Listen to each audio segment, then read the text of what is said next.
All right, hello, everybody. Welcome to the tournament, Arcadian number 3. Here we are. We got Games Goose, and this is SSTJ. Hello, ladies and gentlemen. Welcome to the third Arcadian, Zero Defense Arcadian. We got a lot of underappreciated people playing in this tournament today. You know, they don't usually get to show off their stuff, but they're here today, and they're going to show you what they got. Okay. Well, if I didn't know the Ones was in here, hold up, I know that guy. Hold up, he didn't tell me he was competing. Oh, yeah. It's looking good. I'm excited for today. Same here. Oh, all right, so then who are the people that we're looking at? Like, who are the big players right now?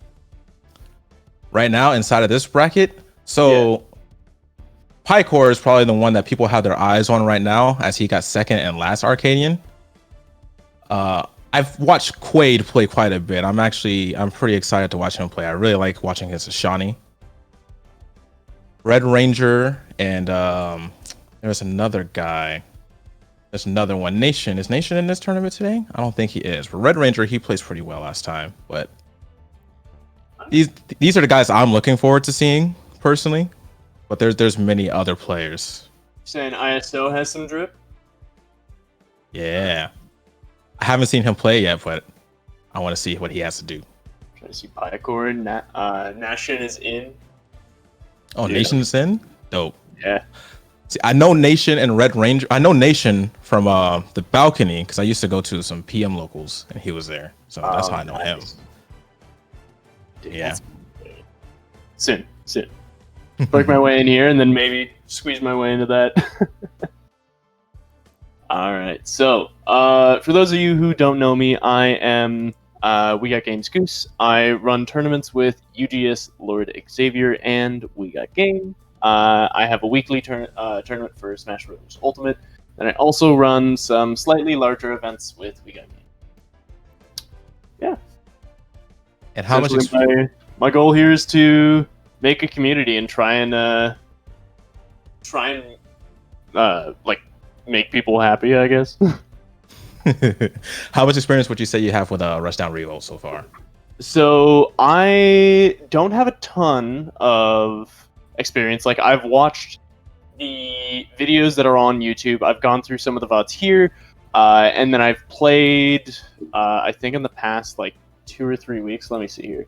I've played about 12 hours of the game. Okay.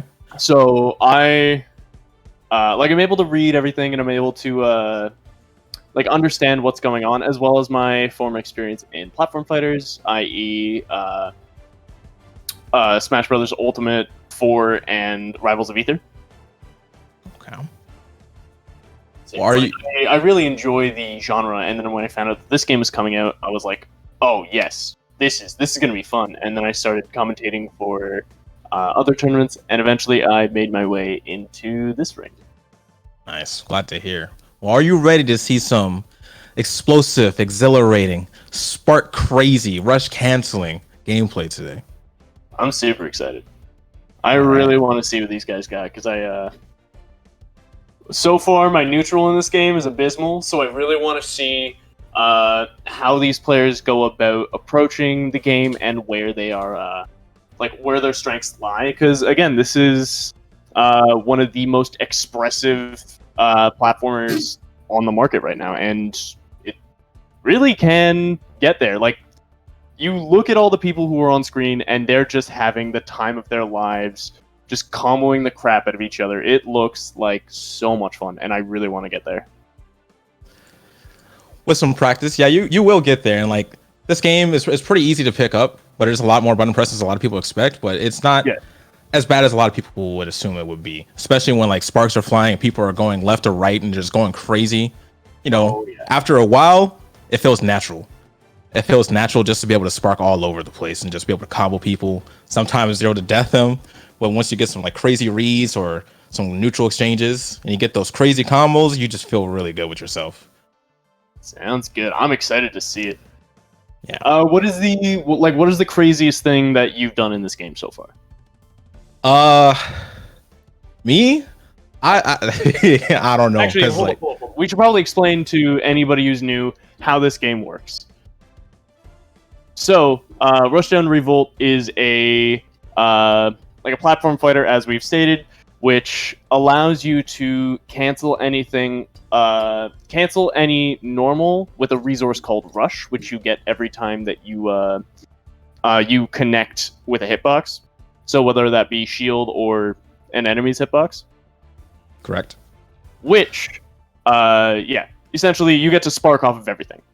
You can cancel the end lag of any of your moves into Spark, which allows for some amazing flashy combo trees. Yes, sorry, Rush is the movement, Spark is the cancel. That's right. Essentially, think of it as Melee, except more... wait till they hear about Super Jump confirms. I've seen a few of them. I was looking with what was his name? Doubtless. Yes. Okay, I didn't want to pronounce it wrong. But yeah, he was showing me some crazy confirms, and the super jump stuff with Urta just looks like so much fun. He's like up tilt super jump into like side B cargo down throw, and it's like, wow, okay, they died. Yeah, Doubtless super jump confirms in the game. Like once you get past orange, is pretty prevalent. Most characters usually have a few, Doubtless is really good with his, especially with Urtas in general. Their super jump confirms are very deadly. Oh yeah, like Shawnee, Zurong, Urta. Like you can do a lot with super jump confirms and rush canceling, and a lot of them lead to kills. I'd say the majority of those super jump confirms lead into kills. So that's one thing to keep a lookout for. So our first match here, I think the names are Kraayon and Keital. His tag is Ezzy Keital, so I'm only assuming that he's going to play Ezzy. Yeah, gotta assume that. So how is how does Ezzy play in this game? Because I've played a few matches against her. I haven't actually played as her. So then what would you say her general playstyle is? So Ezzy is a monster in midair. She's going to chase you down. She may not seem so scary at first because she's a little girl, but once she starts hitting you, you're not getting out in the game. You're not getting out in the combo. You're going to be stuck in there for a while. You're going to keep getting hit. As long as they can keep reading your DI, you're eventually just going to be able to get knocked out. They have some projectiles that allow them to play a little bit back in comparison to most of the cast, but they can really one kill combo if they know how they're playing. And with their ability, well, what's their ability again? They have it whenever they hit with their spells, the person gets trapped in midair, allows them to extend their combos even further. I can't remember the name of it. Gravity Trap? I believe it's Gravity Trap. Yeah. So all right, so yeah, a lot of the confirms that I'm aware of with Ezzy are a lot of the up B ones, because you get two of the essentially you get like two bursts in midair which have a hitbox, and then you can cancel and then gravity lock people midair, is what I understand. Yes. That is so cool. That is so bloody cool. But our other competitor, Kraayon, he plays Zurong. So Zurong is the combo queen. Her with her deadly sword, moving all over the place, moving insanely fast with her confirms. Once she hits somebody one time with her sword, it turns into a blue sword, which transforms her specials into combo abilities or a stronger version of their actual moves for both her normals and her specials. So her neutral special turns into a projectile. Her force special turns from one hit that go into something that just moves straight forward, very easy to combo off of. Her shine becomes way more explosive. All of her normals just knock back way further. It's scarier, but as he's just saying right now, he's actually playing Wei Shan. Oh, that's good. That's rich. Yeah, I've played a bunch of matches against Zhu, and it's like, oh my god, she hits you once with an aerial, and all of a sudden you're getting laddered to the top with like a mix of up Bs and aerials, and then I guess it's pretty similar with Wei Shan, except with him, he goes the more risky route of sacrificing part of his health to power up his specials. Yeah. Yes, that is correct. With those X specials, Those X specials are very dangerous and very strong, especially the down special, which can kill. It's kind of a risky, right? Because if you miss it, you can get punished. But her side special and his up special, specifically that up special, that thing is deadly. That's going to literally carry you to the top and to the side of the stage and just knock you off. You're going to die. Absolutely. So yeah, we keep on talking about all the amazing combos in this game, but in terms of defensive options, what do you have? So you have shield, which you know is your basic shield. Except in this game, you actually have to block left or right. You have shield bash, which allows you to press forward and A when you're in shield and allows you to knock your opponent up and gives you some hit stun, allows you to actually combo off of that, right? You have spot dodge, which is very similar to Smash. You just spot dodge. And then you have burst, which is a get out jail free card once per stock. Allows you to get out. And it looks like our first match is starting between Keital and Kraayon. And they're going to Cryo Station, I believe. Oh, all right. So that is what a Smasher would call Battlefield, like the simple triplat with a generous amount of stage size, horizontal movement. Yeah, pretty run of the mill basic stage, but that's Wei Sean. Personally, for me, he likes those platforms because his grounded normals tend to hit just the entire thing. But Ezzy is she's going to be in minutes just flying around. Possibly, I don't know his playstyle, but he might camp out. But let's see how it goes. All right, so here we go. Are we doing a button check here, or are we in it? It looks like we're in it. Oh, they're just going straight into it. Yeah. Right now, I see Kraayon starting off a massive attack, but Keital's just trying to strike back. Yeah. You get a lot of these. The funniest combo that I've seen in this game is definitely Wei Shan's just like up tilt cancel. Literally just like up tilts you, waits for you to do an option, and then mixes you up. Yeah, as we can see, we have a... Oh, there it is. That was that health sacrifice. The X up B. Sacrificing a little bit of his health to make it all the way back up the stage. And if he hit Keital with that would have been a ton of damage. Yeah, that would have been a ton of damage possibly into a leading a tilt. But he gets in with the gravity lock. He tries to get it confirmed, but he messes that up. Let's see what he's going to do. He misses that super jump, but he still gets to be able to hit Keital. Yeah, he's able to catch that up B with the back air, and then here we go, the up tilt, trying to get him up top of the platform. Ends up pressuring him so hard the Keital actually pops first. Again, you're at the end of the stock, so the moment you think that you may die, you might as well pop it. And there we go, trying to kind of mix up with that up B, lands back on stage, is able to push him out. Gets him right out. Platform, tries to give him a little bit of pressure. Kraayon goes right over him there. Right now, it seems like Kraayon is trying to like fish out for some up airs to get some kill confirms, but right now Keital is just kind of playing back and hit him with some normals, and he gets the kill. Yeah, and there it is. Which move was that? That was forward strike. That was forward strike. Okay. Yeah, I've yet to get overly accustomed to Ezzy here.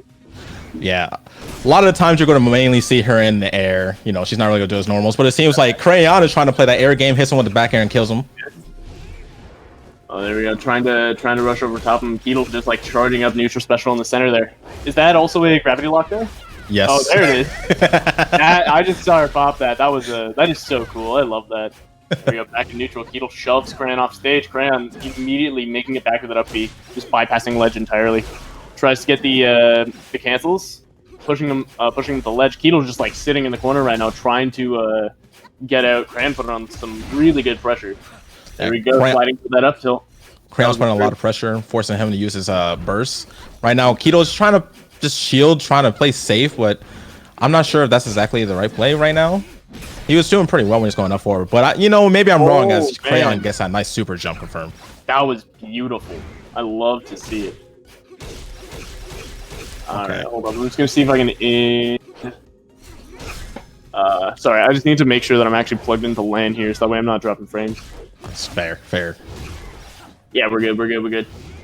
Ooh, Kraayon tries to take him off the top, but he misses. It looked like he was trying to go for an X-F special, but he missed it. But he gets that one, he kills him. He got it there.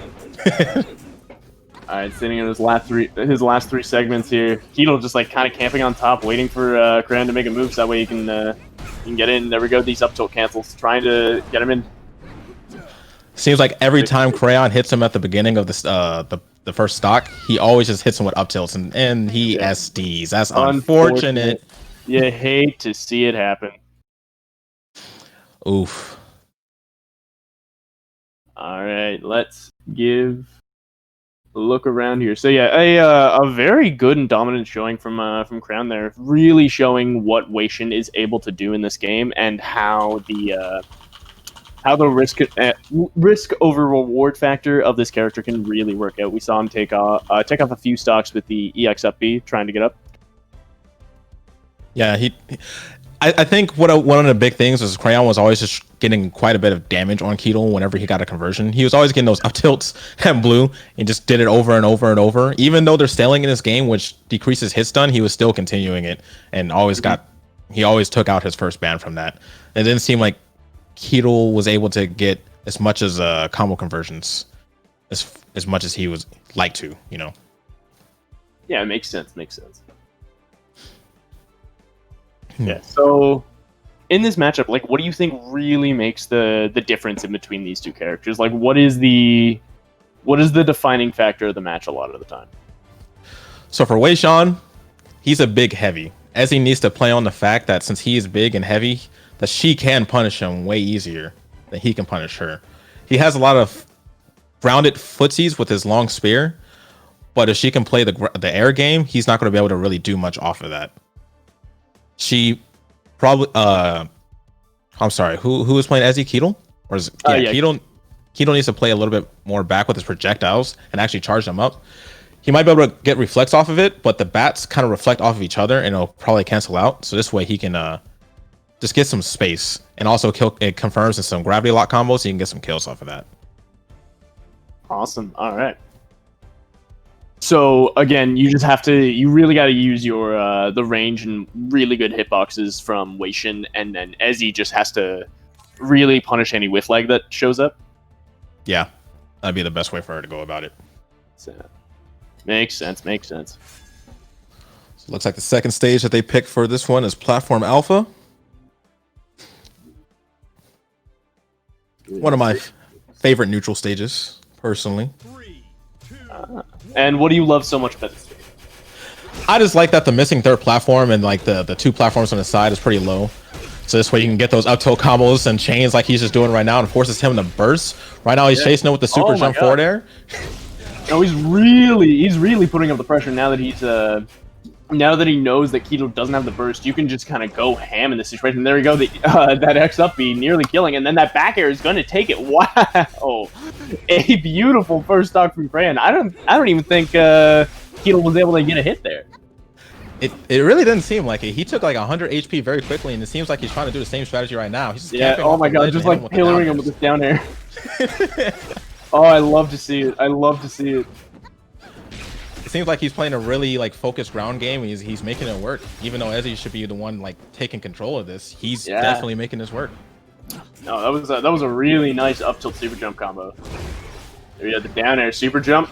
Oh, it nearly gets the conversion, but Keital is able to react fast enough and get him out of there. And there we go, going at him. Oh, catching the up B with the back air. Kraayon taking 2 stocks before he's lost his first. Now, Keital does have a bit of a mountain to climb, but you never know what these characters might be able to do. Like, I've seen Ezzy do some absolutely amazing combos.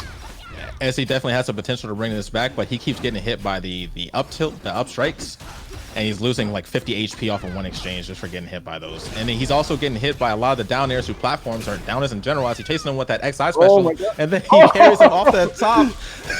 Oh man, canceling the up B into the back air, a beautiful way to take him off the top. Well done to Kraayon there. And here we go, these up B cancels, up tilt cancels, getting him up on the platform. Keital barely able to make it down, then that side B getting the up B conversion. Keital reversing it. That was an up air from him, wasn't it? Yes, it was. And let's see if Keital can actually bring this back. Right now, he's pretty low and with no burst, so this is looking very difficult. Doesn't look like he can't do much, but you know, he might surprise me, and I take that back as he gets man, the side B up air. Well done to Kraayon. I take it our first few matches are first to 3? I take yes, they are first to 3. Sounds good. So Kraayon takes that 2-0. No, that was a very dominant showing from Kraayon.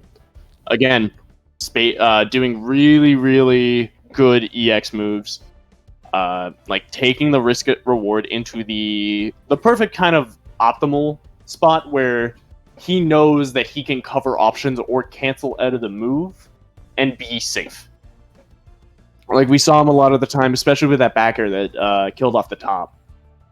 He used the EX up B to get up there because it goes higher than the regular one. Yeah.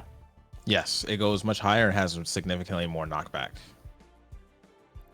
Yeah. So again, you saw him go up there, cancel into back air to get to take that stock. I think it was the second one, but an amazing showing. Who are we going to be seeing next right now? I'm not entirely sure. Let's find out who the next contestants are.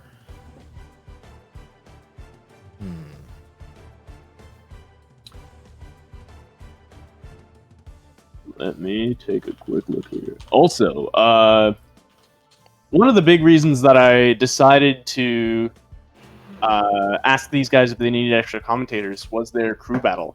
Because they were doing a crew battle between America and Europe. This game has some really, really amazing rollback. It feels great to play online.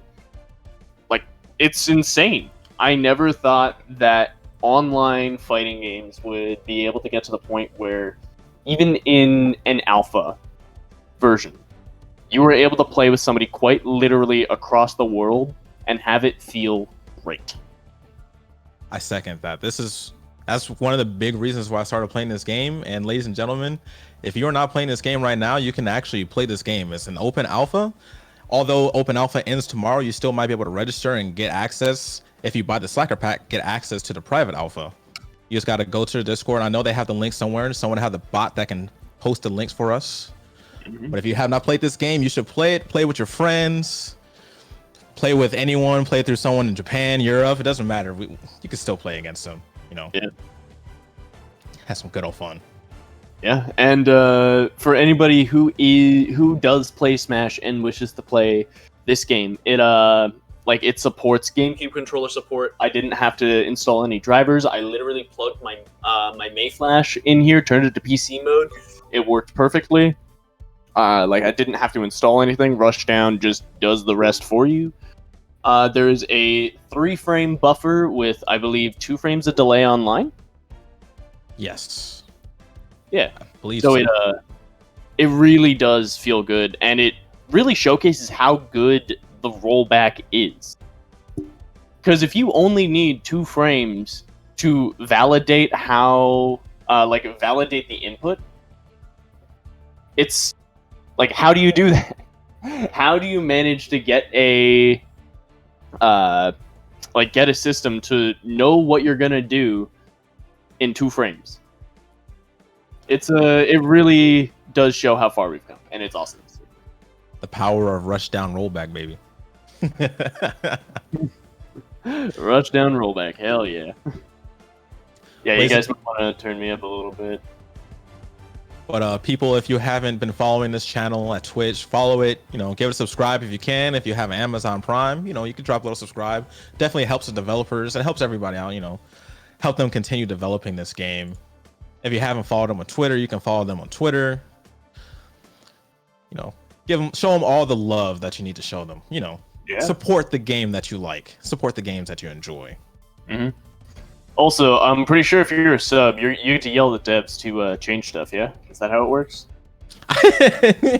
We'll just say it is, so they'll sub. But they take feedback from everybody in the server in general. Yeah. So you can. Pretty much as long as you're in a server, if you bought the Slacker pack, or even if you don't have the Slacker pack, well, you should buy the Slacker pack. You can lay out your feedback inside of their Discord channels, and they'll come by and listen to it. You know, talk to the developers and such. And continue from there.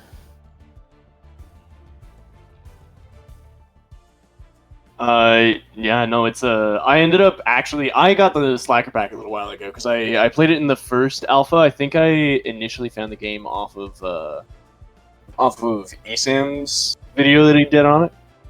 I looked at it and I'm like, this looks super cool, and I really want to give it a shot. So I played the open alpha, like the first one. I didn't have anybody to play it with, so I just kind of like joined the Discord and didn't realize that I had to accept the bot. So I just kind of had the thing there, and it was giving me patch notes, and that was it.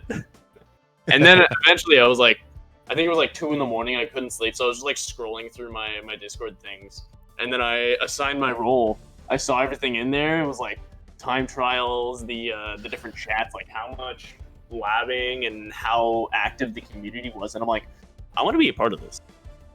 I definitely want to be a part of this. Like they're so welcoming. They're so it's difficult to describe, but everybody here is great. That's it. Like I hopped into a chat with SSJ and Douche, and both of them were super helpful with every question that I asked, despite it being a sizable amount. I will leave it with that. Well, yeah, you know, kindness, exactly. We're here to help. You know, not only could you have asked us, but there's also sages inside the Discord that you're feel free to ask them for any help if you have any. Yeah. There's just people around to help with pretty much anything. Just go around asking questions and get your answers answered. Go on, become one of the best. Start bodying everybody, even start to body me. You know, nothing's impossible. That's fair. That's fair. Well, you're number 3 at the moment, right?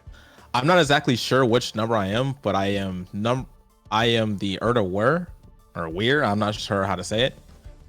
I know that I'm apparently top 10, arguably I guess top 5, but yeah, I'm not exactly sure how the rankings are right now. Weir, why? Weird. Tomato, I don't know. Same thing, weird.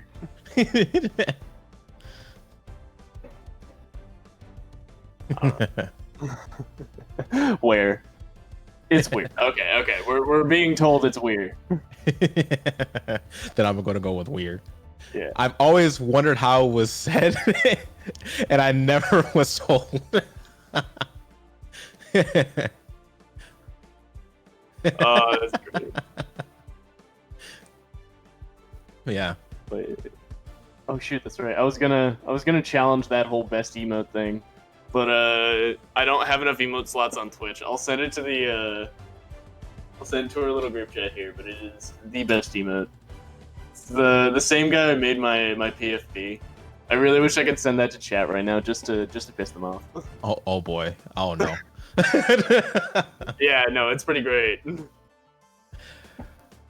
All right, so we're waiting for the winner of FoodKnight and TH Caffeine to fight against Emily. So I know that Emily, she plays Urda. Oh. So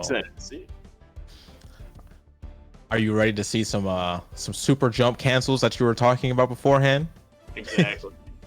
I really do want to see it. Like the tech in this game is super cool, especially with Urda, where you get like you can rush mid grab and then cargo throw them.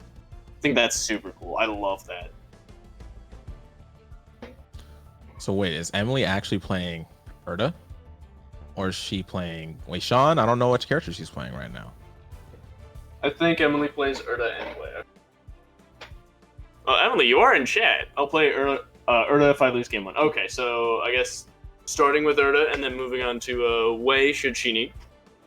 Mm-hmm. And right now it seems like FoodKnight is up 1 game against TH Caffeine. I know that FoodKnight plays Wei Sean. I have no idea which character TH Caffeine plays.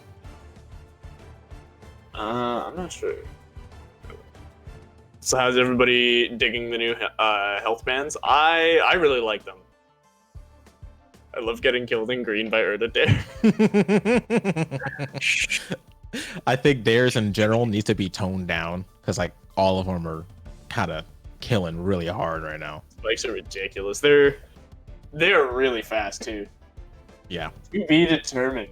We've got Dave on screen. Can you give me the origin of Dave? I've been kind of tossed into this community where everybody's like worshiping this god deity that is Dave. So this deity Dave, right? Yeah. He came from when tutorials were first introduced, and he was this mashup of many other characters, like a mashup of Jin hair and Chun-Li bracelets and a token command. And he was just a tutorial guy. He told you how to, press button, go here, go there. but he was later removed for another character. But deep in my heart, I prefer Dave Wash. Dave Wash is the man. He will always be the one for me. Hell yeah! I'm sad I never got to meet or play with Dave. Dave seems like a good man. He was a very good man. I miss that man. Master Kabuto or some shit replaced him. Kabuto was washed. It would be a little bit washed. Dave is the everyman. Dude, they should bring Dave back as a shapeshifter. I've always wanted to see a shapeshifter in a platform fighter. Can I get some hashtags bring Dave back in the chat? I want Dave. Bring him back. Bring us Dave. Please, bring us the Dave.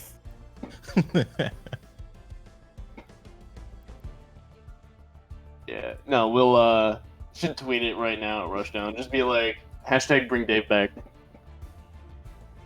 Hashtag justice for Dave. Exactly. Also, while you're out there tweeting, feel free to follow SSTJ and I. Twitter is on screen right now. Sir, also feel free to follow my Twitch as well. Oh yeah. I'm pretty sure a bunch of us are streamers in here. Yeah. Like I look at once in a while I go and lurk in some of the like the self-promoted streams, and there's a lot of people in here that are streamers. It's great to see. They're all trying to show what Rushdown Revolt has. Absolutely. Let's see. All right, it does look like they're having a few technical difficulties, FoodKnight and THC, so we are going to move on to a different match, it seems. Yes. Very sorry, Emily, but we're gonna leave you in our sparky dust for a little bit. Is there a match that is ready for us to stream currently? Oh. Also, big shout out to our production guy Wishingrad for running things in the background. I don't know where his what is your Twitter? Give it to me so I can send it to chat. There we go. Here, I'll send this in chat real quick. For Wish. MH_Wishingrad. Yeah. This man is the man that I'm trying to beat his Raymer score. He's crazy with the time trials. Dude, I popped into that stream for a little bit and I'm like, what the hell is going on? Like, that was when the true potential of Rushdown Revolt came to me. I was like, oh my god, they can speedrun time trials like this? This is so optimal and I love it. It's super fun. I love the time trials. I'm a man who likes a lot of casual modes inside of games just like this. Yeah. So that literally floats up my alley perfectly. That's awesome. But is Wishing Greg giving some of his tricks in our little group chat? It's all up air. All up there. That's what you gotta rely on. No Rainer up air. Let's see. Looks like we might be able to see Paikor and Kraayon.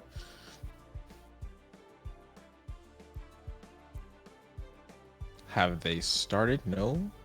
I don't know. Let's find out. Yeah, that's our man in chat right now. Go give him a follow. Also, I also have a Twitch. It's can_goose. I primarily do variety streams. I stream my tournaments, Warm Up Wednesday with UGS Lord Xavier and Slicknick. And then I normally do like roguelikes and platformers during the day. Like I do 2 streams a day pretty much. Oh, that's pretty cool. Yeah. I've had a few medical problems ever since the virus decided to show up. Like all of my stuff ended up just getting pushed aside because of good old COVID. So yeah, I've been kind of stuck inside. So I'm like, you know what? I might as well start streaming full time, and then I put it off. and I put it off. And finally, I'm like, screw it. Hades just came out. Spelunky 2 just came out. I'm playing those games during the day. Spelunky 2 is my jam. Oh, it's so good. It's so good. It's like, I just have so much fun playing it. I don't care as to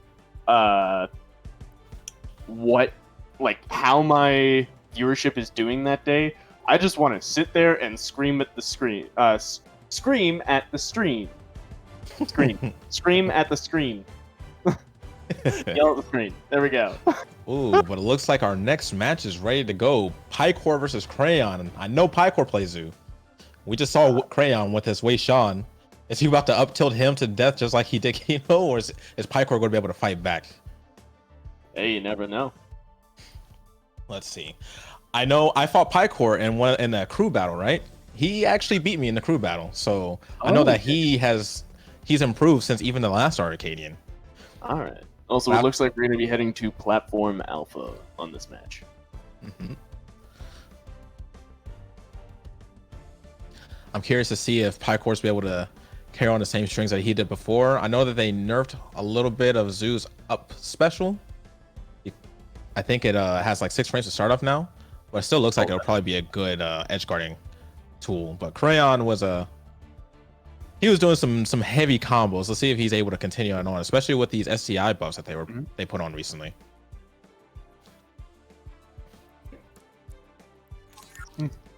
Gecko's bank account. I think I know what you're referring to, and it makes me very. It's like, what's the password? God, that's good. All right, looks like we're gonna be heading into it here. So, moving into game 1. Again, we have a Zoo versus Wei here. 3, 2, Ooh, he's showing off with the golden Zoo skin right now. Oh damn! How do you get these skins, by the way? So you get them through like very specific events. For Zoo, you can get them through the quick play tournament, or in his case, through the crew battle tournament. Alright.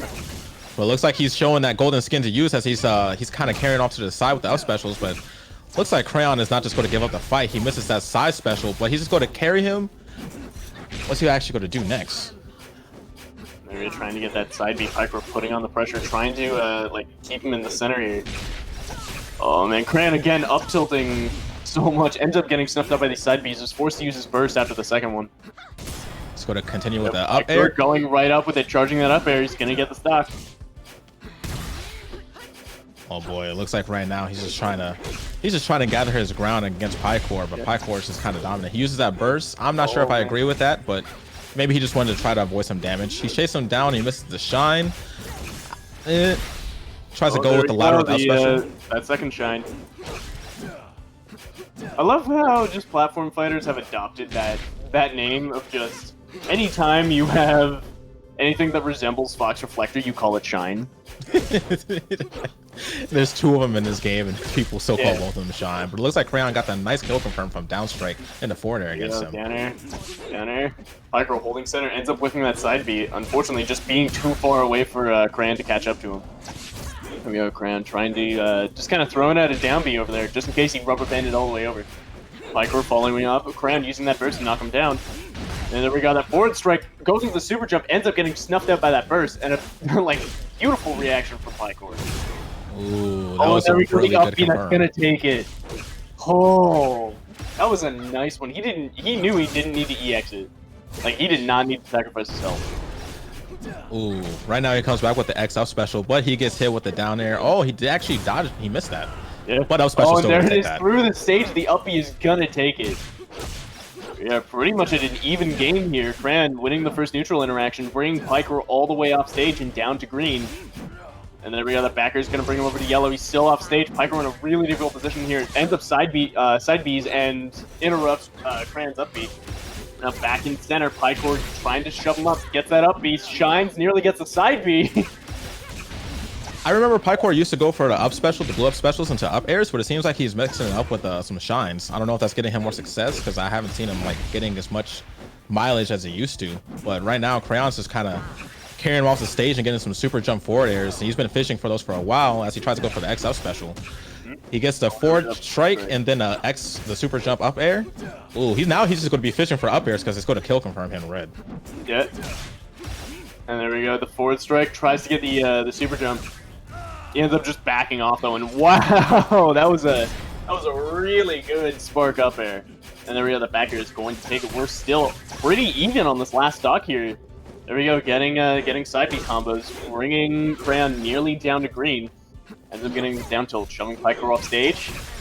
Oh, that up tilt is gonna miss, and that could have been huge for Paikor, but luckily the SDI that they've just added in this game really saving Kraayon there. Seems like Kraayon's getting the same knowledge off of up strike in this match as he was against Keital. Right now, Paikor is really trying to take advantage of his neutral buttons. Hits him with a down air. He knows that oh my god. No, the moment that Kraayon lost his burst there, Paikor went right in. He's like, I know that you have very few defensive options right now. You are Weishin in the air. I cannot let you hit the ground. Goes up with that, what was it, a spark jump cancel? Spark on the side B to jump and take the stock with the upper, I believe. Yes.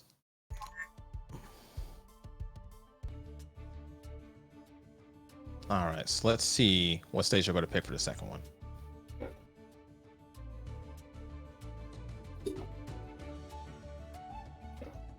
Where are we going?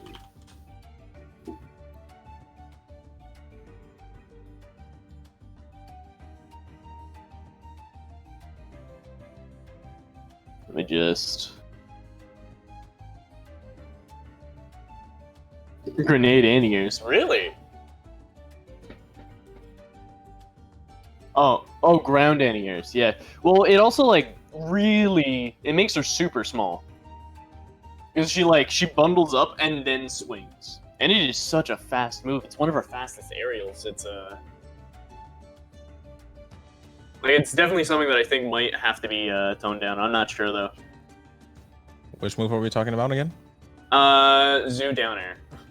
Oh, Zoo down air. Zoo down air confirms into the blue up air. And red bands is pretty much a confirmed kill. There's not really much you can even do about that a lot of times, too. It's really good for neutral, just to get in.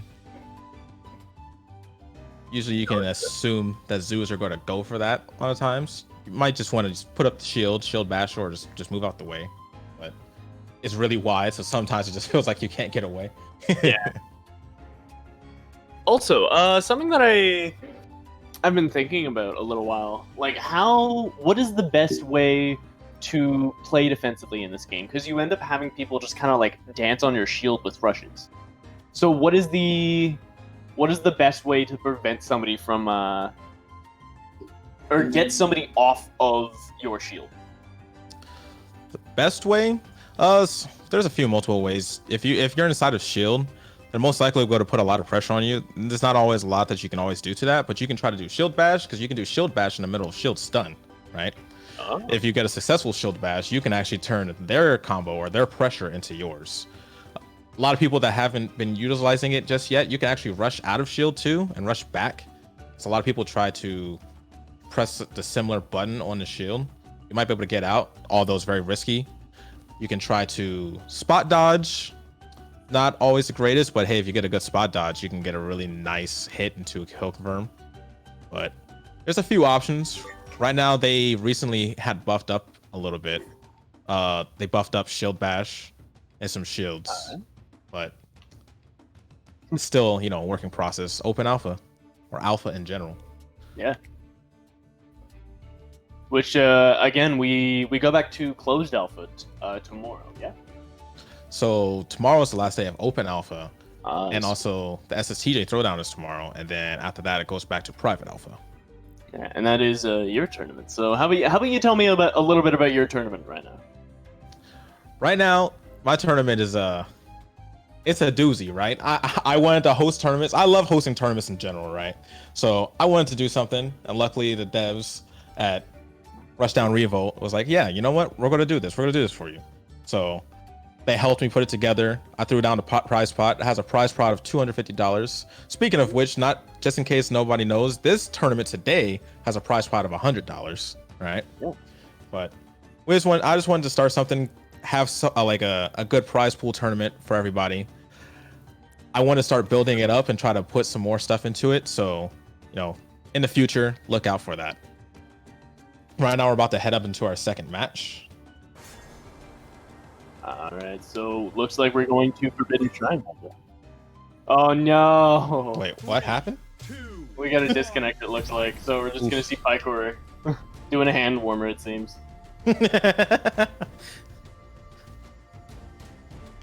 Paikor, use this time. Warm up your hands.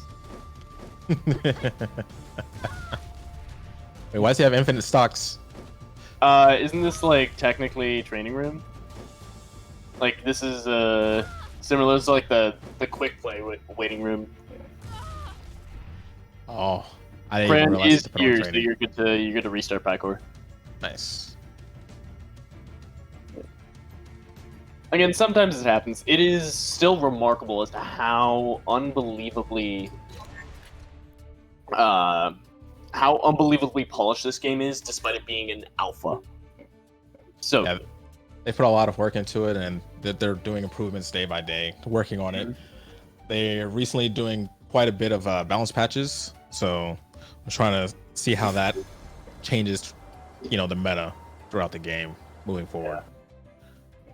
Well, not only that, but they do stream the developments of the game. Like they stream with Kako, mind you. They stream it as a developer stream and a roadmap, where it's like they sit there. They're really open with the audience. It is awesome to see a game developer doing that. But going to the match here, it looks like Paikor is kind of pulling out pretty quickly, like getting some easy percent here.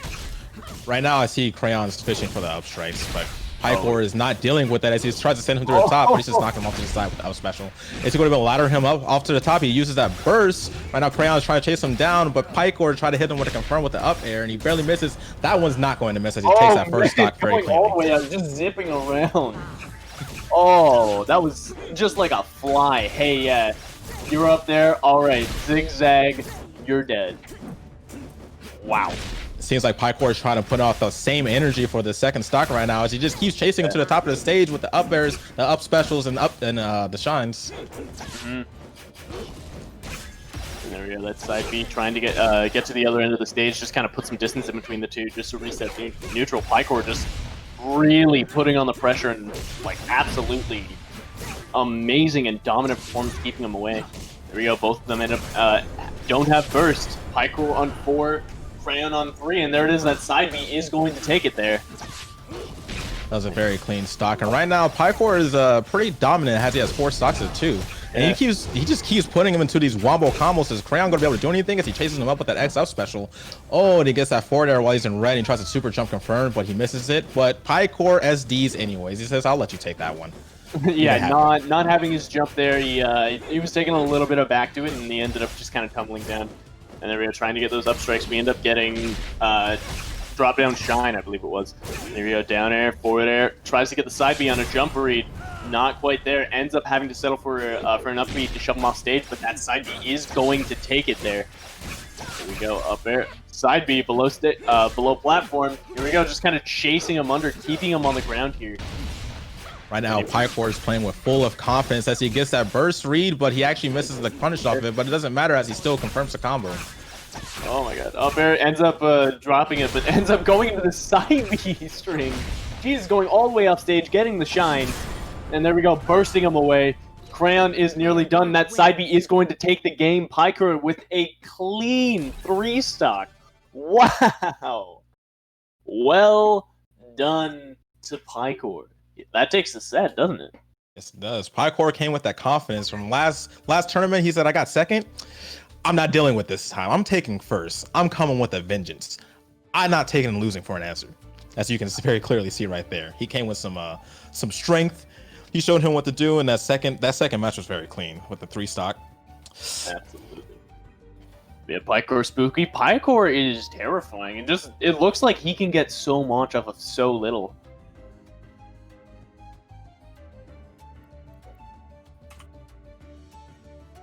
Let's see. Right now, let's see what our next match is.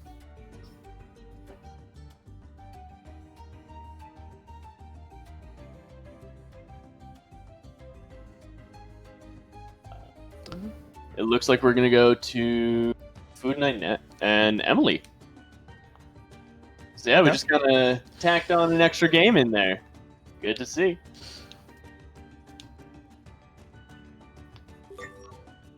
Two from Paikor this last match.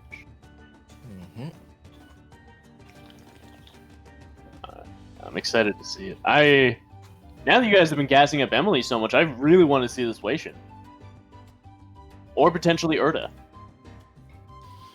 I haven't seen Emily's Waishan, but I haven't played her in a while. So I'm excited to see how she's improved over the last time that I played her. I know I played against FoodKnight a while ago. He was very fun to play against. So I'm curious of what he can bring out. So it might be a Waishan, ditto. It's looking like it might be. Does look like it. Alright. This'll be good. Big hits, big bodies. Just Rushdown Revolt in its rawest form. I'm waiting to see them chain each other with up strikes on stage over and over because they're not going to be able to escape for a while. and the super jump confirms are going to be relatively easier to catch on this character than most of the other characters because they're so large.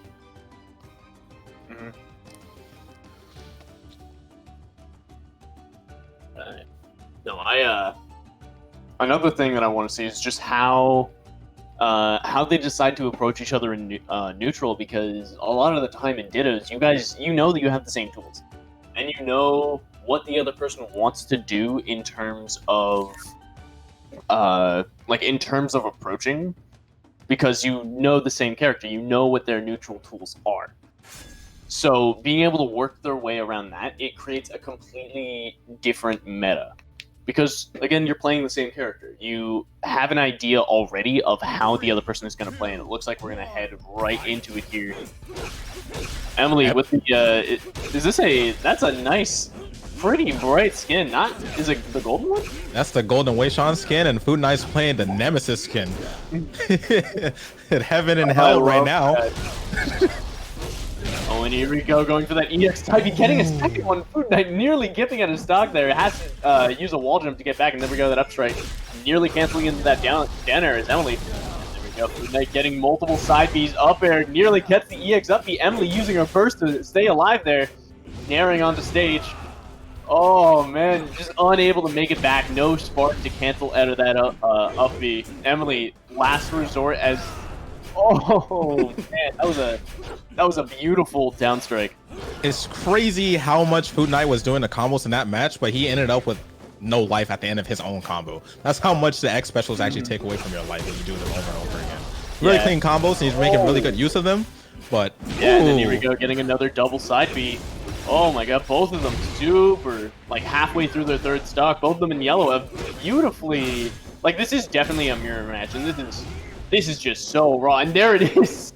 Oh, the forward air is going to take that stock. Emily is up one stock at half. FoodKnight just coming down with a full resource set. Emily actually without burst, so this could be really interesting, because FoodKnight has the ability to be super aggressive, and if Emily strikes back, he's able to get her. And there we go, that EX down B. That is an amazing read and call out.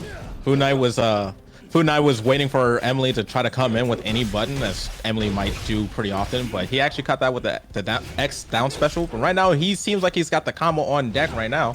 Emily... No, again, we're pretty much even. Both of our competitors in green. FoodKnight is the only one with burst here. Oh, man, a really tight neutral. Both of them just, kind of getting around each other. And there we go, FoodKnight with the... Oh, man, this... Oh, wait, I lost a few frames. I didn't really know what happened. Oh, boy. FoodKnight's hitting her with the... Wow! Spiking her over the edge. And Emily coming back with vengeance, hitting him with the forward air and getting the stock. Now it's just an even game. Let's see who can take it. And there we go. That up air trying to take it there. Oh, there we go. FoodKnight making it and getting this neutral when this could be big. Emily using her burst to get out of the super jump confirmed. I'm not sure if I agree with that burst that early in the game, especially that early in the stock, especially on her last stock. But maybe she knows something that I don't, because it seems like they both use her burst relatively early. They're really trying not to get hit into a combo that's going to lead them to some early deaths, but I feel like it's still going to come anyways, as FoodKnight does a side special coming back from the ledge and just spikes her off the stage. Wow, well done to FoodKnight. That was clean, but it was a very close game. Mm-hmm. So I wonder if Emily's going to keep her promise of she loses game 1 and she's going to pick Erda. I am excited to see it. I really want to see the Erda. I am actually super delayed on stream. Wow. That's really strange because I'm it's not that actually. So yeah, I'm watching it on Discord and then it's like I'm keeping up with it. Maybe just me, or my Discord is a little bit delayed.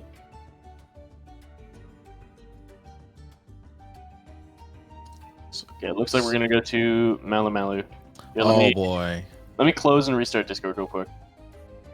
So Emily switched to Erda and the stage is Malu. You know what this means? Orange forward throws. That's going to be the name of the game right here. Orange forward throws, orange forward airs. There's going to be a lot of jank that Erda's going to go for in this stage because she kills so early. But it's not like Wei Shan doesn't have the tools. Wei Shan's attacks, his strikes on ground, cover close to the entire stage.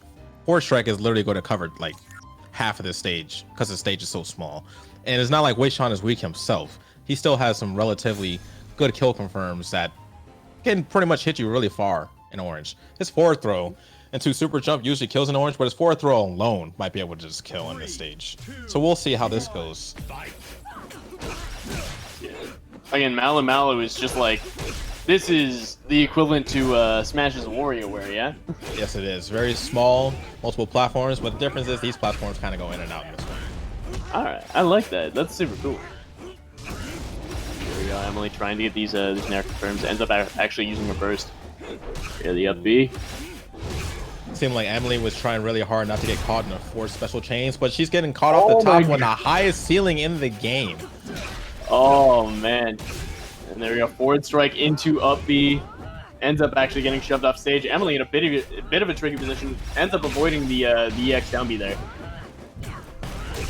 FoodKnight uses burst to try not to get hit by any combos continuing further on. Right now, it seems like FoodKnight is winning the neutral against Emily more often, but he SD, so it doesn't matter if you're winning neutral. Unfortunate. Ooh, gets caught by the side special. He didn't have spark there. Oh, off stage trying to get these command grabs. And, again, avoiding the EX. Ends up getting forward there.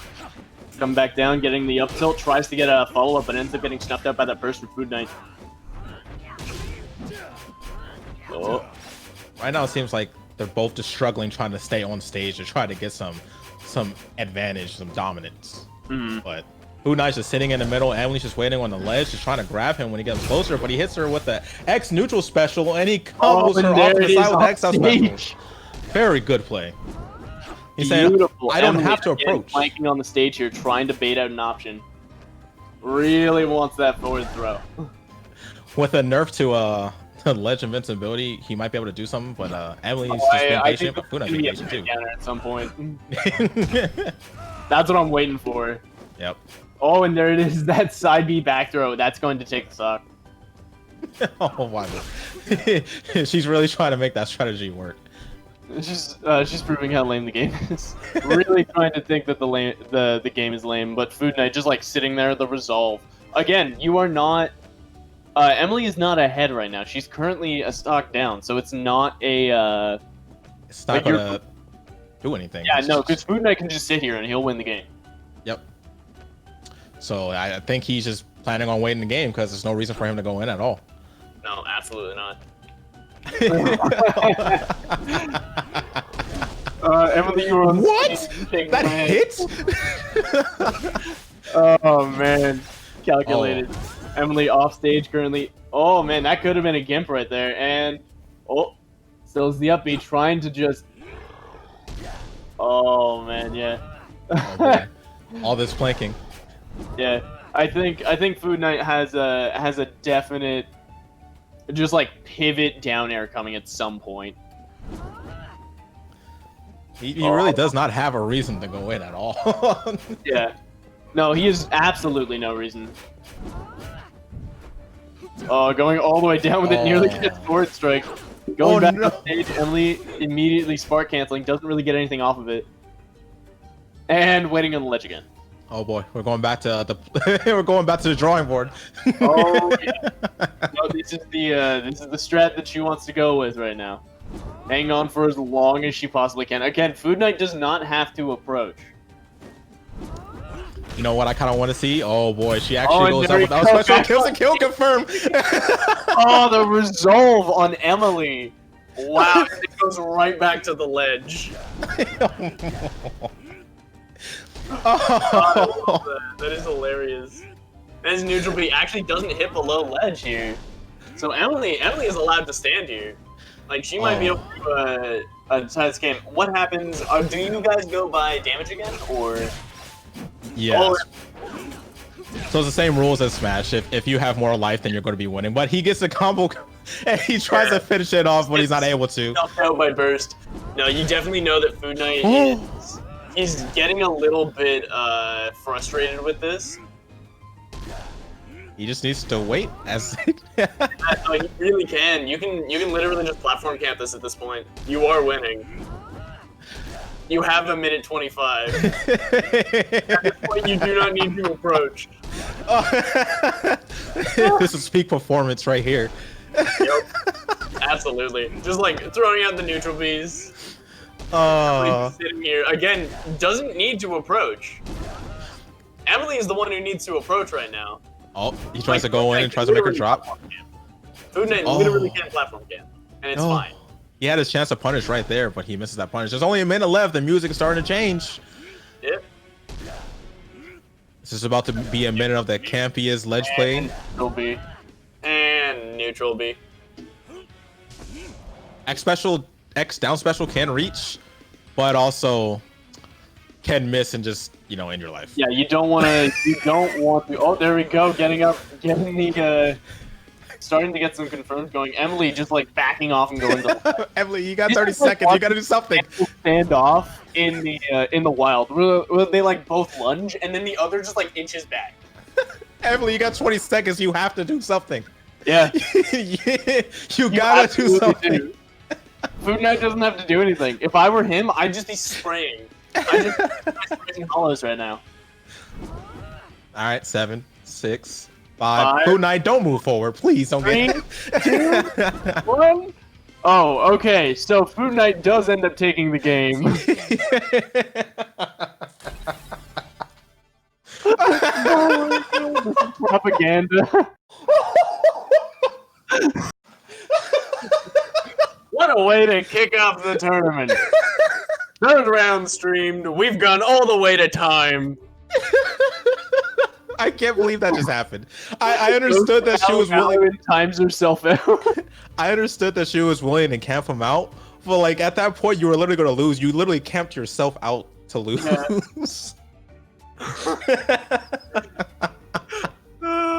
She tried her best. That was her best Midrush. She was attempting to prove a point, so I will give it to her. Well. Oh my God, I can't believe that. After game interview, please. Oh yeah, we gotta get both of them in here just so we can have a screaming match.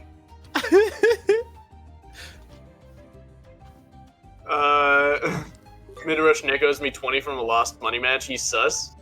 Oh wait, Emily in the chat.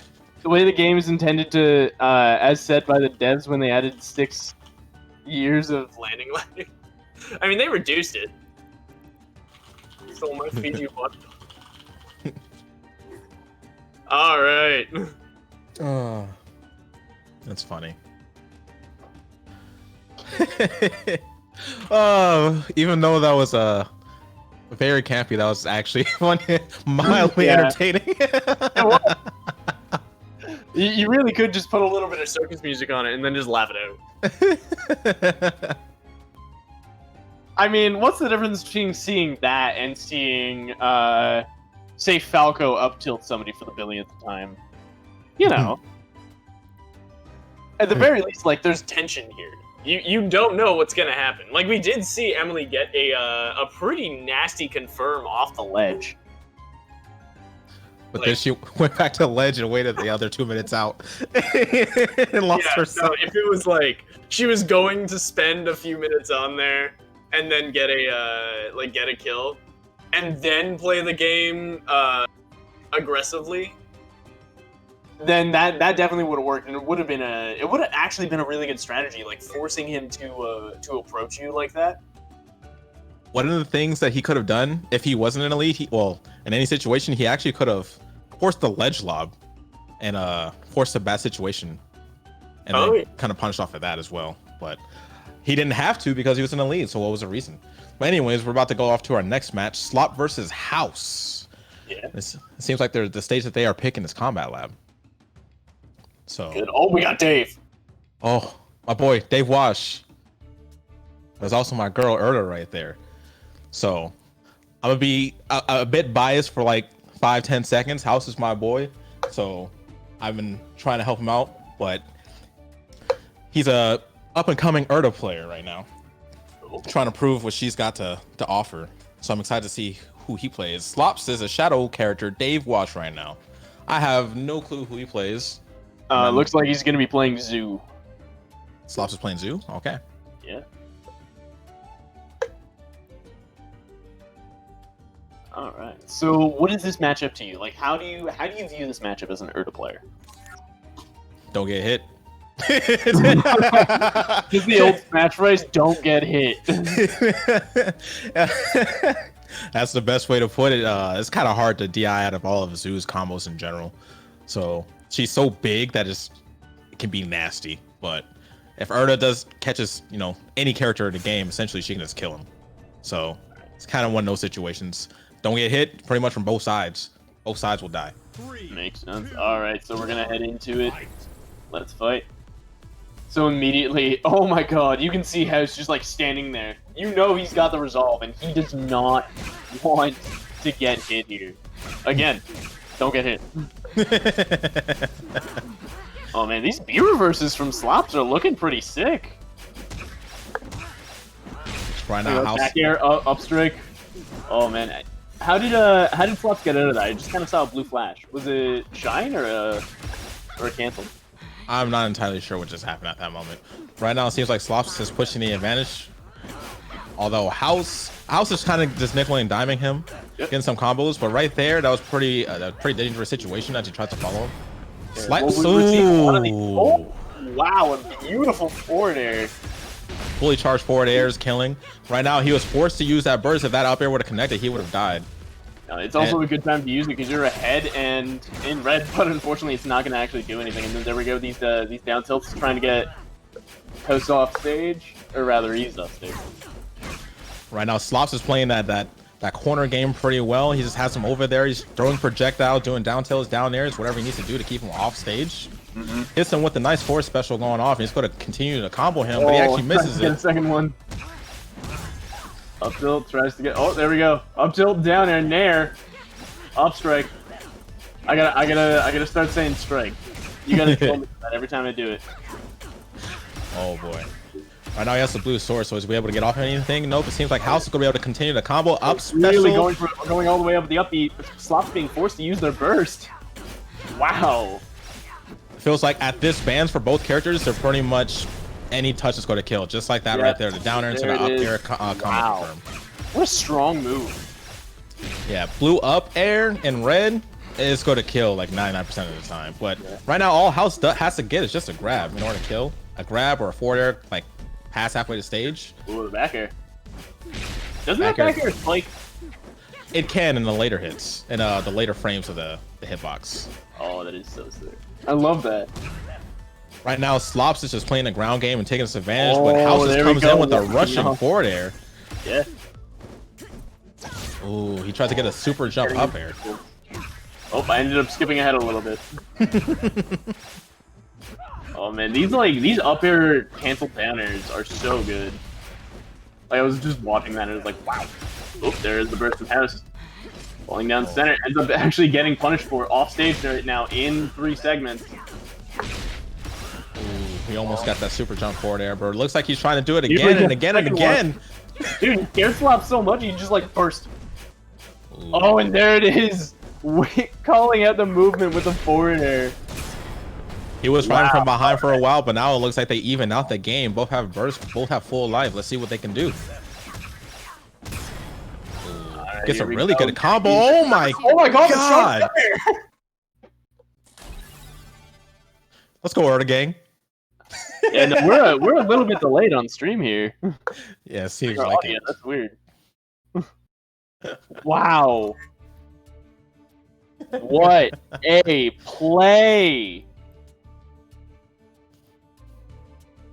That was beautiful. Like, what a call out on the rush. Yeah, Urta's charged. Go ahead. No, but like, he just scared Slops so much, and that's what a lot of heavies in fighters do. Yeah, Urta's charge aerials this patch, killing relatively earlier than before, and they're just as dangerous. And oof, it's very scary. You see her charging in front of you menacingly as she's slowly floating down with a fully cocked back arm just about to hit you in the face. You're like, dude, what do I do? What do I do? Just like winds it up and sends you to the moon. It's almost cartoony the way that it works, because it's just like she charges it and she just rocket punches you. It's insane. Such a satisfying move to see. Looks like we are going to be going to Shrine. All right.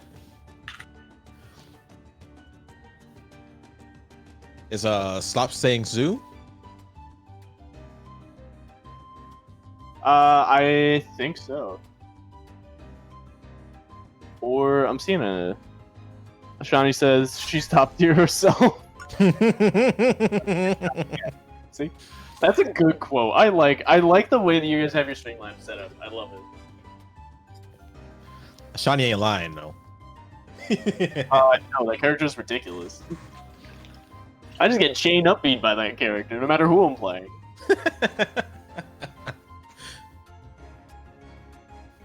Like, so good. Also, she's fun. She's a super fun character, being so fast and just being able to do so much. Pretty much, it feels like you can calm off anything. But right now, we're going to our second match. House versus Slops on Forbidden Shrine. I like the House just staying there in the very beginning, just not pressing a button. Hold up. There we go, I can see things. Nice.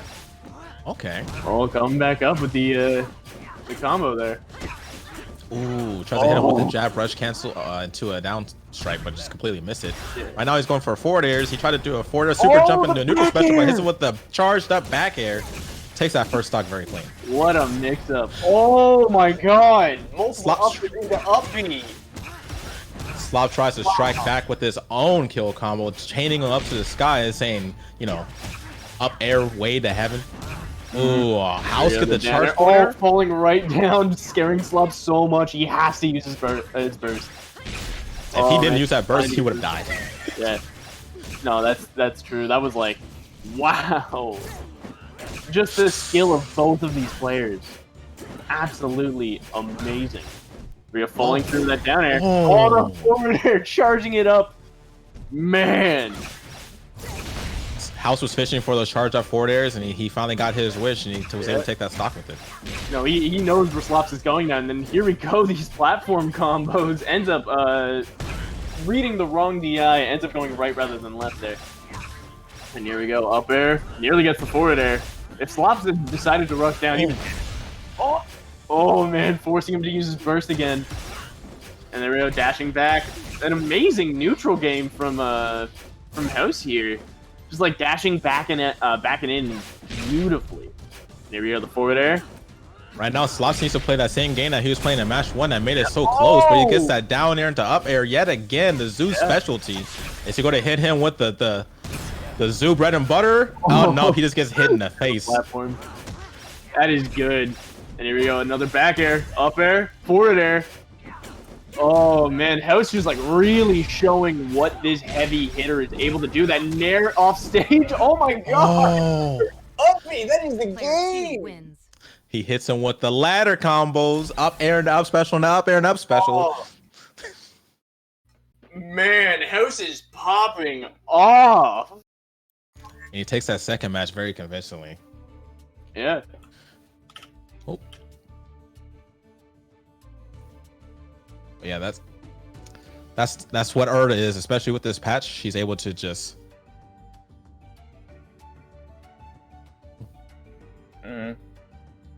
No, it's like wow.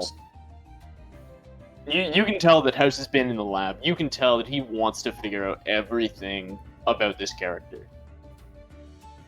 Yeah. Is it strange? I'm hearing myself right now. Oh, you have the sound on? I feel it. It happens every once in a while. I can't do it on my stream because I don't have any audio cables, or rather virtual audio cables. So I just like turn on my desktop audio and link everything through that. So it's like whenever I turn it on, I end up just like looping it 4 or 5 times. So everybody's like, dude, why are you echoing? And I'm like, I'm just checking sound, I'm sorry. So now, House took that match 2-0. Let's see what the next ones are. Looks like the next match is going to be Midrush and Otis. Maybe. I know Otis was an Urda player. Was. But I don't know if he is or not. Speaking of the way that he was in chat saying, you know, if you were his friend, you wouldn't let him play Urda. Does that mean that he doesn't play Urda any longer? Oh man. Oh, so that's why you've been telling me to play Urda. I see. Oh, I mean. I see. See how it is. Oh god, he's new blood. Give him the bad character. Hey, Urda's good. Okay. I mean, we just saw what Urda can do. Charge aerials. Yep. No, if you can get reads, like Urda is the character for you. So I was right. Otis is not playing Urda. He's playing Zoo, and Midrush is playing Ashani. Ah.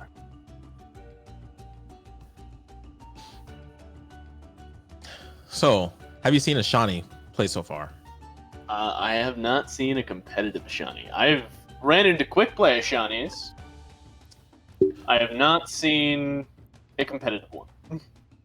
Well, they're going to be moving very fast. They're going to be dash dancing a lot, and they're going to be hitting with a lot of chain up specials. Oh yeah, no, that's definitely what I have my issues with. Also, the side B that is quite literally just the scrub killer. Yeah. First time playing was against Ashani. I had no idea what was going on. It Yeah, just looked cool, and I'm like, this game's fun. Sometimes you just gotta hold that. You know, I still get hit by it, and I hate it. I hate getting hit by it, but I just gotta hold that. Yeah. Just hold that. Oh, that's hilarious. We're gonna go into the stage combat lab. Yeah, looks like we're going in. Oh man, no, these are 2 characters that I really wanted to see in the matchup because both of them are just so heavily comboed, like combo based. And wow, these canceled onto the ground, pretty much just like hit falling moves. Pretty much. It seems like Midrush is having his trouble getting like his combo started, but once he gets it started, that's going to be a lot of damage. Right now, Otis just playing a really good footsies game. He's just keeping him back, just niggling and diming him, and it's working. Yeah, and oh man, that spark cancel charge back air nearly actually took the stock. We got blocking the side B, getting okay, so that was forward strike cancel, forward strike up B. Yeah. That was beautiful. Ooh, we're taking grabs out here? Grab check. Grab checks. I didn't actually know that you guys had. Well, I guess you kind of have to.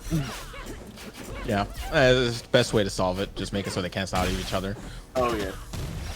Oh, and there we go. The downer nearly getting the upper. Ended up trading, but is able to cancel out of it and get that side B. Or sorry, no, that was back air. Yeah. Oh my god, yeah. I just saw it in the replay. Just like putting out his spray, and there we go. Otis taking it with the up air. Oh, he used his burst really early. I don't neither of them have burst, so they're playing a few weeks back right now. What was that shield bash? Also, neutral special for Zoo. Like when it's blue, it always like goes up at that weird angle, or do you control it? Yeah, that is just the angle that it always goes out of. The only thing you can do to change it is charge it, and then it moves out slower. Okay. And it becomes bigger. But it's always going to move out that angle. Yeah. But here we're seeing just. Whoa, wait, what?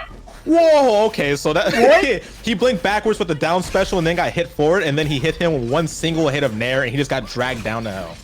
That was crazy. That is hilarious. Just like Otis ended up buffering Nair. Unfortunate SD with the that was forward air, I believe. Yeah. It was down air, but down air. Okay. Okay. Oh wait, no, that's right. It's down B that stalls you. I'm still learning all the moves for these characters. Oh, I understand. I'm just, like fiending the game over the past 2 days, trying to learn as much as I can about it because it's so cool. Really cool, but that charge up air is gonna take that stock too. I was like, that was only charged for a few frames, but Jesus, oh man, 3 up airs into an up B, going the other way, another up B, changes it into another one, nearly gets the down B finisher, ends up coming back with a side B, lands in left stage, neutral is back on. We end up getting a down tilt and immediately bursts out. We're sitting in neutral, getting the side B from Otis, pushing him off. Oh man, up tilt and the charge back air, again, a brutal combo. Wow. Right now, this seems like Otis's game to take. No, this is a very, very equal one, but you never know. The way that Midrush has been able to just like win neutral and get some insane combos, you absolutely know that they are coming back in the next game with a vengeance, no matter what happens here. And here we go, on to the last 3 segments. Nair, oh my god, he's got 1. He can seal this last stock, but that up air, the falling one, is going to take it. Yep. That one stock where he got dragged off from that Nair was so unfortunate.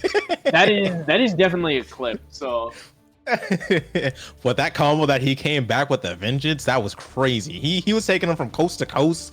Yeah. No, that was downtown, just like, hey, yeah, we're in the offices. Allow me to take you to the janitor's room. Wow. Just let me give you a quick tour of the lab, you know? Yeah, as long as he's able to come with that like ferociousness in the second game, yeah, he's going to be able to take it. But right now, it seems like Otis takes game 1. Is he going to be able to take the second game? He was playing really, really solid. That Nair spike definitely put him ahead, and then that might have tilted his opponent a little bit. Yeah. Yeah. SD and a cheese skill still ended with 2 stocks and Otis. Yep. Oh, we're going to Shadowbriar. Moving platforms. This will be fun. It's also very, very small side blast zone. So Ashani does really well against small blast zones. Yeah. Because the up special is pretty dumb. Yeah. It's, especially considering that you can cancel it and go into another one. Like, that is insane. 3, 2, 1. Alright, so heading right into it. Oh man, Otis with a very aggressive start, immediately blowing burst out. Just not wanting to get comboed. Again, I think that goes into Ashani just being amazing on this stage. Here we go, back air, nearly gets a side B. Oh, these forward air, charging it up. Letting Otis know who is boss here. Wow. He's channeling all that energy from that first game into the second game with a very strong start. No, it seems like Otis is trying to push back. Momentum all the way in, gliding in with that neutral B is now just like comboing all the way out to the left. Goes right to the center for a read. Oh, and there we go. Otis responding. Side B, sending Midrush off stage here. Trying to get another pulling up air, is unable to make it in. Gets a down tilt, cancels the forward air, and that's actually gonna kill. Wow. I'm surprised I killed, but her blue forward air is actually a bit stronger than you would think, and I think he should have did up special, but right now it seems like Midrush is still trying to push advantage. He's using that momentum very strongly. Yeah. Oh man, then there we go, the burst. Using the blink as well. Is off stage. This could be really dangerous because again, any platform fighter, if a character has a disjoint, it can be huge.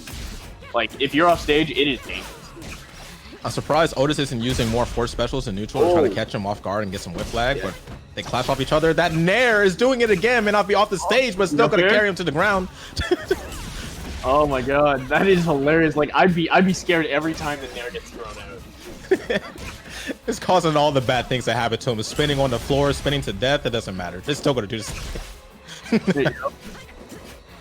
Oh man. Wait, did he disappear for a second? That's his magic trick. Oh, Sometimes he can just do that. I'm just playing around. It was a bug or was it blank? Yeah, it was a bug. Okay. That makes sense. Still pretty funny. Again, Midrush like holding on to this last stock. Oh, and the side B catching the jump that is gonna be the stock. We are now 2 stocks apiece, pretty even at the moment. I'm not sure if I entirely agree with Otis using all of his bursts very early, and Midrush is using it very early too. But hey, maybe they just really do not like getting comboed. No, absolutely not. Well, again, if you can make it back to center and like force out your opponent's burst, you know that hey, yeah, the next kill combo, if I get it out of this neutral interaction, I could maybe kill them. Oh, and there it is, that up air. Wow. Oh, what a call out. You know that Otis is going to come back with a button, so why not challenge it? Yeah. And he takes all that space. His up special literally covers every angle that he probably wanted to go to. He'd have to fade back, and he might just die if he did that. Yeah. Oh, man, forcing Otis's last burst out. Oh, boy, he's in red. He's going to go for up special. Yes, he does. Beautiful one off stage. Able to get back due to the spark. And here we go, Midrush. Sitting in center, trying to get these up airs. Otis has no burst again, so if Midrush gets another combo, that could possibly be the game. Yeah, that could very well be it. Oh, there we go. That was a beautiful cancel into that back air. And trying to get trying to end it with that neutral B, not quite able to get it. And there we go, the down B, up B. Waiting for another one, waiting for Otis to come in here. That was a very good blink bait. I appreciate that. Yeah. I would have fell for it. Well, he gets a good shield bash into up air to take off the last stock. He takes that game. Oh, man, that was a parry, wasn't it? Yeah, that was a shield bash. And I can't believe, because it usually sends straight up. So he actually followed that to the left and just actually got the confirm up air off of that. That was crazy. Well done to Midrush. Wow, we are 1-1 in this set right now. A beautiful, beautiful performance. Man, I've been practicing shield bash, but I'm so used to it sending straight up. I would have never followed it like that. I don't know how he knew that was going to happen, but he did. That was a really sick confirm. The parry kill will always be sick. Yeah, no matter what. Oh boy, watching Midrush use that momentum. Oh, he's looking kind of strong right now. So I'm really curious to see how this third game will go. And it wasn't like it was a blowout though, because they both got the last stock. Mm-hmm. There we go. Sorry, I'm just asking a question to the devs or production. Brother. Why did I say devs? Because they're both. Oh, they're both devs as well. Okay.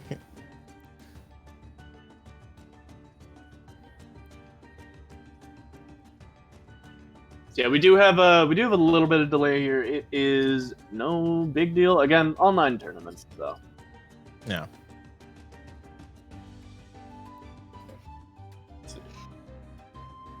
And I am plugged into LAN, so we good. Nice. So I'm just gonna restart my Discord. Give me 2 seconds. Mm-hmm.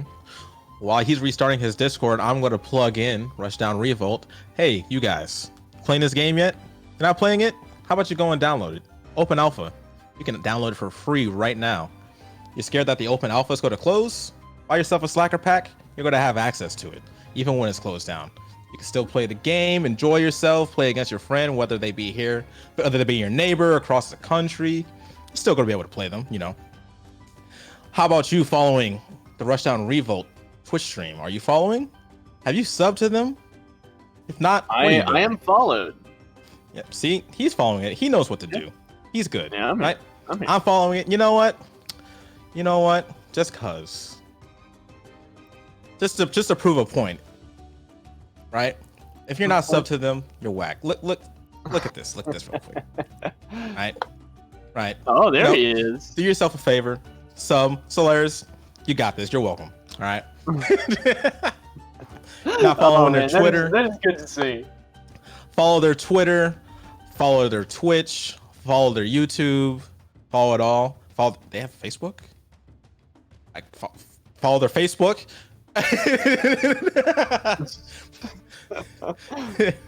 Wish is yelling at us in the Discord chat here. Well, see, now I gotta follow the Facebook because I didn't even know. Yeah, I didn't know that existed either. All right, so it's If only I wasn't so young that I didn't like Facebook.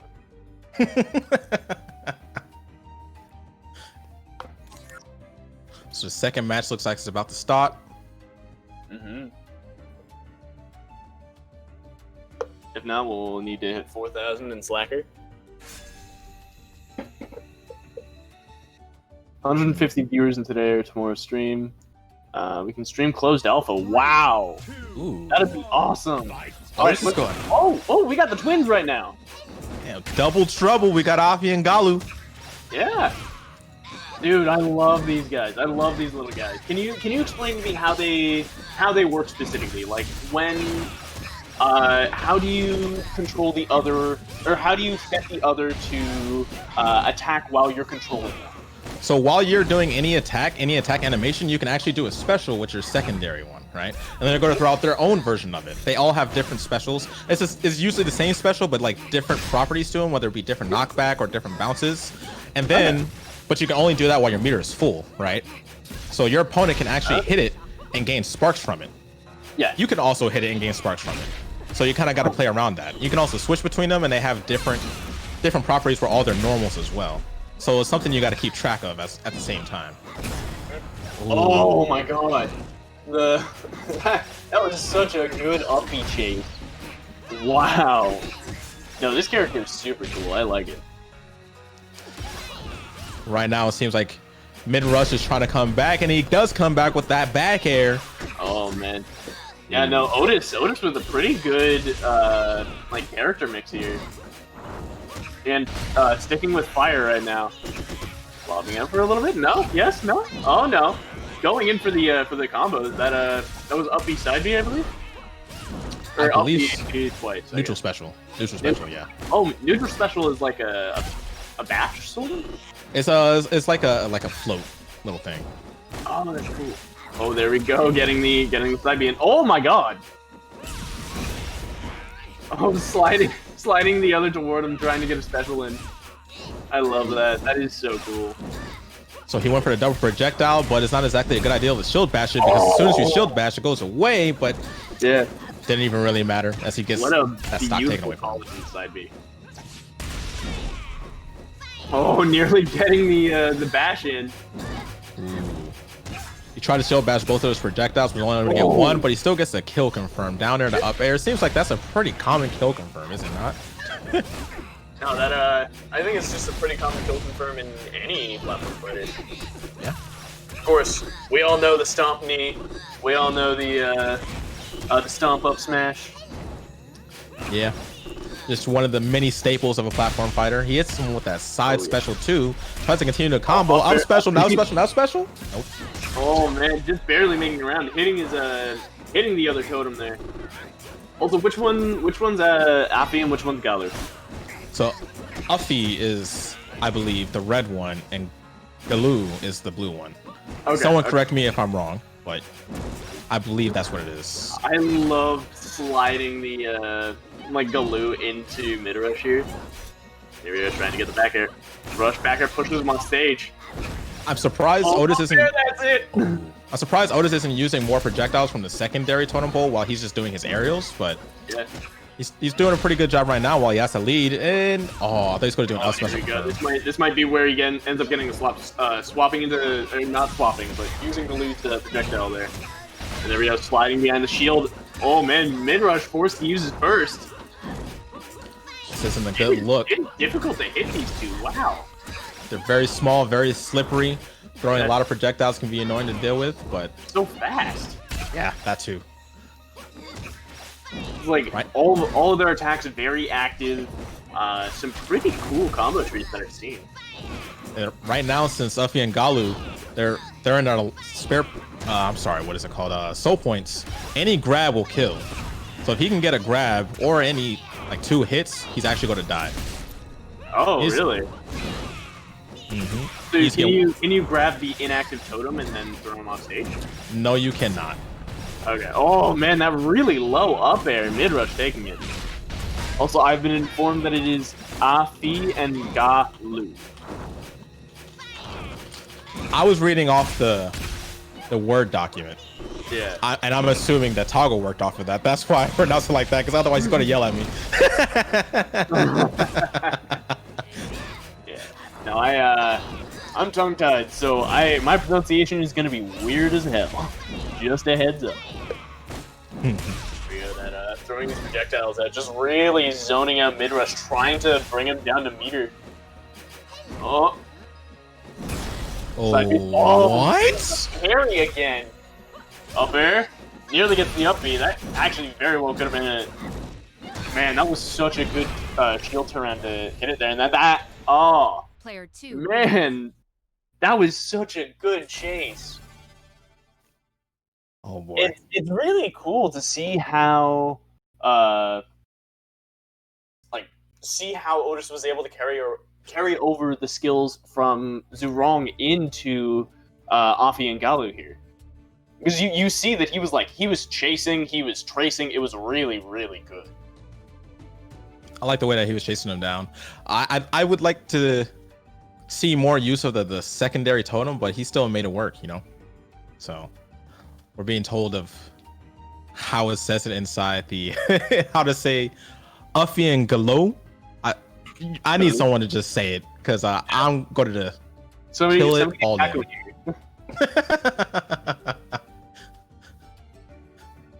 Who named these things? Get in here. Tell us what it is.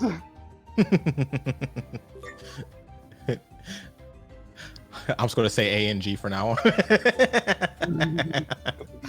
Oh my god, yeah, no, people are...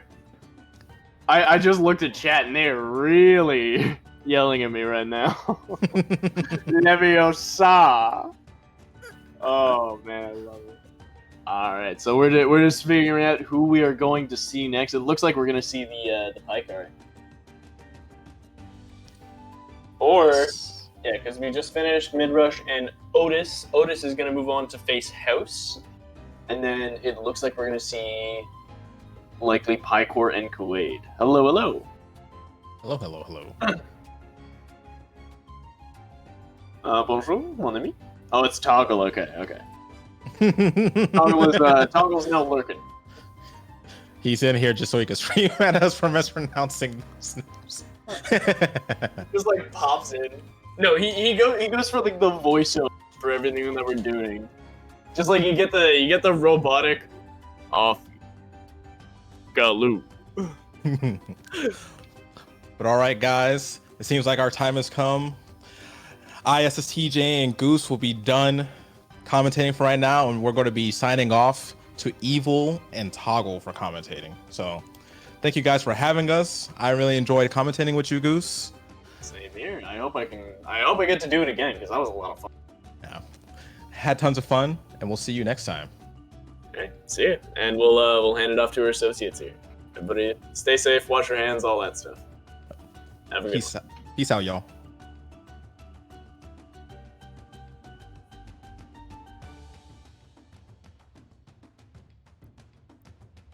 What's going on, guys? Hello, everyone, and welcome to Top 8. How you doing, Evil? I'm feeling pretty nice. Pretty nice. I'm feeling ecstatic. I'm feeling electric right now because my boy House of Creation has made it to Top 8. I'm so excited. Okay, I just want to go off and say, I gave him a little bit of coaching before that set. House of Creation is also my boy, and I am really, really excited to see him in Winter's Side. Facing off against Otis, who hasn't really gotten to enter too many tournaments recently, but I expected him to do pretty well, and actually taking out our, Midrush, I believe was the 3rd seed? Yes, Midrush was 3rd seed, and then we had... I have to pull up the... Maybe I should be, like, prepared to do this, but, who cares?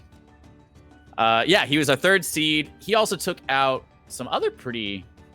It was really impressive run from House, honestly. House taking out Slops, who went in as the second seed. I stand by my decision for doing that, but House just played extremely well. That was a really good. I would consider that an upset, but it was really, really good. Apparently they were playing friendlies before, and Slops was winning like every single game. Yeah, I mean, Slops is a very good player. This is actually his first official 1v1 tournament. Really? Yeah, Slops' first tournament. So having House be able to take out Slops, I was not surprised. But I've seen Slops play. I was really impressed with his play. Really, really big win for House. House over Pipeman. If you guys don't know, Pipeman was doing the, not the kid, it was the Raymer speedrun event last Wednesday. And he was doing excellent. He has great control over the character, but House ended up 2-0ing him. And that's not a easy matchup for Erda. Raymer, it's not like super in Raymer's favor, but like in general, if you're thinking about the archetypes that these characters are playing, the Erda is the grappler, the close range, and Raymer has 3 different options for, two different projectiles, and one of those projectiles can be done with 3 different special moves. So it's it's like you can box out a lot of things. But it looks like we're gonna go to our first game of Paikor versus Quaade. 3, Winners 2, semis. 1, fight. Like I said, I'm really excited for this. We see the golden skin coming out from Paikor, and Quaade with his very signature yellow bumblebee Ashani skin. Yeah, Paikor, the winner of the last Arcadian a couple of weeks ago. Paikor was second place. Paikor was second place, my bad. Right. The winner of the previous Arcadian was Bobby, and he was banned from this Arcadian because of that.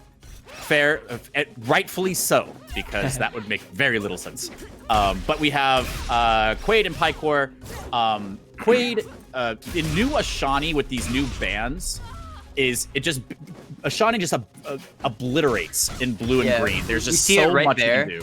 Like that combo that Ashani got up the side with up special, there was actually pretty little that Paikor could do there, because if he had DI'd in, it would have led straight into that EM punch.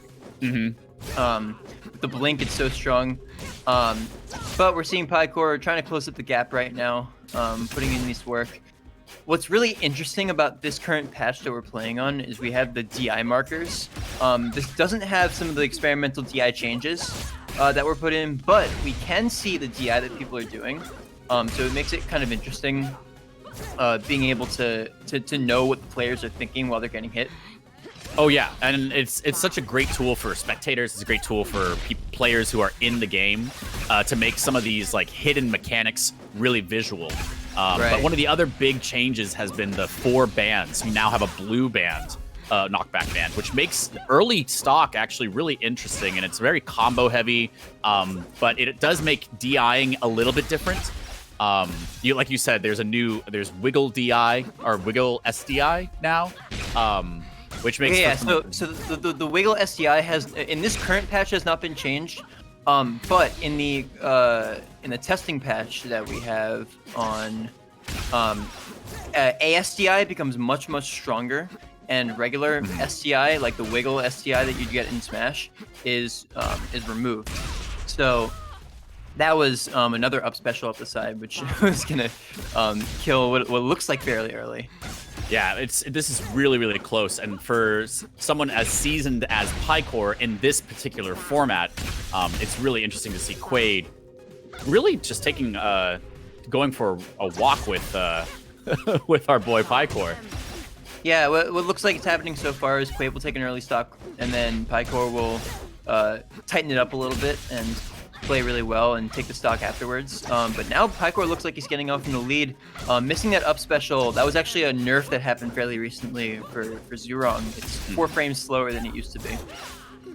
So what I've noticed a lot with, especially with these characters that do really well with combo game, is that stage selection, now that we have 2 earlier knockback bands, is stage selection and the stage boundaries plays a much larger role. So if you are able to combo your opponent off the stage, you can kill early because a lot of your kit is going to connect for much longer now. So like the up special to up special to up special. If you're DIing that in a particular way on a smaller stage, it's gonna mean your death in green, right?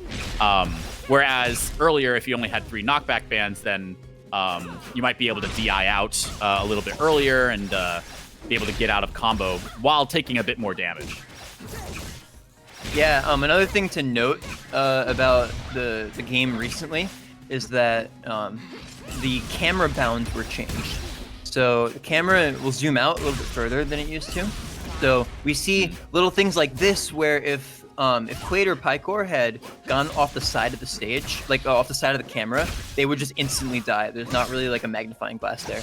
A trade almost leading to like a crazy DBZ situation, but both players are gonna get out of there and reset the center stage. This is very, very close so far. Yeah, Quaade in game right now on his last stock. Oh, I didn't even realize Quaade was on his last stock. Yeah. So Quaade in game is fighting for his life this game. It's only a best of 3, even in winner semis. Whoa! Player 1 wins. It looked like he was bursting. We call that an electric end right there. No, what But that happened was- was that's a glitch that's been happening for a little while now. The zoom in KO happens on the second to last soul point with multi-hit moves. Like Zerong up special, the blue up special. It's kind of funny. But It's great though. Yeah, the That's a second lot up of fun. special will clean that up though, and Paikor ending that first game with a clean stock ahead. Yeah, he was actually down for most of that game, and then about halfway through, both players were at 2 stocks, and then Paikor turned it on. I think he realized like, okay, here's Ashani's tools right now in this patch, and that's one of the beautiful things about being in a game in alpha. And if you guys want to join us in this open alpha journey, go ahead and use !Steam in the chat right now. But it's what's beautiful is that we get rapid fire changes, and they're usually pretty small changes. But it's not like, a more polished game or a released game where they're putting a bunch of changes out at the same time, and it's usually spread out a bit further. We're just making changes to the game, every 3-4 days, and listening to your feedback and listening to what you guys think about it. So it's really, really cool to see how these balance changes, these quick rapid fire balance changes can have such quick effects. And you saw that with Paikor getting I think used it's to really, Ashani. really fun. I think it's really fun to have so many changes so quickly in a game that just the game being ever changing leads to things not really being stale. It's really, really cool. Well, we're gonna go to Shadowbriar, my second favorite stage. And again, It's not only for the music. if not only for the music, but also what I was talking about earlier with the blue and green band being so good for Ashani. This is one of those stages with really, really narrow side boundaries. And for Ashani, that is just early kill central. But it looks like it's kind of coming back because you also get less stage room. And Zoo has so many burst options with her, or what is it, the Phoenix Rush, which is her side B. Did you see actually how high that blue shine hit from below the platform? That was crazy. I didn't even know that hit that high. I guess the entire VFX is a hitbox though. It's a really big move. Ooh, the red burst sending Quaade like way close to the blast zone. Like I said before, the edge of the camera when you're that far off stage is the blast zone. So as soon as you pass that bound, you're gonna die, like we see right there. Blue side special from way off the stage. What you said it was called Phoenix Rush? Is that the official name? We came up with words for these things. I gotta tell you guys, it's not easy. It's not easy developing a game. Because, we're all just saying side B and up B, and people who are spectating and never played this game, they're like, I don't know what that is.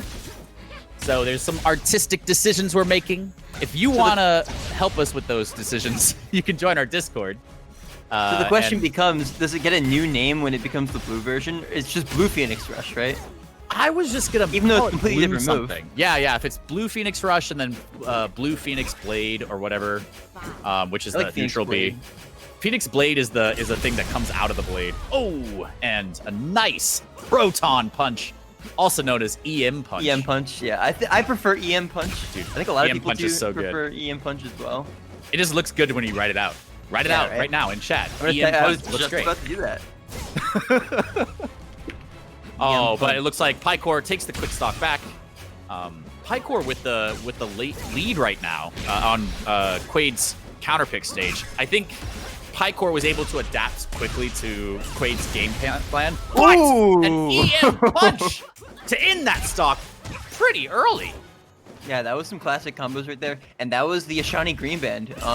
This is a character that kind of won out on that particular patch, I would say.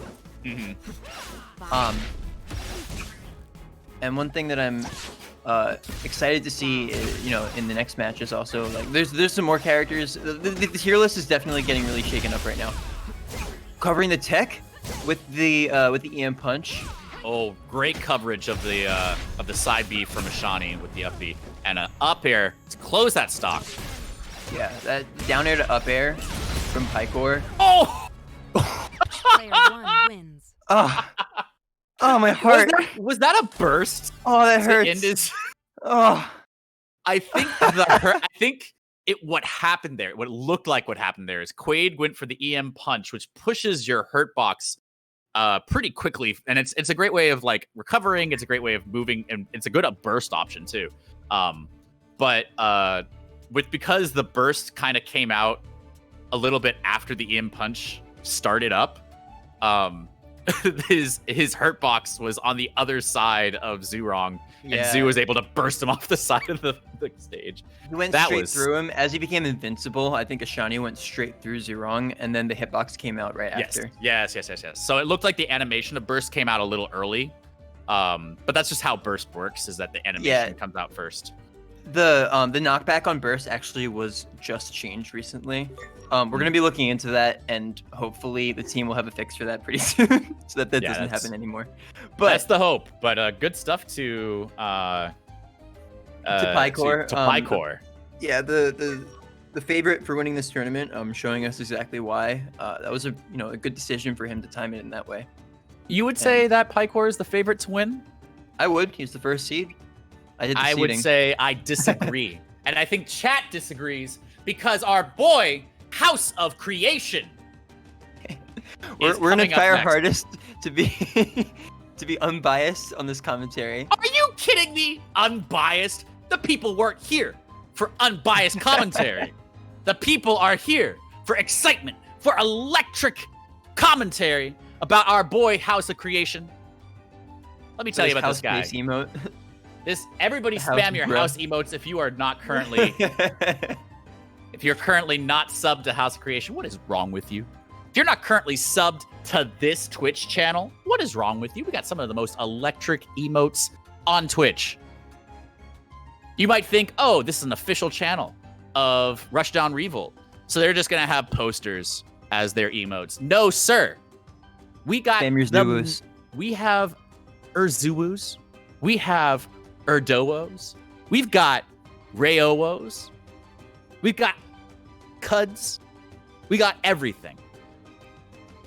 Since Zuwus is the first one that you get, I'm just gonna spam your Zuwus is gonna be the classic. Anytime we have somebody getting a sub, we're gonna be spamming your Zuwus. Just letting you guys know. It's a great thing. We also have this is a lesser known thing. Not many people know this about Twitch, but if you are donating bits to a channel, channels can set up bit emotes or bit emotes that you earn by donating a certain number of bits to a channel. And even if you're not subscribed to that channel, you get to have that emote forever. So if you donate, I think it's like $5 worth of bits or $10 worth of bits, you get emotes you get to keep forever, whether or not you're subbed to our channel or not. So go ahead. Speaking of being subbed to this channel, spam your Zuwus right now, please. Spam your Zuwus. We have a new sub. Spam your Zuwus. Thanks, Shep Nasty, for your 2 months. We got Otis. We got House. Otis, another favorite of the people. He's a people's champion. HouseOfCreation and Otis are both... They're players for the people. Right? I wouldn't say that. I'd call Otis generally a heel. He can... If House is your face, Otis is definitely your heel. HouseOfCreation See, this is the thing. I feel like Otis, and this is all part of the script. You're getting some backstage information, guys. Otis was initially billed as the Steve Austin. Okay? We wanted him to be heel. We wrote him to be heel. But people just fell in love with him. And that's a problem. Because House is our face. He's the face. House is the face of this game. That bruh hollow gets spammed everywhere. You guys go on quick play by going to ! Steam and downloading the game right now. It's free until Sunday.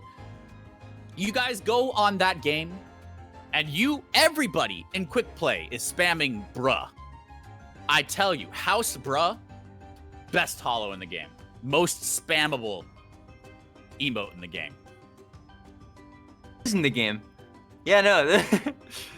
Speaking of which, if you are a streamer for this game, make sure you hit up some of our devs in the Discord, and they can add your hollows, your Twitch emotes into the game as hollows, for free, and that's just part of our kind of creator program. And it looks like we have both people in the room right now, which means we can get started in just a moment. Yeah, finishing that thought, you guys can go to rushdownrevolt.com. And you can sign up for our creator program. You don't have to have a huge following.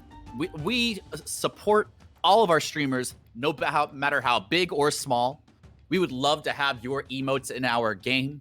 We would love to share all of your amazing creativity. And that happens when you guys stream our game. We just support all of our streamers. We love all of our streamers. Thank you guys so much for everything you guys do. Getting into this match, I'm so excited. I'm so tight right now. I'm trying to hold in. I'm trying to hold in this excitement. But we haven't started the game. Everybody's in the lobby. Everybody's ready to go. So I'm thinking about what character Otis is going to go. Is he going to go Afigalo? I can check online right now and see. He's been playing Wei, he's playing Afi, he's been playing Raymer. He's been playing a little bit of everything. Right? He's been playing Dave. You know? He is going Afigalo. This is a matchup that the House has a little bit of practice in. I play with him a decent amount, and I play Afigalo. And Otis used to be an Urda player himself, and then dropped the character for some other characters. It's interesting trying to come up with a tier list or something like that for this game, because things are so constantly in flux. I would say that Urda is a character that kind of won previous patch. Absolutely. I think that there are certain things, like there's two different kinds of patches. And I think that people sometimes forget that like these things come in phases, especially in an alpha situation, especially when you're pushing these things really, really quickly, is that we have patches that are like, okay, we're introducing blue band, right? We're adding a new band. We're not balancing the characters according to that mechanic yet. We're just pushing it out there, and we're getting it into the world and then seeing what happens. And that's the whole point of going alpha, is being able to make these decisions and be like, okay, let's try it. Let's see what happens, right? And then after we find out that Urda can kill in blue, then we go, oh, maybe we should fix that. And then just as clarification, the blue band is actually the old green band. The green band is the new band.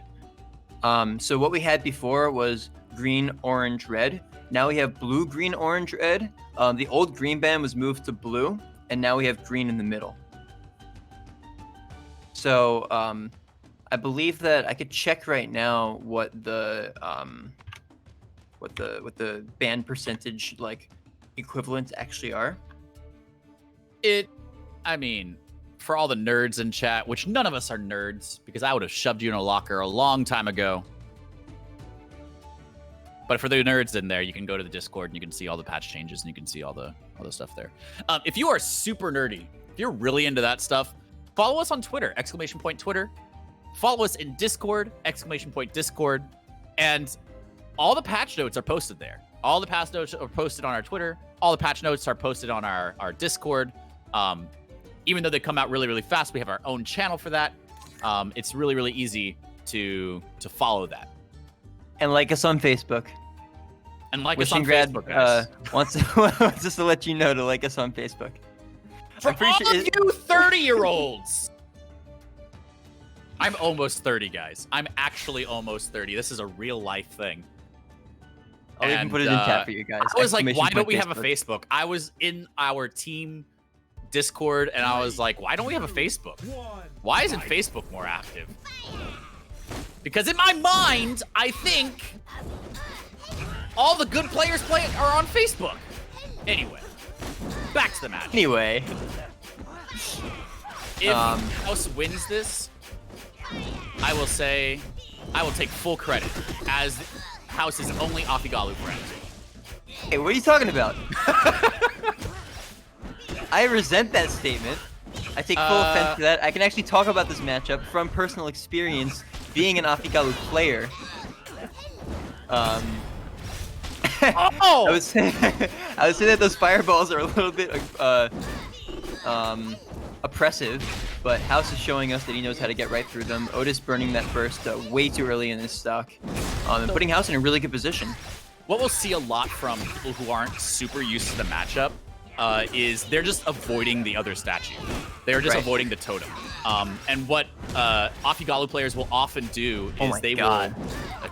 so early. Afigalu's so small!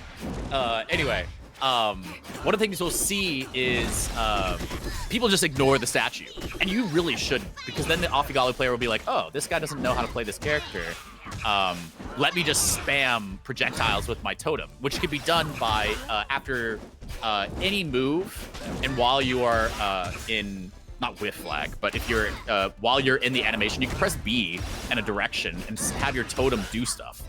And it's a really cool, unique mechanic for this character. But by doing that, you make your totem vulnerable for 2 seconds. Yeah, we call that a desync. That's the good kind of desync in this game, not the bad kind. We Yes. like good desyncs. House with that the elbow drop, setting up that forward air. The elbow drop is an extremely strong spike if you manage to get the correct hitbox. And this grab is gonna put House in such a big lead. Having 3 stocks while Otis has already got 1. What we Otis saw a burning lot that in the burst last again. patch was landing nairs. One of the things I saw from Pugsy when he plays Urda is you're landing with nair. But what I'm seeing a lot from House is he's using that disjointed, not a disjointed hitbox, but that really beefy hitbox from Fair and from Bear to really space out this tiny little itty bitty character that has some decent disjoints, mostly from Fair and from Bear. And it's worth noting that that the neutral air from Urda was obviously it was a super duper good move, and it still is, but it was given the maximum amount of extra whiff lag on landing when the pass on whiff lag was made, meaning that it's a little bit less safe to throw out in neutral. It's less spammable. You can't just autopilot nair into somebody. Oh, that Otis was overextending really a little bit.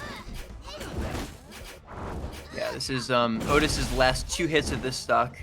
I do not believe that Afigalu actually refreshed their soul points if they get a kill, which is a little bit unfortunate. So if you were to get this kill, he'll still be on 1 soul point. But It doesn't matter. Player 2 wins. we've got He's got the people's almost elbow. JB3 stock. 2 stock? Either way. 2 stocks from Are House we, are we Recreation. carrying that notation, the JV, over Yeah. from Smash? I'm sure that a few things can be kind of let go. Yeah, I mean, because not everybody comes from Smash. yeah, true. But also, like, I feel like with a health bar system, It I doesn't don't make as know. much sense. It No, doesn't you're make right. as much sense. 100%. Just like Yeah. 0 to death doesn't really make sense. Oh yeah. You're like Some 0 to people say death. full You're like combo. 150 is it's like What I would say is that 0 to death makes a little bit of sense if you're thinking like 0 time. You know, there's been 0 seconds left, started off in the stock, and then you're at death. Maybe. I don't know. Might be kind of bad. Either way. either way, everybody's favorite player, except for the Otis fans out there. The Otis fans. If you're an Otis fan, let us know in chat so that we can ban you immediately. Just kidding. I'm just kidding. We're not gonna ban you for liking Otis. Otis is an okay guy. We like him. He's amazing. However, I gotta play for my boy House. I gotta play for my boy House.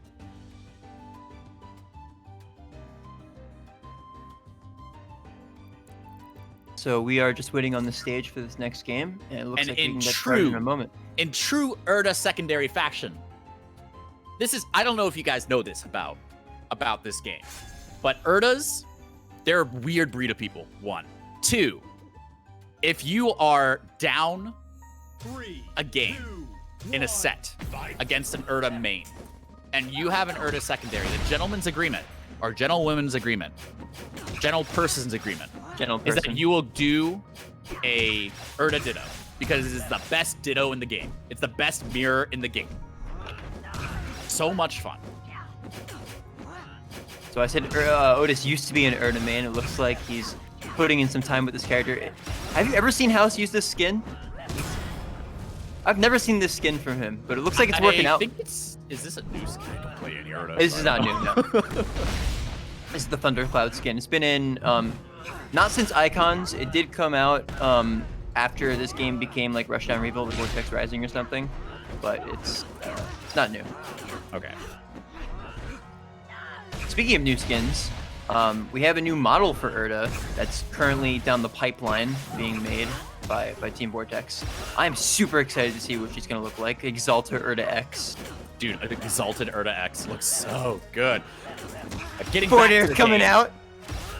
Show us your fists. Space back airs. This is this is true to form of a With the big platform punch. fighter. That would be kind of weird if that move was a back air. Ooh, House going really deep for that lariat spike. Nothing gonna come from it. Oh, the double up B. Mm-hmm. The big old fist. And House with that incredible just awareness to be able to bait that landing there and punch in immediately.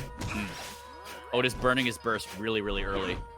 Yeah, it's been a common theme so far, and it's going to be a thing that's going to lead to some kind of cheesy stocks taken. Strong combo. What's House going to do? Is this the aerial chain grab? Let's go. I don't know if Otis knew about that one. That was death off the side blast zone. And that was the camera changes. What I'm hoping for pretty soon is that we're going to get kind of a little visual effect for where the blast zone is. It's actually really close to the stage. Yeah, yeah, and we didn't notice that before because the camera was so zoomed in. Ooh, big hug. Otis looking for that spike into spike, not quite getting it. House perfectly spaced to cover that side special, but doesn't manage to get the punish out. Otis with the charge up air, taking his stock, but House is looking like he's gonna potentially make this a 2-0 unless Otis can turn out something really big right now. A cheeky little up B2 to catch House just baiting out a landing. And there we go. That was all she wrote.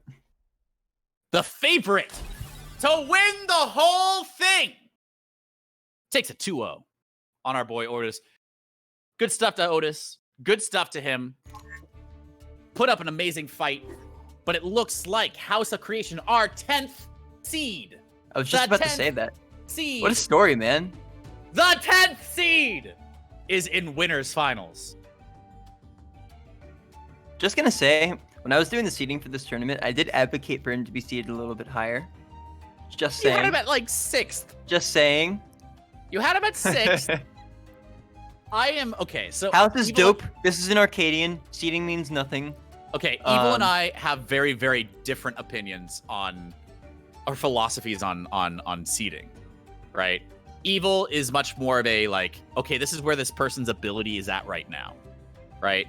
And in my mind, I have a very different opinion. So Evil, explain to the people how you seed a tournament. What is seeding to you?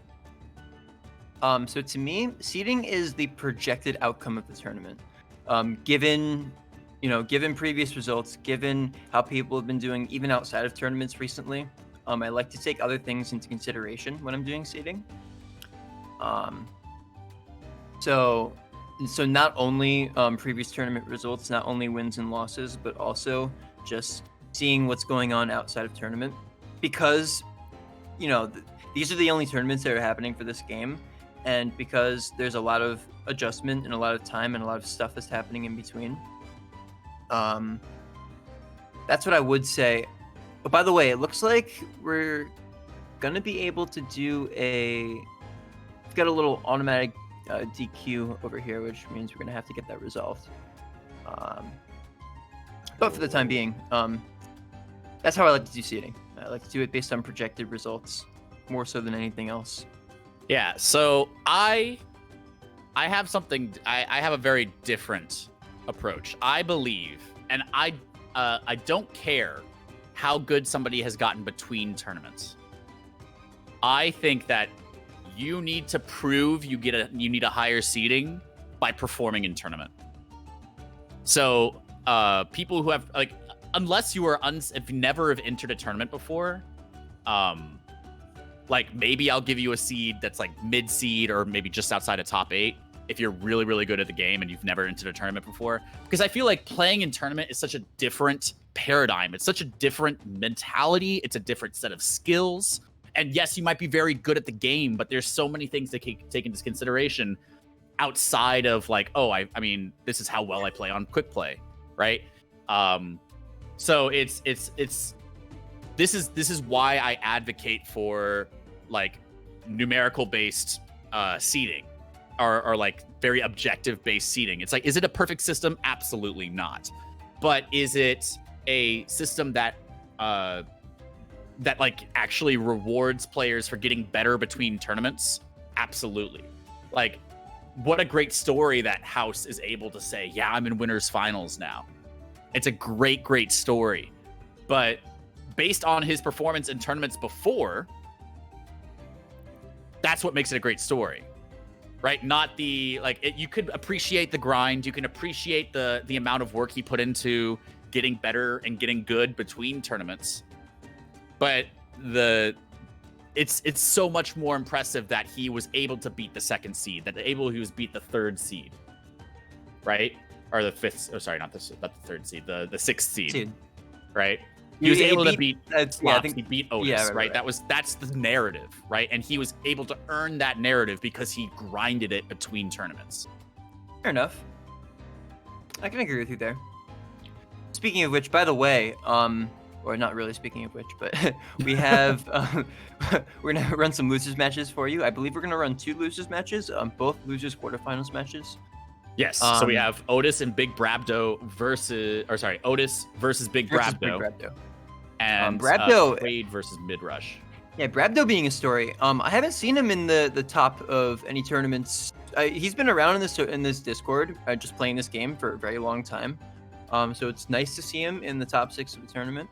Oh yeah, I think Brabdo has been grinding this out. I remember back when we rated him a few tournaments ago, and he was sitting there struggling to get his stream to look nice when 100 people rated his channel. Right.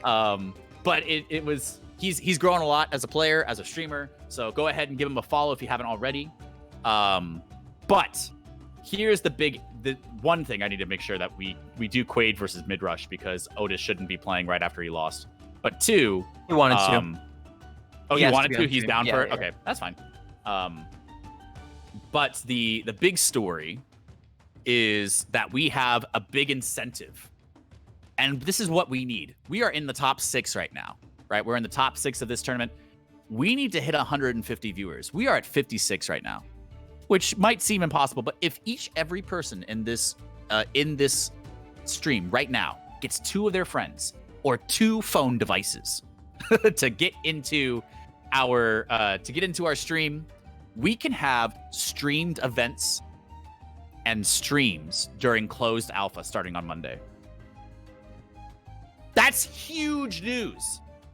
So if it happens today or if it happens tomorrow, if we get 150 viewers on either of these streams, peak viewership, not average viewership, peak viewership, we will open up our stream. We'll lift the iron curtain on the I was about to say the DMCA. That is not what the word is. We're gonna lift the curtain on streaming between open alphas. So we're waiting for BigBrabdo to show up to his match. Brabdo, you need to go into the lobby, brother, and start your match.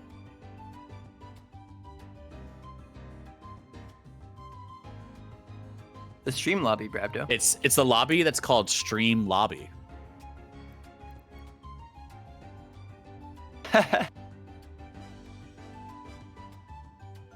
Yes, we're gonna lift the NDA if we make 150 viewers either today or tomorrow. Oh, really? We will lift the NDA for streaming.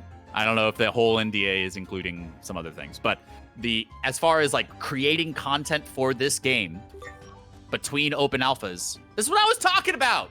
Were you not listening, Evil? It's a huge deal. I stepped out for a second. I'm sorry. If we get to 150 viewers, we're gonna lift the NDA. Turns out. Hadn't heard about that before. the thing I was ranting about for a solid 3 minutes is true. All right, we've got Brabdo in the room. We've got Otis in the room. We're gonna be starting out our losers quarterfinals in just a moment. As soon as we get our stage picked.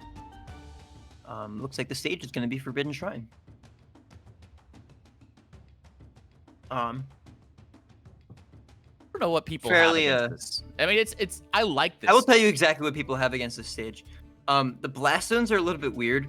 I think that the bottom blast zone is a little bit close to the ledge compared to other stages. So you die early here to spikes on this stage than you do on other stages. The top platform is a little bit awkward, so it's awkward tall. height. It's tall. Yeah, it's an awkward height compared to the other stages. So setups that would work on other stages don't necessarily work on this stage. And also the walls just make recovering a little bit awkward because you don't have a lip to protect yourself. Okay, so people just whine about it. That's great. Okay, cool. Get into the match. Yeah. And to that I say, get over it. I'm just kidding. I don't actually have that. What? Like I said, people die to spikes fairly early on this stage. Keiko, please nerf. Yeah, Fix the game. I will let you guys know that spikes are getting readjusted a little bit for this green band. But this charge forward air is gonna zoom KO, gonna be a very decisive kill, and we're gonna be tied at 3 stocks for each player. Yeah, BigBrabdo.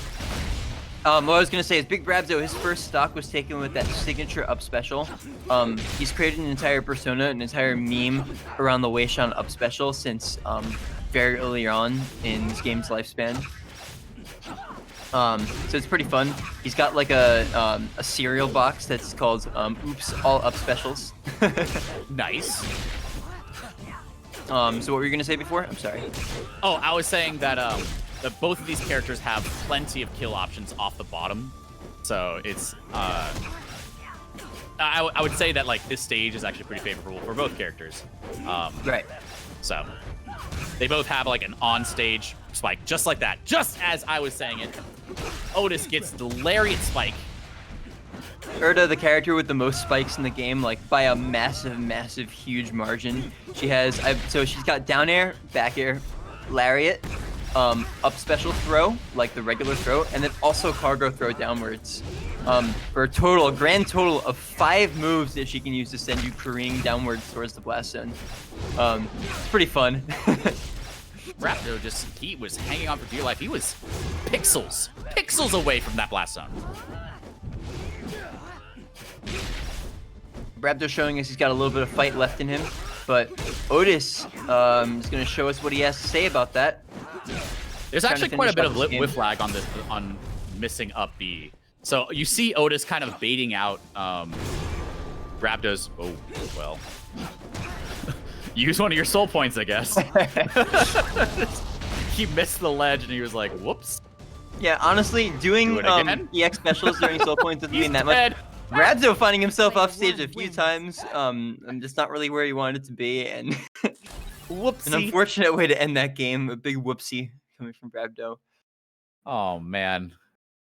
But Pour Otis with a strong one showing. out for a big Brabdo, okay, guys. You gotta looking rough for the boy. Oops, all whoopsies indeed. Looks like we're not going back to Forbidden Shrine again. Yeah, no, it's an awkward stage. I agree with everybody. Also, with the new camera bounds, it looks a little bit weird at the bottom. It looks like it should continue all the way down, and I believe that there's still a collision box there. There is and still you can't go under box. it. Right. Well, I think that the stage or it ends there. I think that like the blast stone starts like maybe 1 unit below it, not a pixel, a unit, which is 1.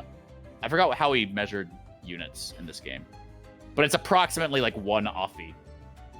If you can imagine the little idiot. No, literally, I will tell you right now that internally the devs actually use character lengths as units for measurement. But there's actually like we have a unit. We have like a like in Unity. There's like meters. Yeah, no, I have a funny story. Like when the camera bounds were being like widened, like TrueFire, one of the devs, was literally saying, "Yeah, I'm trying to figure out how far to do it. I think we're probably gonna do it by like half an Erta." Half an Erta. Yeah, we're gonna widen these camera bounds by half an Erta. We're now in Mulu Mulu, the best stage, the absolute best stage. And if you disagree, you're wrong. It's why it's a starter, guys. Mulu Mulu is a starter. We got a certified Pacific Islander here in chat, here in commentary, just so you guys know. He was very excited to hear that this stage was going to remain in the game. I was from excited. Icons. I would never cut this stage for any reason. It could do no wrong. Yeah, honestly, I'm kind of surprised both characters are living into Orange Band right now. This stage has been kind of known for its very early, very cheesy kills. Brabdo trying to combo off the top and then off the bottom. Okay. To be fair, actually, Mulu Mulu is actually a decently tall, not a tall stage, but it at least has the a tallest medium. Stage. It is the tallest stage. It's the Yeah, tallest it has, stage. Yeah. Even from the top platform, like it's quite a bit of ways to get up there. It's the side boundaries that people are a little bit wary of. It's interesting because a lot of people say that Mulu Mulu is like the easiest stage to get KO'd on because of the side, and that's kind of correct. But a lot of times it depends on the character, and it also depends on the direction. And so, what I think that it's actually Shadowbriar is the smallest stage overall if you take into account the side blast zones and the top blast zones. Yes. So it's interesting to keep into mind. You die off the corner the earliest on that stage because of that. Yes, which is surprising. Why would Otis switch to Zoo if he's gonna go to Mulu Mulu? But, Yeah, it could have just been a character. I mean, thing. why did he choose? Why? Well, okay, hold on. That was actually Brabdo that made the stage pick. Right. Yeah, Brabdo made the stage pick, and then Otis made the character counter pick. Yeah. Thing to keep in mind is that Brabdo did SD twice in that previous game. So he could have very well, and it went into last stock, so he could have very well won that game against the Erta. So I guess Otis felt that he could tighten it up a little bit, play a little bit cleaner with the Zoo. But we're seeing a good comeback coming from Brabdo right now. Not really many early kills, just some solid play. I guess he might be just more comfortable on this stage. Ooh, Otis going off stage and recovering backwards towards the ledge. Honestly, I would not have done that if I were him because of the hitbox on up special. And now Brabdo is able to take this lead up to 3 stocks to 1. Otis is holding center stage. Pretty good idea for Zoo. Yeah. Zoo can actually cover a lot of ground on this stage. So just being able to hold center stage and then force Brabdo into basically a disadvantageous position. Right. Is really good for him. Yeah, an interesting thing to note is that given the sizes of these characters and just the way that their movesets work and everything like that, you would not expect the neutral to play out the way that it does, because unlike the way that you'd expect them to be from looking at them, Wei Shan actually has like the fastest air rush, and Zhurong has like the shortest air rush. So what ends up happening is these characters, the roles are kind of reversed. Wei Shan is like the big fast character that's going to be flying around in the air, and Zhurong is kind of has to play a lot slower. So sure. this small stage, I'd say, would actually be in her favor because she's able to cover more of the stage with her smaller amount of movement. That being said, Brabdo is going to take that game in a 2-stock. Yeah, BigBrabdo upgrading to a huge Brabdo. Enormous Brabdo on the way if he can take it and get to loser semis. This is not top 4. This is top 6. No, this is top 6. I'm asking, do you know if top 4 is going to be best of 5 or is it just top 3? Best of 5. Okay, got you. I do like the idea of top 4 being best of 5. Loser semis feels like a finals match. Okay, tell me why. Tell me in the bracket. Tell me why you prefer it, and I'll tell you why you're wrong. Okay, I will tell you why I prefer it. I will tell you why I prefer it. Okay, because in loser side, I would not want to make like the losers quarters matches be best of 5, because then you're like in best of 3, and then you're losing and then going to a best of 5 set. It's really weird. But in losers semis, both players have to be coming from opposite sides of the losers bracket, and they both have to win a match in order to get there. And yes. And if you look at it, it's where the losers bracket kind of convenes together. To me, that seems like a good place to do that. Now, tell me why I'm wrong. I'm going to tell you why you're wrong, because the first time you get to a best of 5 should not be in losers. But you have to win and get to a certain part of the bracket. If you lose winners semis and then get knocked down to losers quarters, right, and then you win your losers quarters match, and then your first best of 5 is before the losers finals. 3, 2. It depends on how much weight you put onto the idea of losers finals. Either way, we're gonna be on Combat Lab. As Afi and Galu, I'd say this is a really good counter pick in general. This character does really well on this stage. Otis has got a different character in every game of this set. Which is awesome, because character diversity is the spice of life. I would say so as well. Yeah, it's interesting seeing the difference, like the dichotomy between character specialists and like random mains kind of characters, people that play a lot of different characters and counterpick. Like back in the day when the untouchable top 2 in the game were Valancheer and Cicero, I thought it was really cool that like the top 2 in the game, one of them was a random main, the other one was a character specialist. Like you got best Zhurong in the game by far, and then you've got a random main who beats everybody up with every character in the game, and then those are the best 2 players in the game. So seeing these types of matches is always really interesting. Seeing how one person adapts their playstyle with one character, and how the other person adapts their playstyle by changing character. What? Was that soul points? I think it was soul points. Must have been. But maybe the throw the chat animation didn't happen, so it was just. You just kind of teleport up to the platform. It's like Marth when he up throws you. Animation. It's like if you've seen that clip from I believe it was KJH's Twitter where Marth up throws Fox and then the casket theme comes on. It's kind of like that.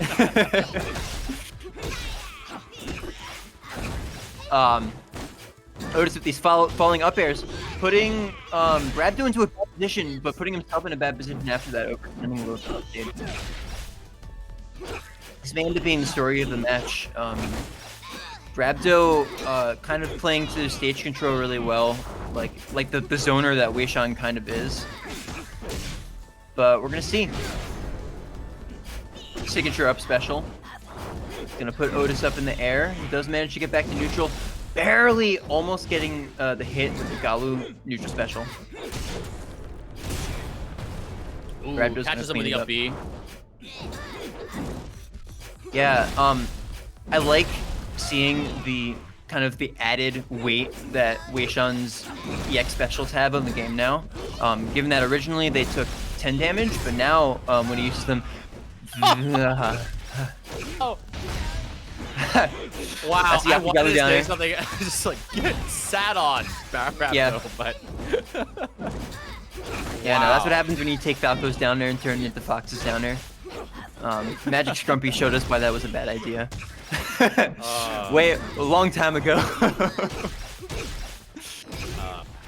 Anyway, one fun fact about, and one of the key elements of Afi is that they actually have different hitbox properties, and a lot of people don't know this, but Gulu has significantly higher vertical knockback, and Afi has significantly higher horizontal knockback. So Fair and Bear will send you much more horizontally with Afi. And on this stage, that's great because and against this Wei Shan, it's great because Wei Shan has a much more vertical recovery, but he has to spend health to really recover horizontally.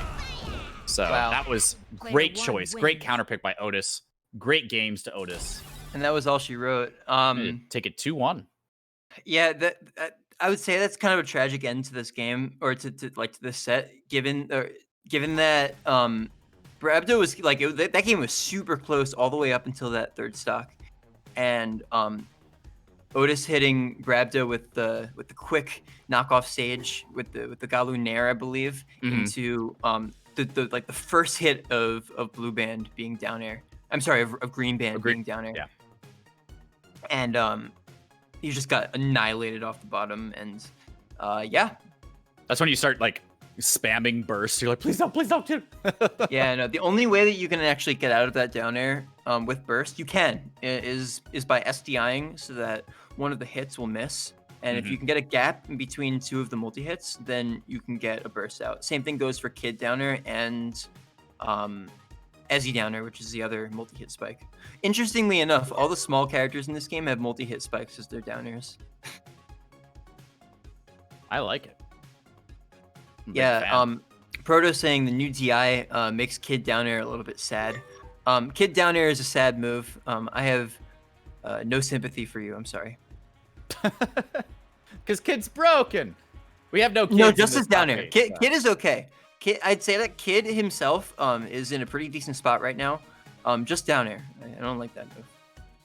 Oh, Apigalu down air is also ridiculous. I will agree with you. And Nishani down air is also ridiculous, and so is Zerung's. There's a lot of really crazy down airs in this game. We're gonna move over to Quaade versus Midrush, which is our last. We're gonna see.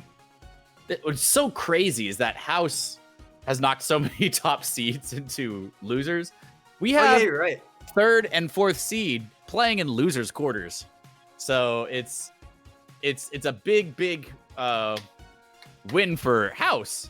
That by the time that any of these players see him again, most of them will be eliminated.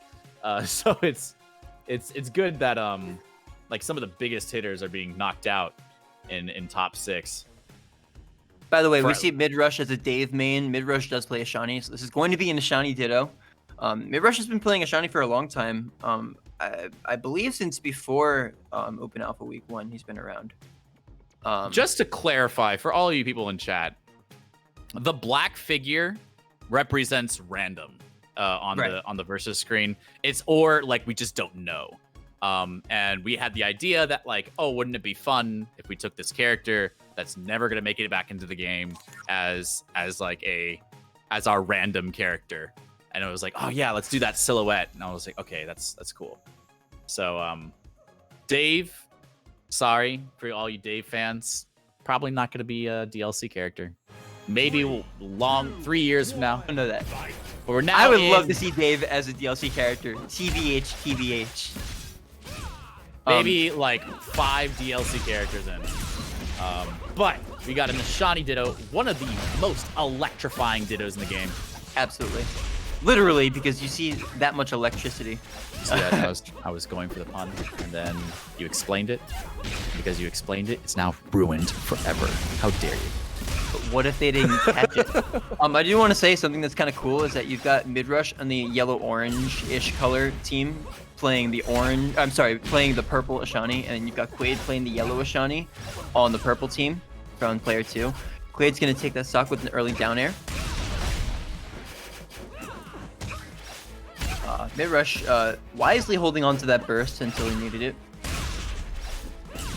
And potentially gonna even this up, but not if Quaade has anything to say about it.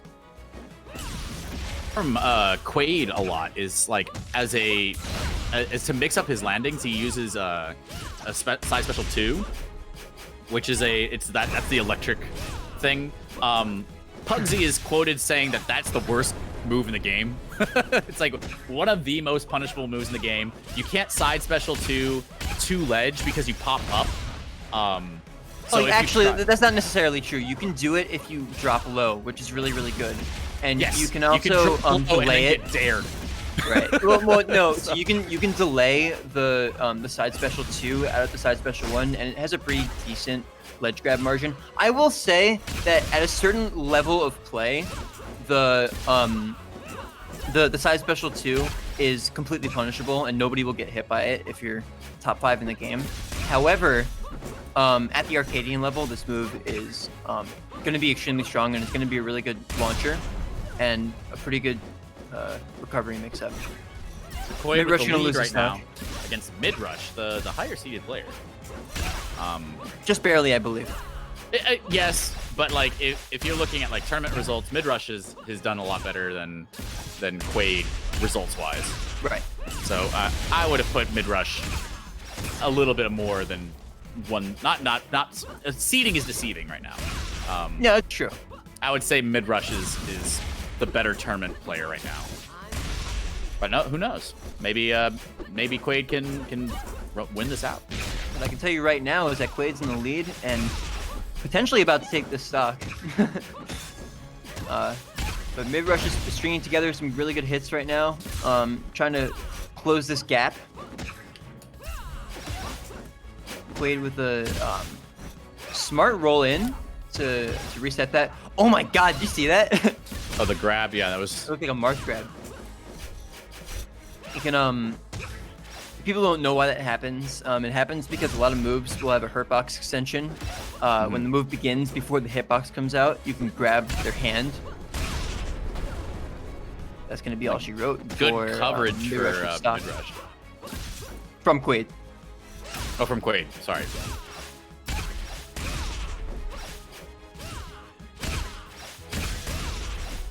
A beat. Oh, the EM punch fade back, not gonna hit. But Midrush retaliating. Okay, see that? There's the side special. Yeah, it's definitely very punishable. Ooh, that's gonna be it. Yep. Okay, I just want to say real quick. I noticed commentary got a little bit sparse at some point during that game, and what I will say is that when you're a chef and nobody's talking while you're eating or while they're eating your food, chances are you made it really good.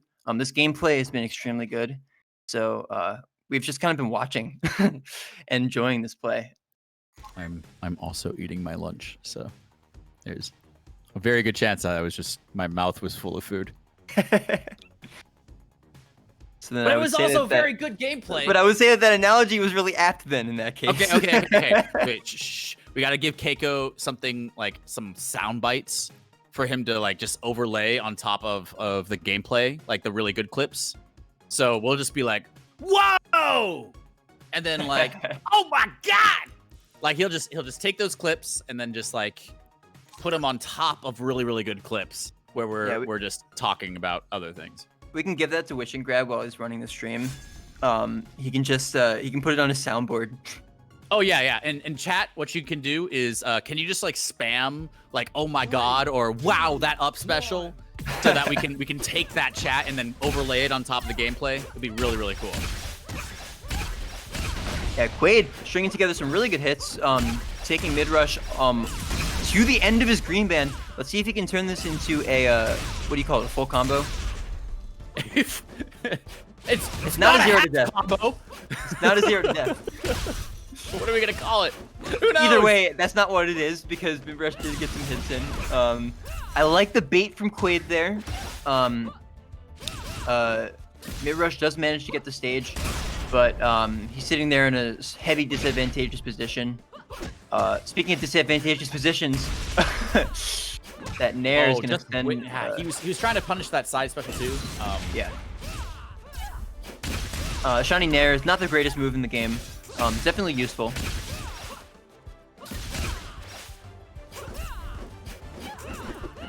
Okay, I really like this spacing from Quaade so far. I'm really enjoying the way that he's using his blink and just in general spacing right outside of Midrush's effective range. That up strike is gonna lead to the chase with that blink up special. Very clean from Midrush there to take that stock. For those of you who are a little confused about what blink is, Ashani has a really cool mechanic where she, with any of her B specials, or with any of her specials, she can actually kind of teleport very short distance, like during the animation, and it's a really cool spacing tool. You'll see Quaade has been using that to he'll like bait out an EM punch and then actually blink back to bait out a ledge option and then cover that ledge option with up special. It's a really cool mechanic, unique to Ashani. Spacing back airs like this is Smash. Yeah, and Midrush managed to quell that early deficit and come back now. And now it seems that he's putting a bunch of damage on Quaade, putting on the pressure. That side special actually managing to land at the very tip of it. Quaade getting under with the EM punch. We saw EM punches almost collide out there in the blast zone. Okay. I really like the parry on the side special too from Ashani. It's actually a strong option that hasn't really been very meta recently. Nobody's been doing that. Everybody's been just kind of shielding it or avoiding it completely. Okay, Quaade sitting there on his final soul point. Let's see if he can get this stock. Gonna decide to bail out there and he's gonna lose the stock now. Midrush sitting here at half health, but not if Quaade has anything to say about it.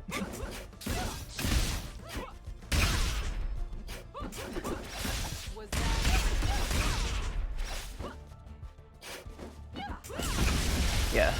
So Quaade has been throwing out a lot of EM punches in neutral.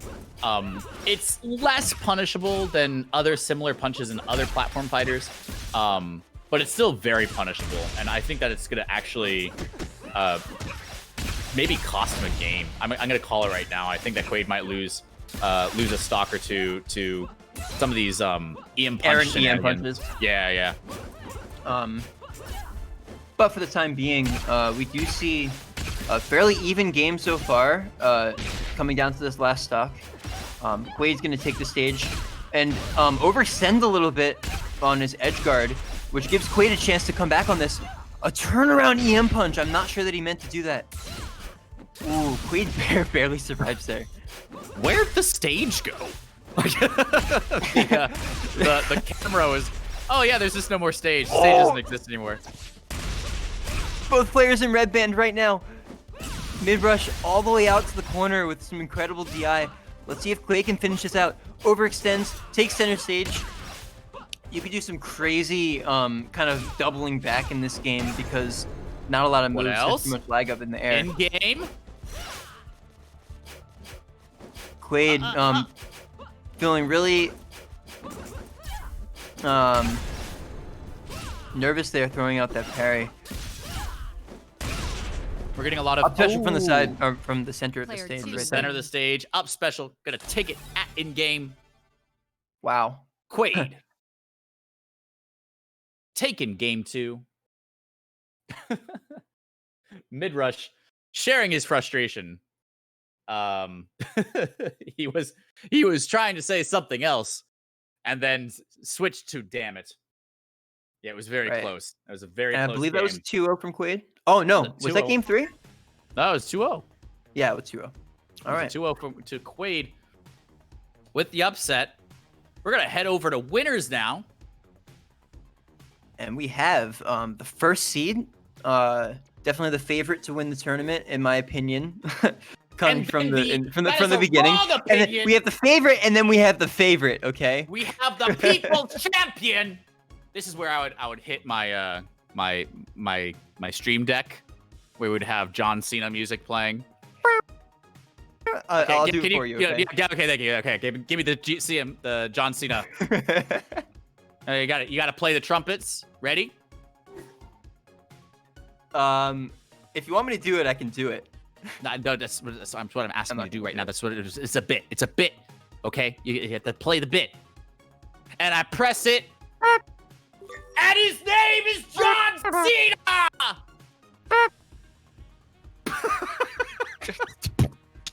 All right. I see you can do it too. Yeah, there we go. We're gonna save that for another stream, okay, guys? This is so bad. Don't Toggle clip sings that. evil Don't clip beatboxes. that. We're about to have an automatic. We're Gloomshot is working on his tool for Rushdown Revolt, and if you guys start chatting it up and start saying, "Oh my gosh," and clipping it, it's gonna get on a compilation, and it's gonna be.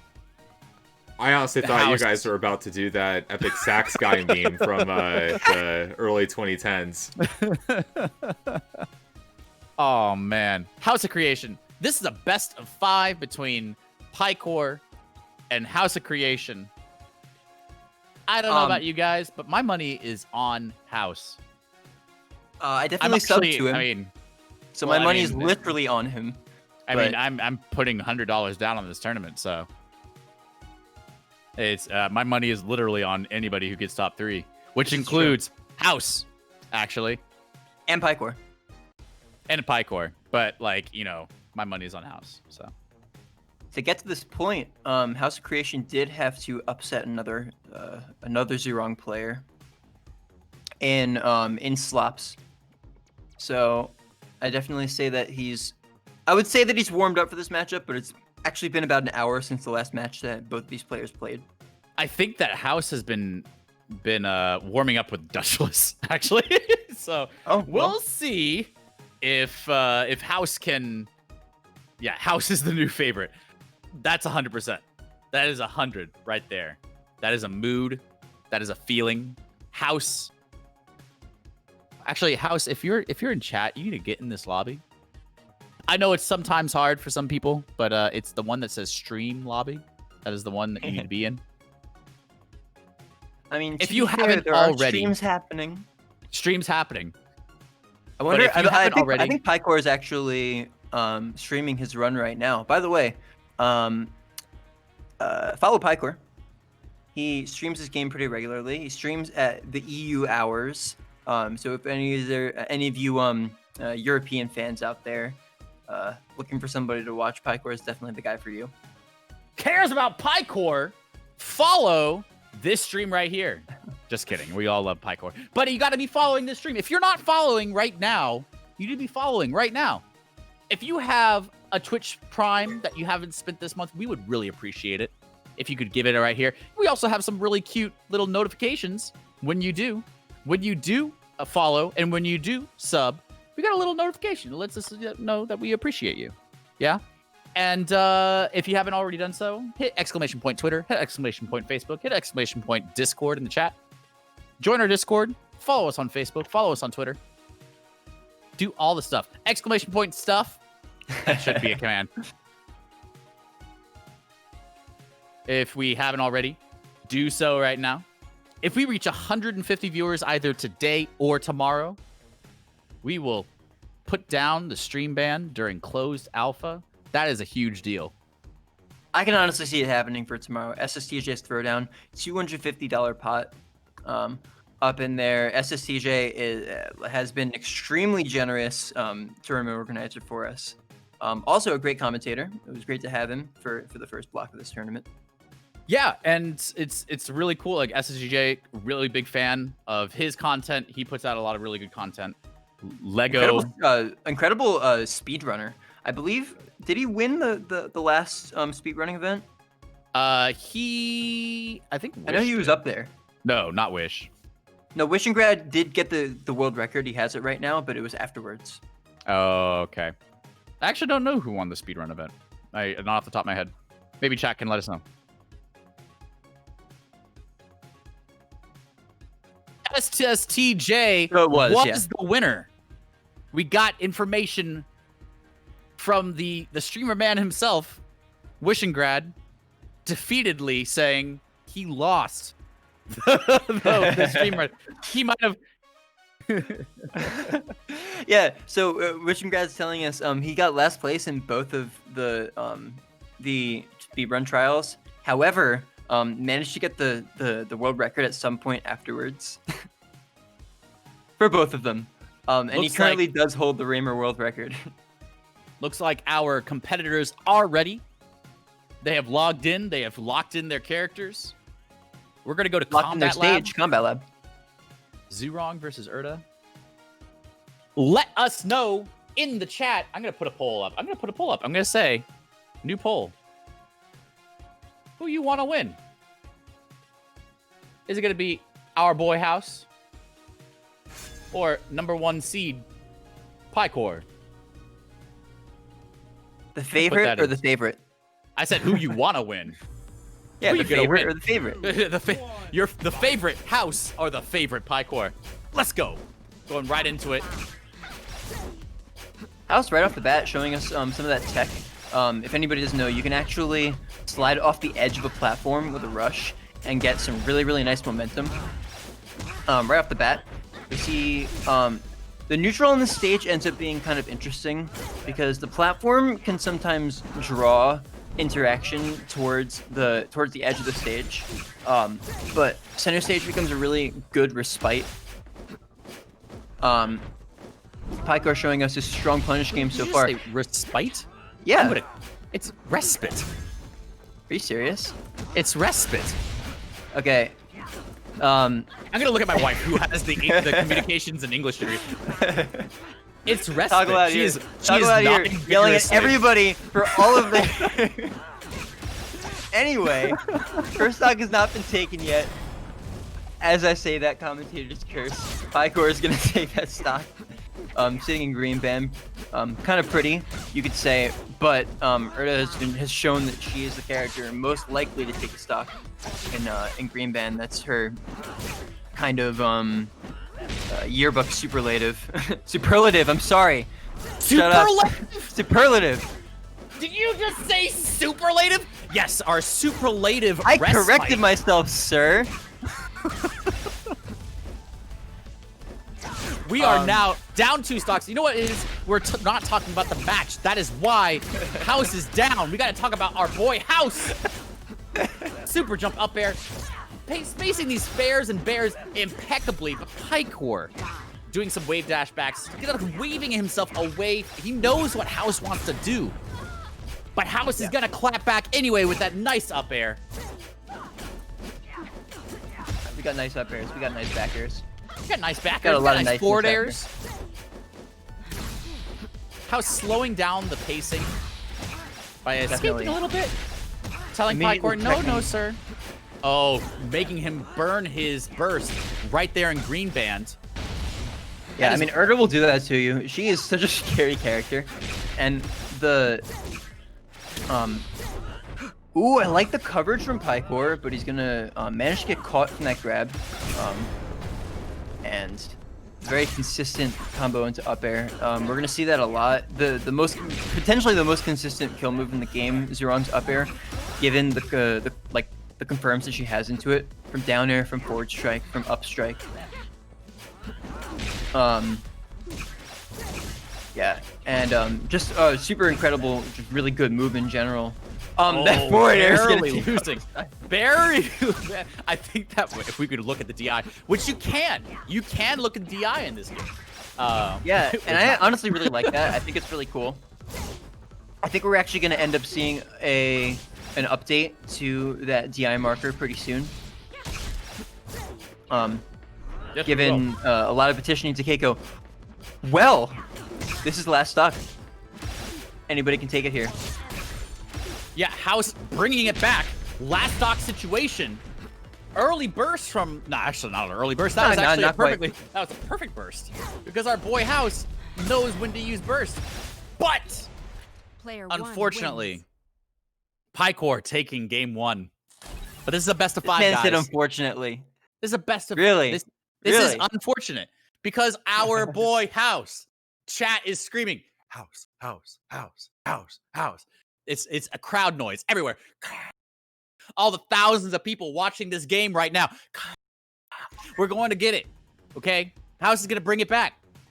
You can simp for Paikor as much as you want, Evil, but my boy House is going to bring it back.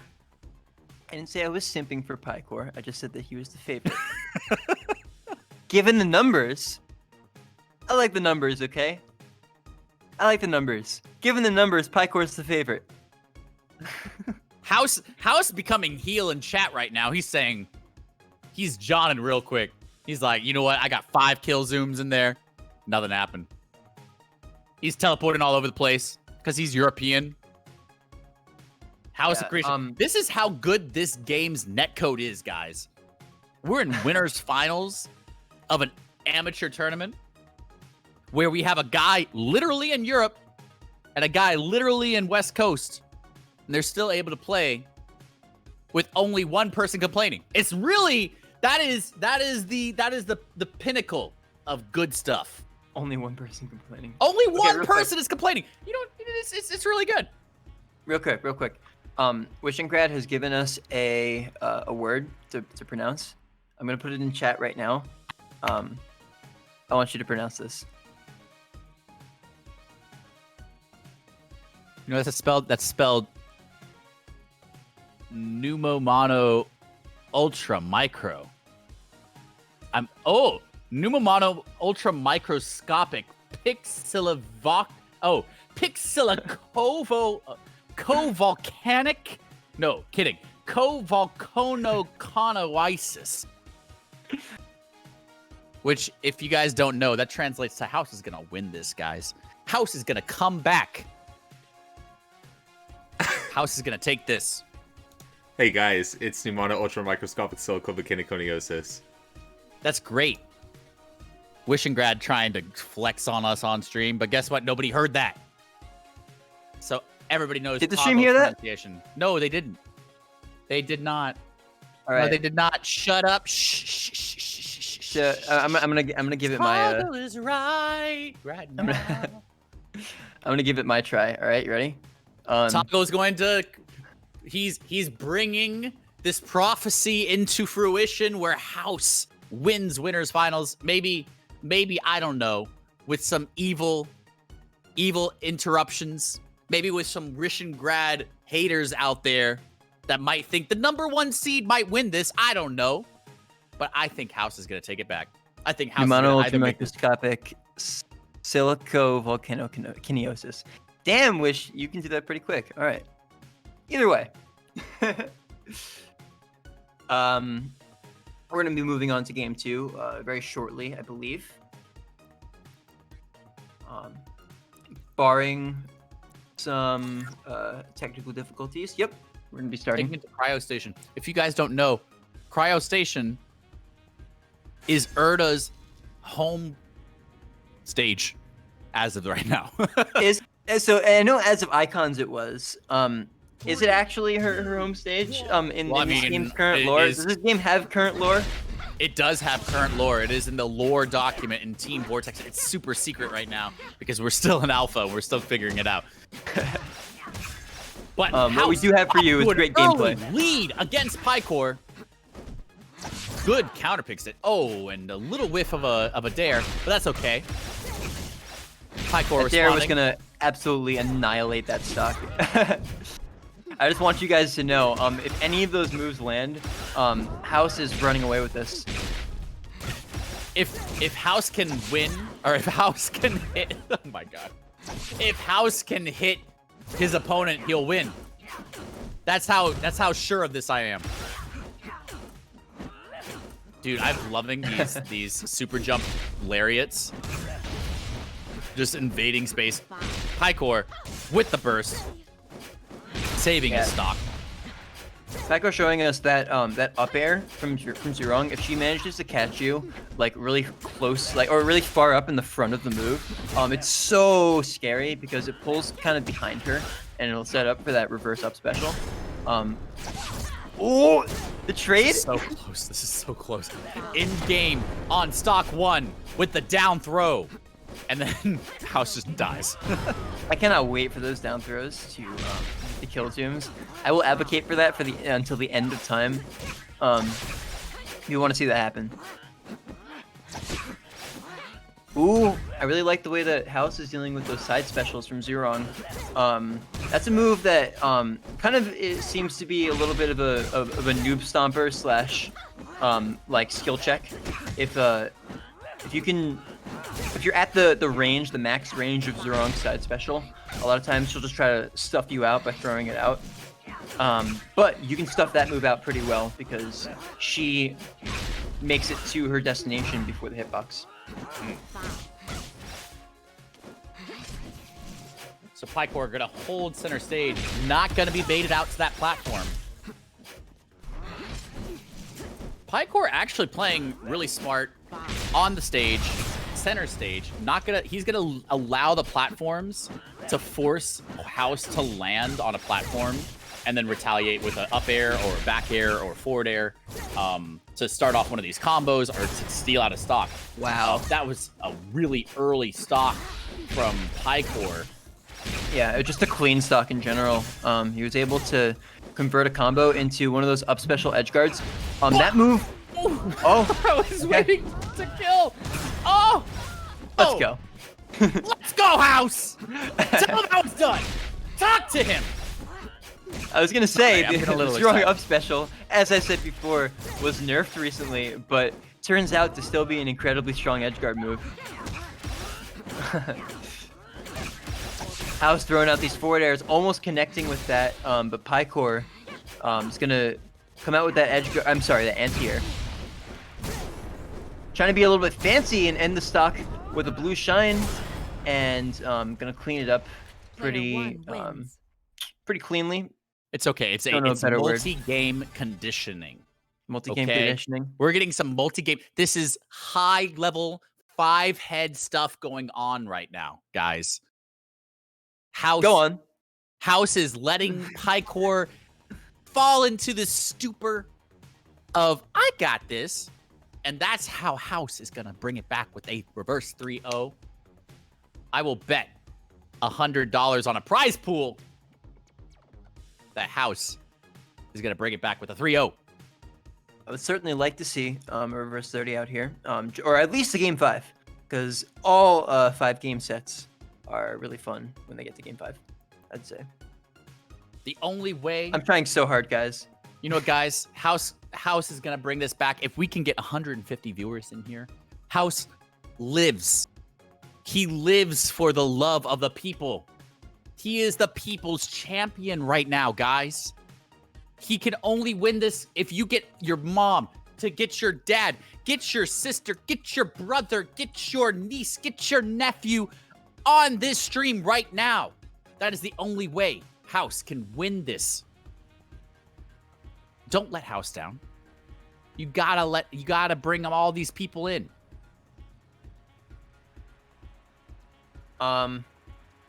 Let's see. It looks like we don't have a stage just yet for game number 2. So we're just waiting on that before we can start the next game.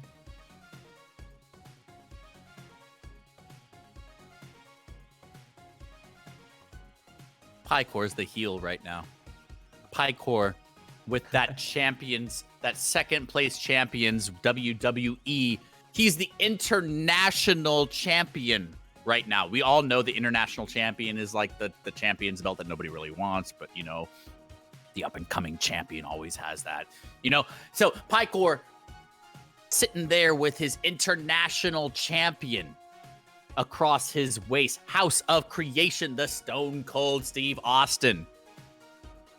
It is pretty cool that with the Vortex rollback netcode, we have the ability to have an international champion. Because rollback is 6. Plug that ability here we got really good rollback netcode that allows for a 5,000-mile winners finals going on right now. Did you figure that out? Or is that just a freaking dungeon? I'm guessing. Guess I flew to Italy from Hawaii at one point. I think it was like 8,300 miles or something like that. I can Google it right now. So I think it's. Hey Google, how far is it from Los Man's Angeles talking to away from his mic. Spain? Let's see what you got. Paikor is in Norway, I believe. You know what? I said Spain is 5,300 miles away, so it's probably further. It's even further than that. Is it?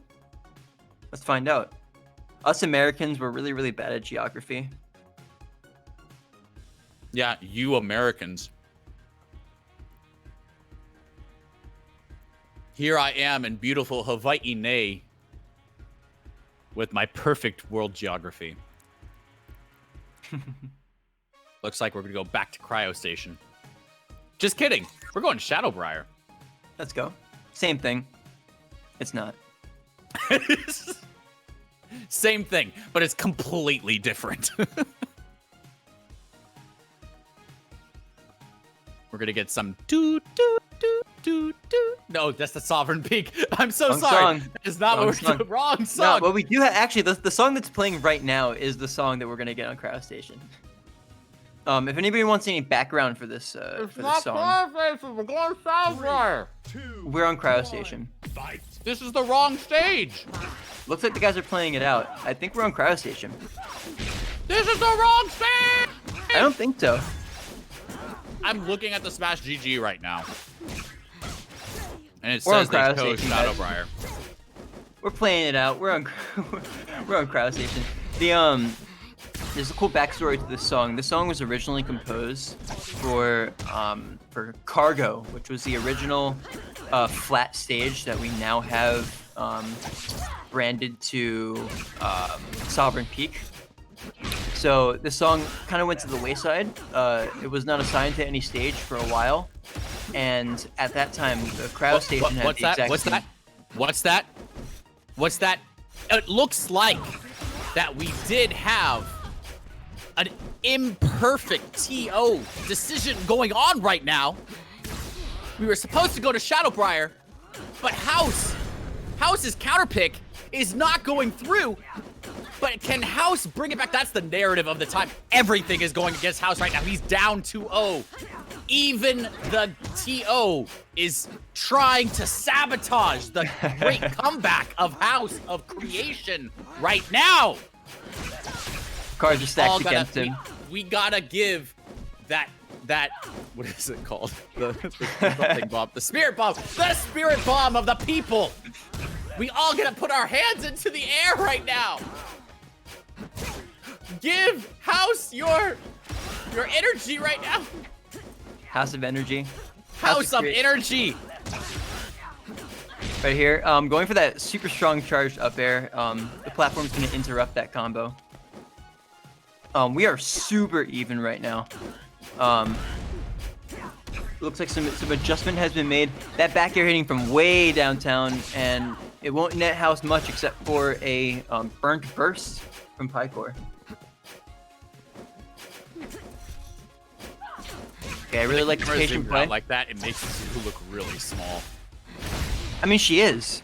Oh! What's really interesting is the difference in size of the characters in this game. You have like the fact that these characters are in the same game, like Urda, this big ass like grappler, and then like Ezzy, who's this little tiny witch girl who literally goes up to her waist. It's kind of funny.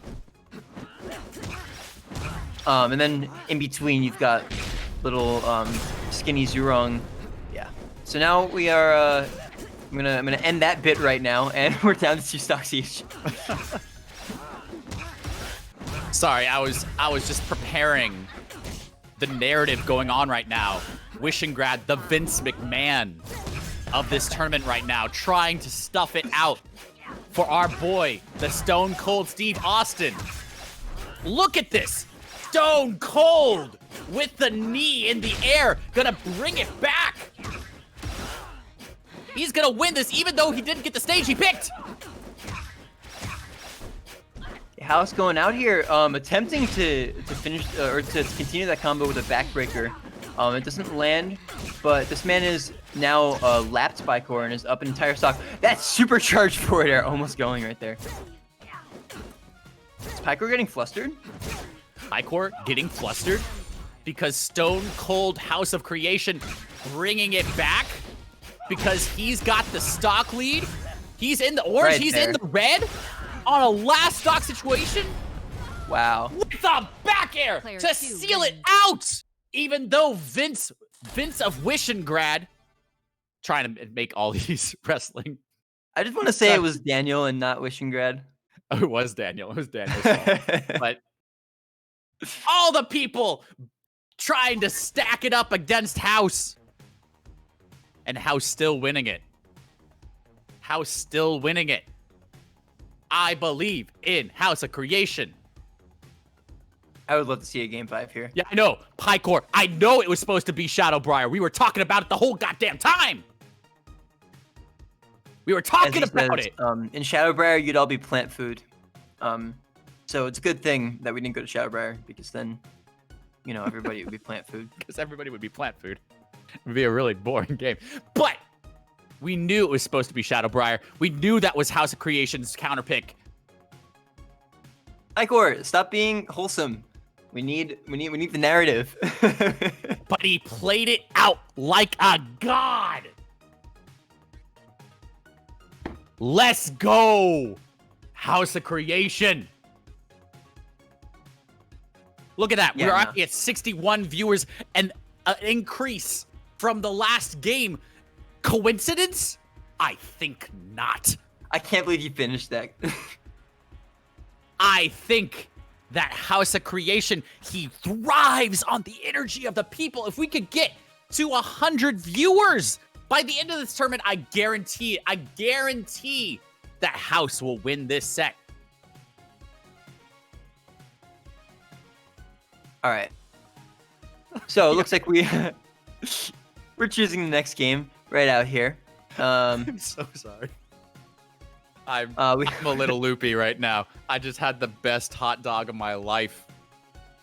It was like one of those like crazy, like it had some like yellow dots. I don't even know what these things. It was like mustard seeds on it, and it had like this crazy relish. I don't know. It's one of those bougie ass hot dogs, and I'm here for it.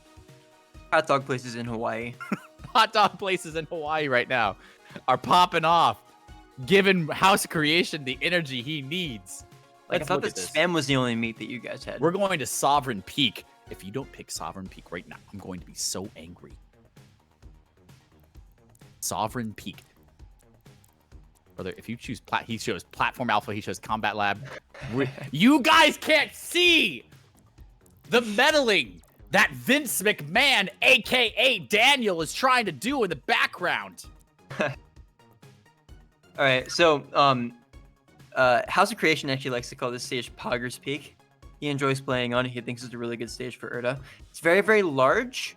And for most characters, it actually ends up being a problem for Urda. However, Zurong is also pretty much as slow as she is in terms of like just general movement.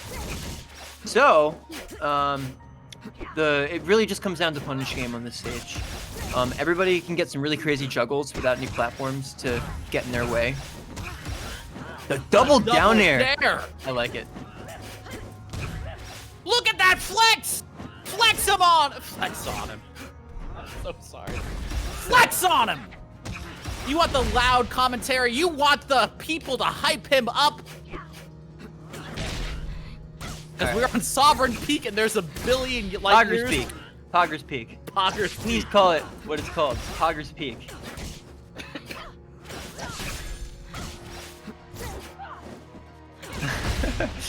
That starfish Oh, and the nair, burst coming out from House. Yeah. Coming down. I really like that when Urda hits the ground, especially with the extended whiff lag now, you really get to see it. She kind of just like flops there like a starfish for just a good second. whiff If anybody was around for a long time, there was actually a glitch a very long time ago where if you missed a tech at any time, you would actually, or no, maybe not. There were certain setups to it, but what would happen is the character would just kind of flop there in their getting knocked down animation over and over and over and over and over again. So they just kind of flop, flop, flop, flop, flop, flop, flop, flop, flop. I think I have a video of it somewhere from Erda. Oh, House bringing it back with an up air. He's in game of his third stock though. One thing I want to see before the end of this tournament is an Erda side. She has the ability to down special from the ledge, and it leads to a suicide kill.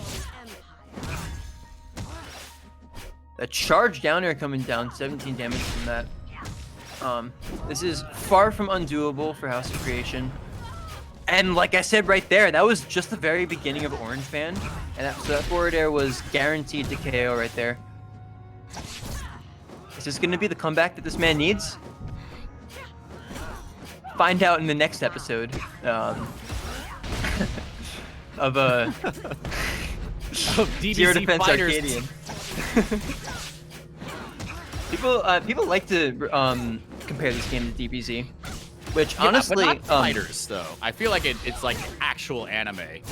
Right. I mean, if you're gonna compare this game to Dragon Ball Z and Smash, like those two things, I'd say that this game is being successful in what it's supposed to do. What a recovery! Holy crap! That was a hell of a recovery. With the That zoom was exactly KO. what he needed And there. like that, House bringing it back to Paikor's last stock of this game. We are in a final forward stock air off the corner. situation. Yeah, Paikor this is looking sweating really out, good for or both will players. House, the people's champion,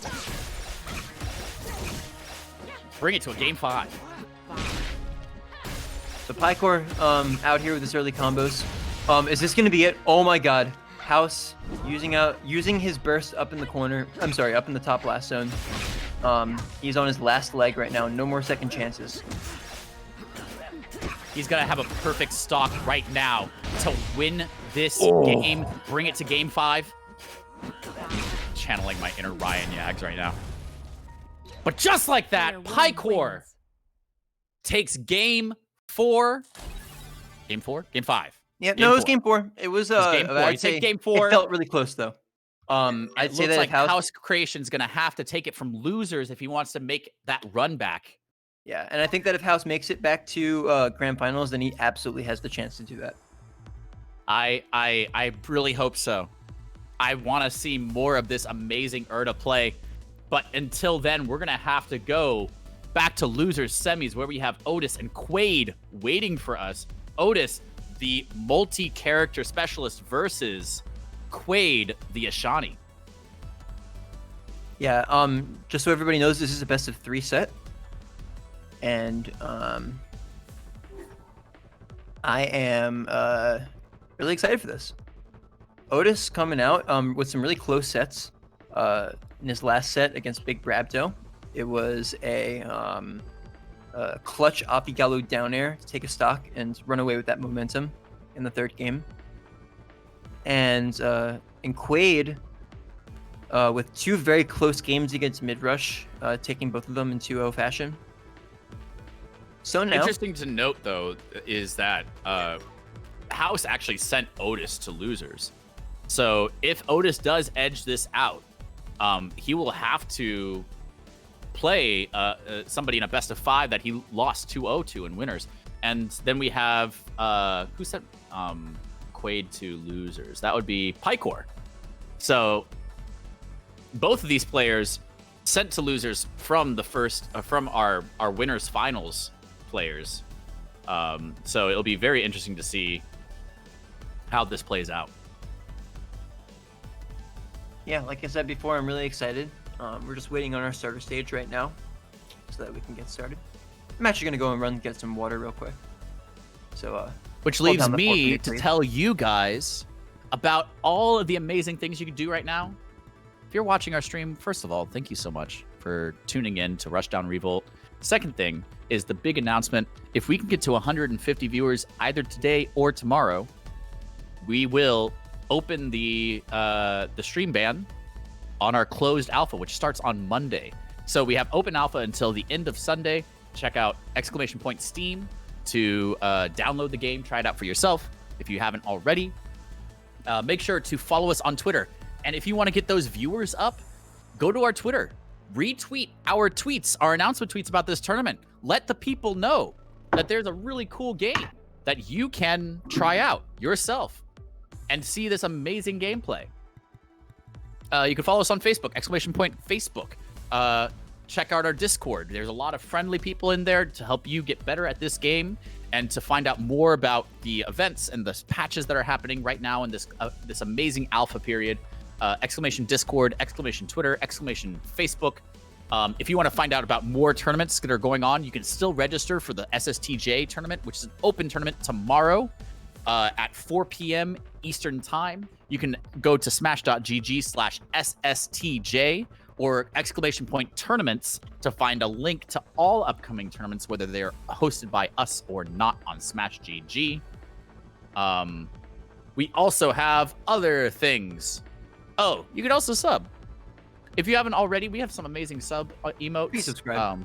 Just subscribe. Like there's a lot of really cool things. And what, sub, you might be like, why would I sub to like a big like the developer channel? Well, when you sub to us, it makes us it makes it so that we can, bring in guest commentators like TK Breezy, right? So these are the opportunities that are afforded us by your subscriptions, and we thank you so much for subscribing. We are going to Otis versus Quaade, Erda versus Ashani, and loser semifinals, best of 3. Yeah, so when I said before that Otis used to be an Erda player, I was unaware that he tends to just switch around between characters in general. Like I said, the last set that he won, he did so using 3 characters. Pretty cool to see. Yeah, whereas Quaade has not switched. I don't think I've seen him use many characters at all besides Ashani. Yeah, and I think that this is like the perfect time to, when you're getting into a game and the game's in alpha, that you get to change characters and it won't. I feel like people when you think about Melee, when you think about people getting into a game that's been around for decades, right? And people are like, well, I want to get good at this game quick. It's like, well, the first thing people tell you is like, just choose a character and stick with it, right? Don't switch around characters. Don't try to be the best at everything. Just, if you want to get good and you want to win, choose one character. But when you're in an alpha situation like this, like, it's better to get just good at the game, right? I think.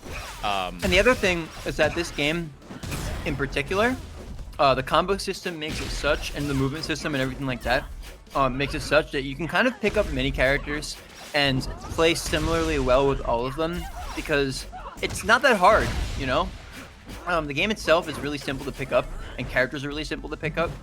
So your fundamentals will carry over pretty well between characters. Yeah, that's absolutely true. Brabdo commentary win? Never. We're going to go on to Otis still dominating this stock with 2 fairs to take that last stock, and then Quaade not really finding openings right now. Like, we see Quaade trying to get these hard reads to start his combo game, and Otis, for the most part, like, if he doesn't get caught up in it, he's actually able to space out a lot of these approaches. And it only takes Otis one hit to get going. In all seriousness, by the way, if anybody would like to try commentary for this game, please let us know in the Discord, and we can try and get you in for a future tournament. Oh, absolutely. Yeah, we love growing our commentary and TO and stream team. So if you're interested, come on and show us what's up. Yep, and Otis is going to try to end that stock early in green. Not quite going to make it work. Quaade is about to take, is going to take this last soul point from Otis. Both players are on last stock, but Quaade is hurting here. Your prophecy might come true. Errant EM punches might end up being Quade's undoing, or they can lead to him finishing out this game in the lead. Let's see. No. Player 1 wins. Or he could win. No, he didn't. He did not win. He lost. But yeah, that's game 1 going to Otis. Pretty quick game, actually. But we're gonna move on to game 2. This is a best of 3 loser semis. And we have the 4th and 6th seeds, Quaade and Otis, respectively. And HouseOfCreation waiting in losers finals for one of these guys to meet him there. What an interesting tournament. What an interesting set we have so far. Yeah, I like Quaade in the next game. He almost mounted a really strong comeback for that game. Otis was able to clean up that last stock. But I wouldn't be surprised if Quaade came out of the gates running. Yeah, and, I think that Otis has been pretty comfortable just switching characters just to keep his opponents on their toes. That's what I was thinking too. But Quaade has done a really good job, and I think that's something that needs to be commended, is that Quaade is very good at adapting. I think that more so than some of Otis's previous opponents.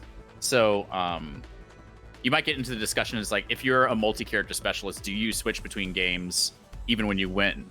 And I think that it's a good idea if you feel confident in winning with another character, because it forces your opponent to adapt. So right now, Otis switched to Afigalo, and we have Quaade still on Ashani.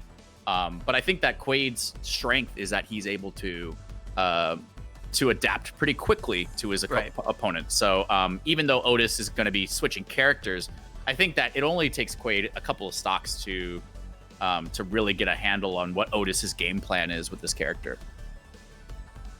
Yeah, it seems that we also, with players who like to counterpick, we end up seeing stage and character tandem counterpicks, or basically they change their character based on the stage. What we've noticed is that every time we've gone to Combat Lab, it's been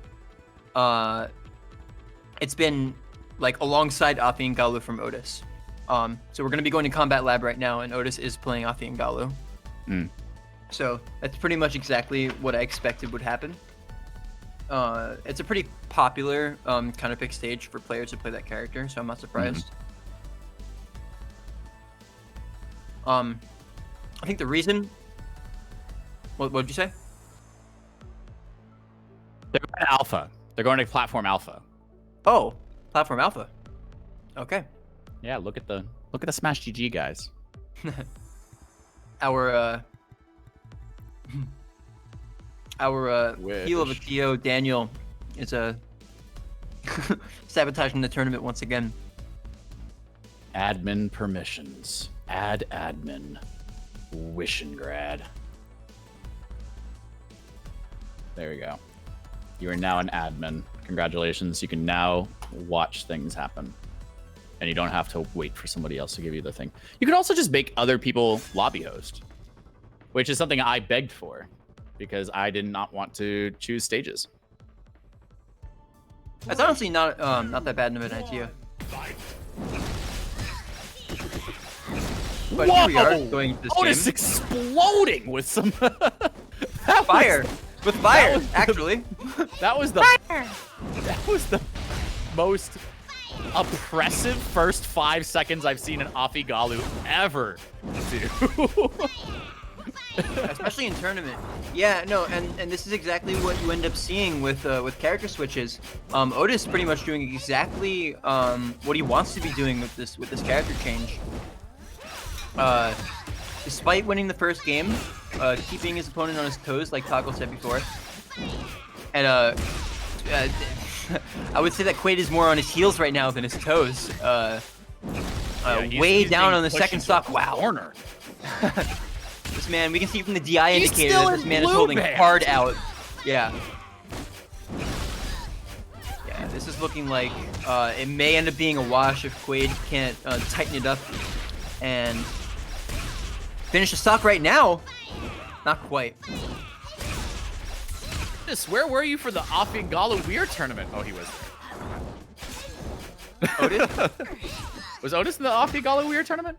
I do not remember. I don't remember if he showed I up. don't remember anything about that tournament. I just remember a lot of Afi Galus running around. A lot of fire and a lot of water.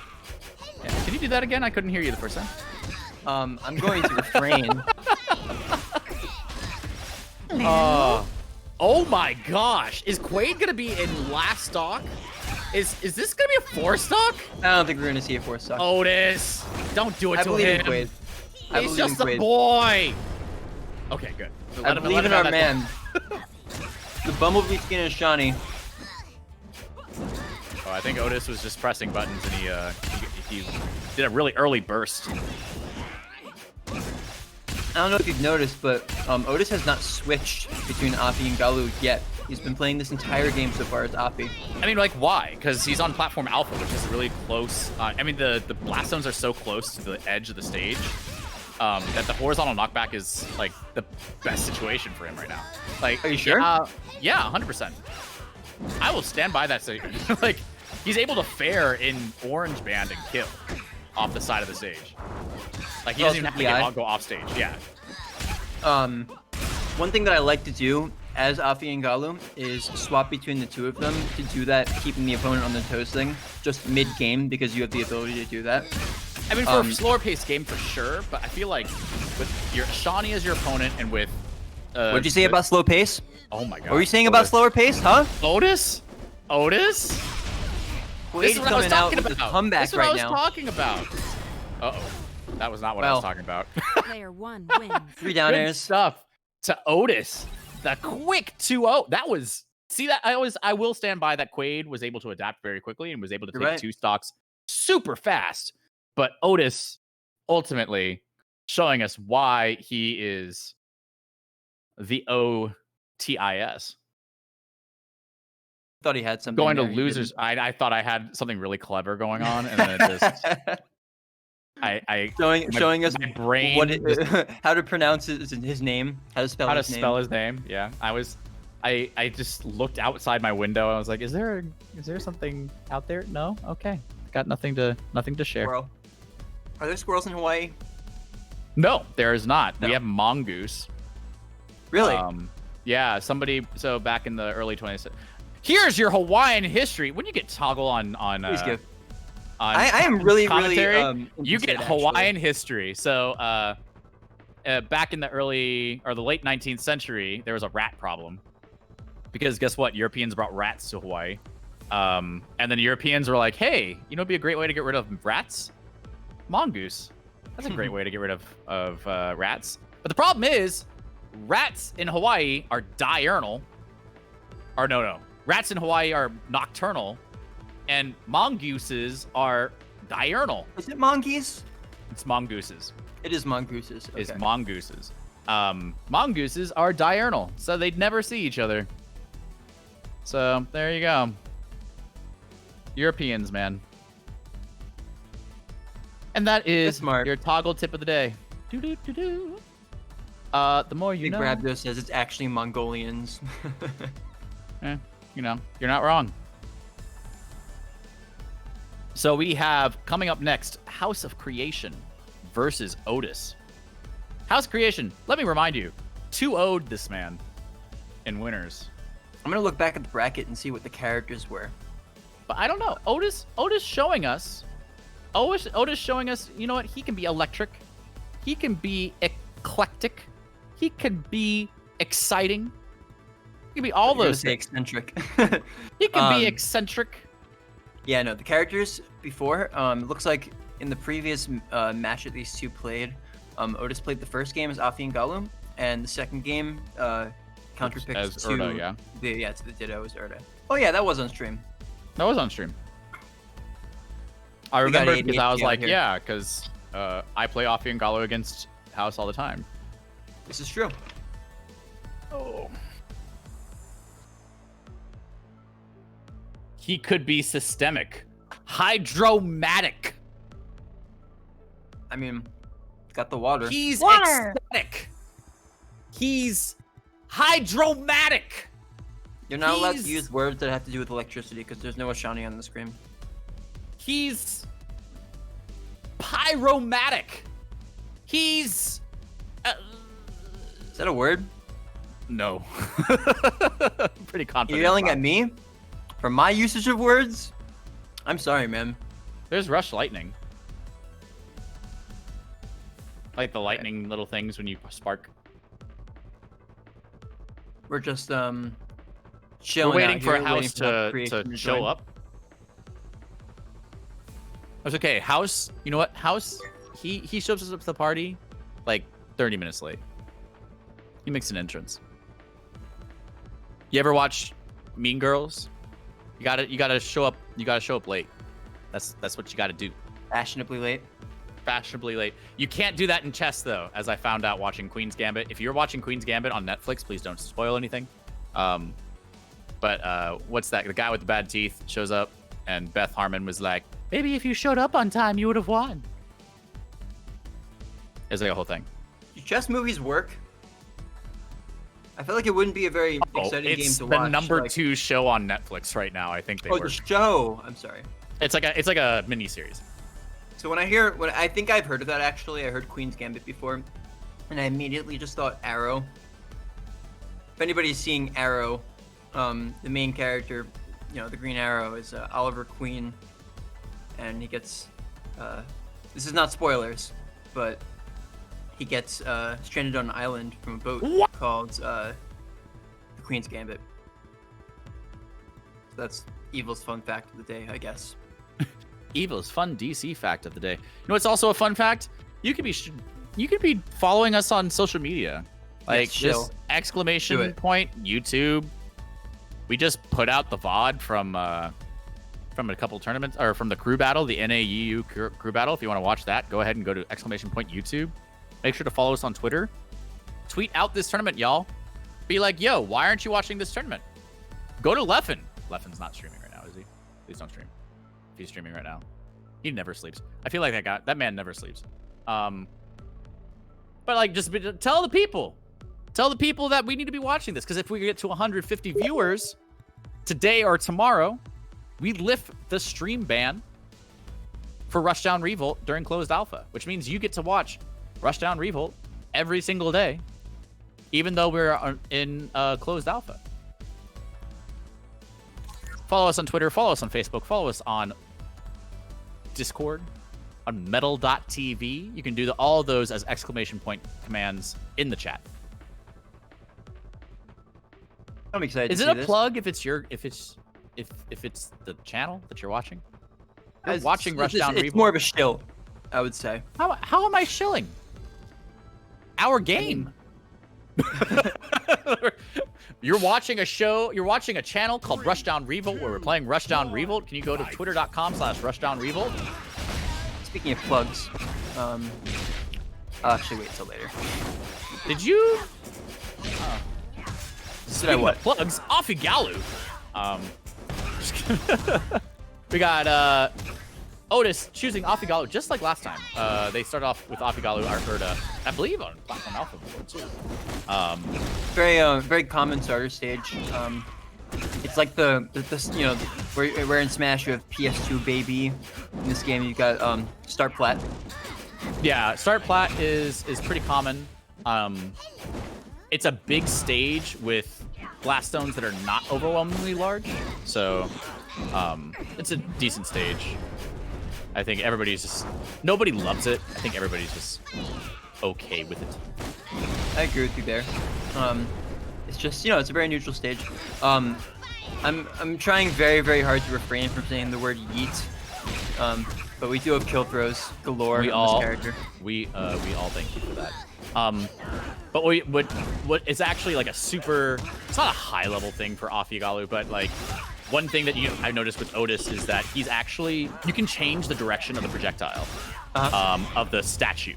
So most times if you're just like spamming your special button or your special key, the projectile will go out the same direction from your statue as you're facing. But if you switch directions with your control stick and then press the special button again for your statue to do the projectile, you can have it go in opposite directions. So if you are on the opposite side of the stage from your statue, you can actually have projectiles coming inwards from both sides of the stage, which is just toxic. Impressive. It really is. It's very impressive. People have been complaining about it for as long as it has existed. The projectiles are pretty good. You can reflect them, you can hit them, but there's not much more you can do about them besides jump over them. Otis catching up. What you're going to see a lot of is very much like the archetype of the grappler versus the fast, tiny little itty bitty thing. And that's like the fast, tiny little itty bitty thing needs to get a lot of combos to lead into a kill, while the grappler is just like, I touch you and you're dead. Yeah. What's interesting is that what you don't normally see in that archetype in normal fighting games is the platform movement in this game gives Urda, the grappler, a lot more ability to kind of deal with those projectiles and that movement and everything like that. What you'll notice is that high-level Urda players or top-level Urda players, such as SSTJ, Doucheless, those types of players. Speaking of high-level, Player 2 wins. we've got a pretty strong 2-stock coming from HouseOfCreation here. Is the platform movement, specifically from this character. And just her movement in general, she has a lot of really cool tricks she can do. She's got multiple things she could be reversed with. She can stall. She can use all of her aerials. I'm sorry, her specials as stalls and as recovery moves. It's really, really cool. And she also just has really good platform movement. So like her full hop is like the perfect height to wave land into platforms and stuff like that. It's really, really cool. And it gives her the ability to evade a lot of things. To evade, say, the projectiles from Afi and Galu. Oh, for sure. I think it's. I'm seeing a lot of questions like pop to slide up from chat. We actually have a new scoreboard, and you guys have access to it too. There's a guy named Redek who made a scoreboard for Rivals of Aether and for Melee, and now for us. And at the top, you actually can see if it is a best of 3 or best of 5. By the number of little lines that are next to the names. If it's a best of 5, there'll be 3 lines, meaning first to 3. If it's a best of 3, there will only be 2. So if you're following and watching the scoreboard, you can see that it is a best of 5.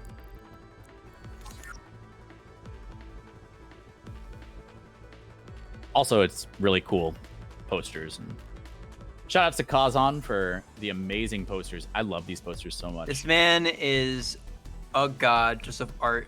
I can't shout out Kazan enough for just the crazy amount of art. Like how he's able to pull together the artistic pipeline for this game. We see a new character from Otis here. The first time we've seen a kid on stream all day. That's true.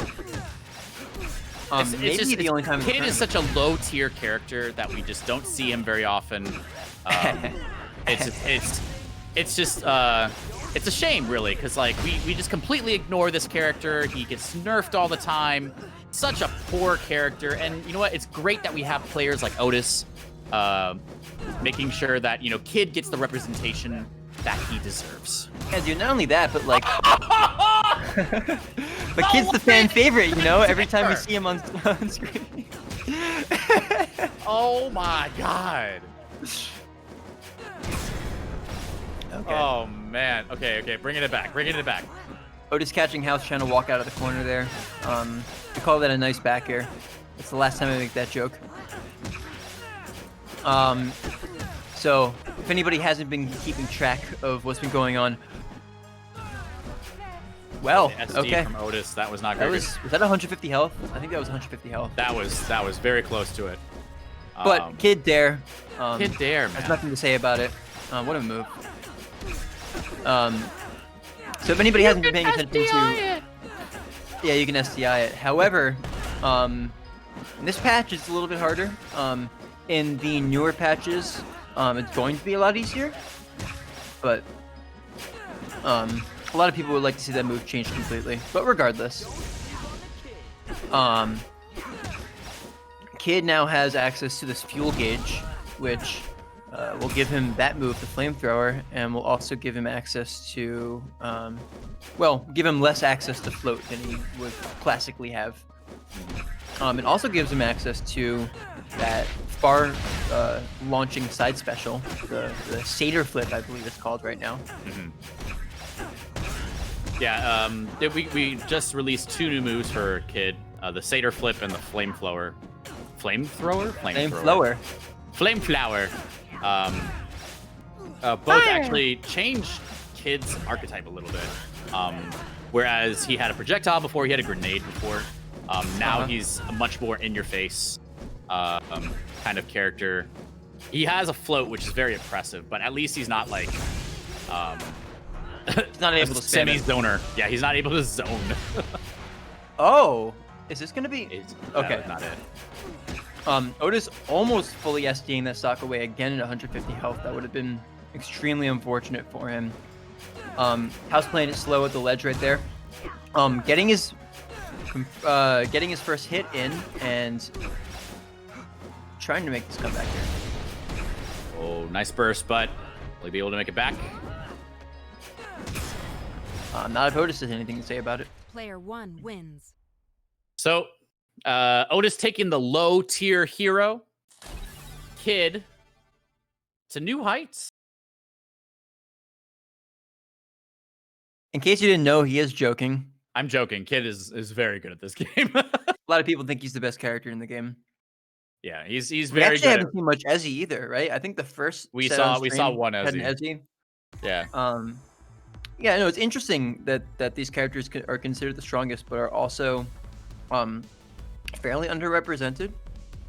I think they play kind of a different type of game than the rest of the characters, so I'm not super duper surprised, but it's definitely still interesting. To be fair, Rowan has interesting opinions. So, and he's not on mic, which means he's wrong. Let me tell you, the beauty of having a mic means you're always right. So when I say Kid is the worst character in the game, it's true. And you can't say anything about it. Chat, don't say anything. Nope, nope, nope. Keiko, be Well, quiet. I have You're a microphone, and I definitely don't think Kid is the worst. I still think he's still one of the best characters, even though his kit doesn't flow as well as it could with a lot of the recent changes he has. I feel like just the fact that he can float, same with Ezzy, in a perfect scenario where you can outplay an opponent, you win every time. So I still think, like, if you were to task this game, have a tool We're going to assisted Shadowbriar. Oh wow, thanks. By the way, please don't choose a cryo station. By the way, just so that you guys know, the STI has been reverted in this patch in particular, this tournament patch. This does not have any new STI than we didn't have before. Unless that's Keiko typing. Oh, That's it's not. Keiko. Okay. It's no. The new non-wiggle SDI drift is in this patch. Okay. It's okay, Keiko. Keiko, shh, shh, shh. It's okay. It's okay. We got. I actually thought that was Wishing God typing in chat. It's okay. Believe us, we got it. Got it. Shh.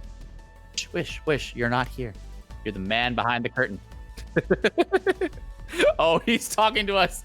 Oh, Wish makes me sound like I'm crazy. We're going to Shadowbriar. Game 3. I'm gonna double check that it is a best of 5. Did we set it to best of 5? Yes, we did. Okay. 3, 2, Otis choosing the other low tier character. Of course. This is there okay. was a time. There was a time when Ezzy was considered the worst character in the game. I'm sure. I remember. I just this is the thing that I as an offie Galu player who plays on quick play, I have not lost to an Ezzy.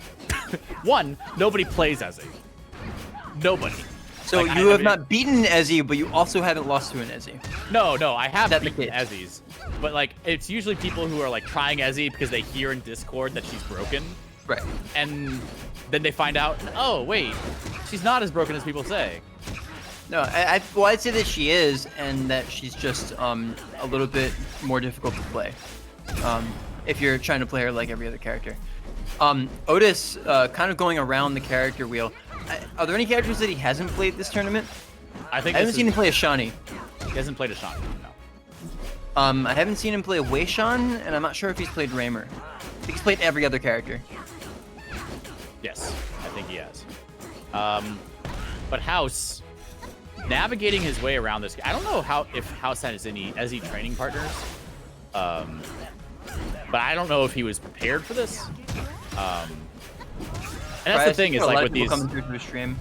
Yeah, with these people who are like random mains, they like it's hard to prepare for them. It's hard to prepare for, you know, the possibility of 7 or 8 different characters. Yeah, definitely. Yeah, some people actually go into tournament as random. I've known of 2 players that have done that, and it's kind of crazy, but you can do it. Valnashir has done it, and another player by the name of Tactical has done it. So House now with the lead. Yeah, despite losing a very early stock, House is able to kind of chip his way back.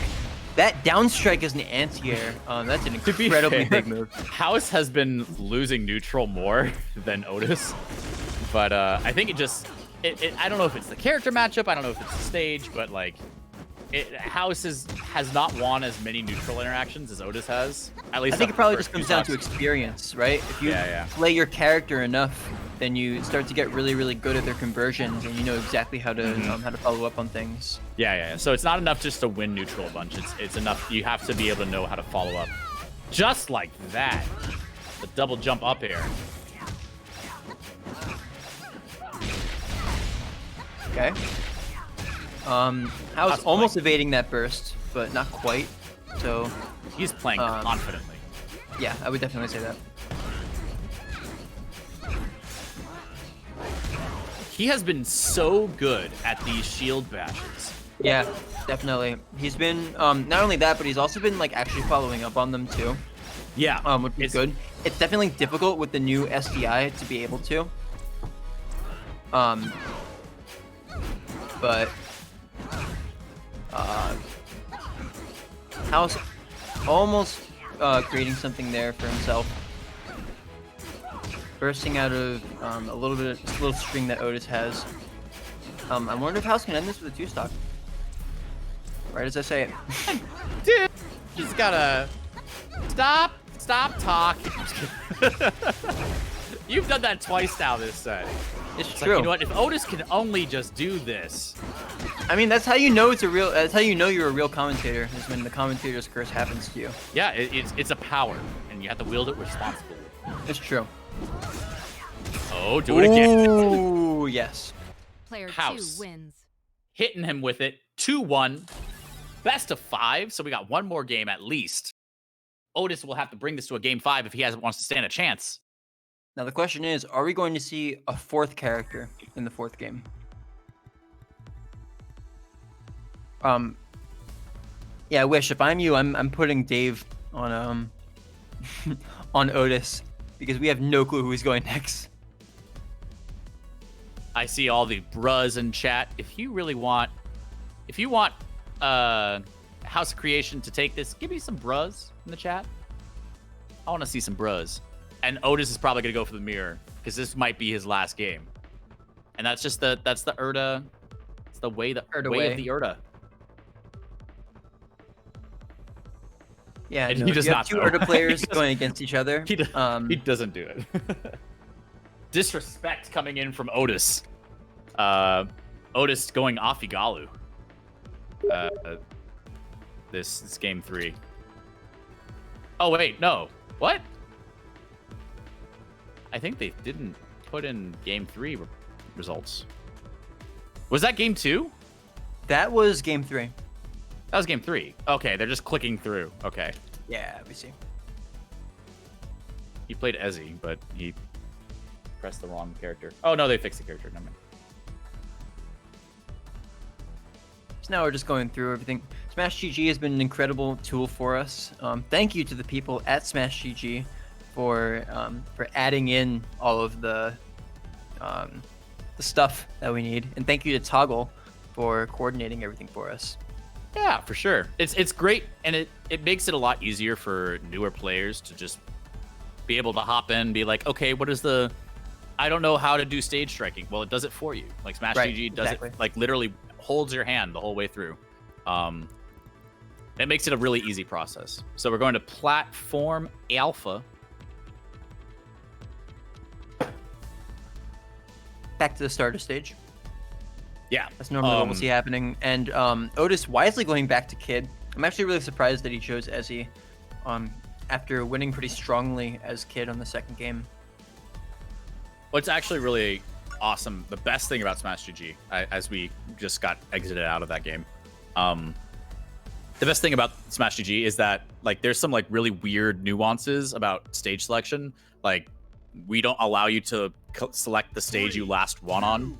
And it's hard to keep track of that, so it just does it for you. It's called Dave's Stupid Rule. Yeah, Dave's Stupid Rule. But this is actually modified Dave's Stupid Rule. Yes, sir. Which makes it even less easy to remember. So it just does it for you, and it makes it a lot easier for newer players. Yeah, I'm a big fan of it. But we got Otis back to the Kid, which is not a great matchup for Urda. I mean, I feel like, to be honest, the Kid Urda matchup is one of the hardest for Urda. Yeah, as someone who's played a lot of games from both sides, I can definitely agree with you. But dare! However, if Urda is getting her conversions in, it's an extremely, really good edgeguard there. Wow. Explosive matchup, I was going to say. Would you say it's electric? No, because there's no Ashani on the screen. But it's our key phrase. Anyway, I would say it's combo-centric. a combo-centric electric gameplay. It's just combo-centric. I'm sorry. I The don't make most the rules electric here. tweets found at twitter.com/Rushdown Revolt. We're gonna follow that up with. Ooh, great burst. That was literally like the last second. House could have done that. That's how you Now kind he's- of know that you have an experienced player, is when you see their strong usage of burst. In my opinion, I think that it's optimally used as a last-ditch combo breaker, and as a thing to give yourself a second, basically a second lease on life if you're gonna lose your stock. Yeah, and seems like players tend to fall into two camps. There's the players who will use it as early as possible to get themselves out of like a combo, and then players who will use it in the way that I was talking about before. And just like that, House down 2 stocks. Yeah. And See if he can bring it back. like I said before, I'm surprised that Otis switched at all after winning that game on Power Speak. Ooh, throw? the grab from House, not quite netting him anything.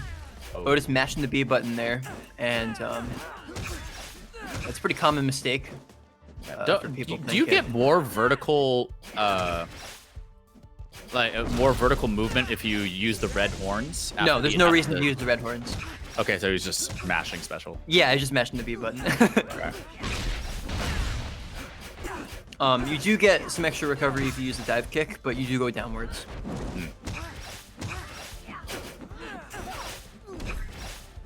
Okay. Preemptive shield bash from HouseOfCreation there. It's gonna make him lose his burst. And that up strike from Player Kid. one wins. Strong move. Taking that stock. So we are in game 5 situation between HouseOfCreation and Otis. This deciding whether you walk away with that McDonald's money, or maybe you have a chance at that Red Lobster money. We love a game 5 out here. We love a game 5 here. Are you gonna be going home with a Big Mac? Are you gonna get some of them cheddar biscuits?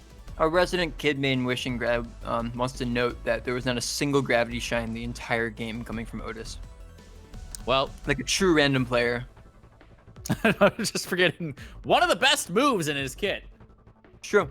But to be fair, like I feel like in the Otis Urda matchup, it's not as great of a tool as it is against some other characters.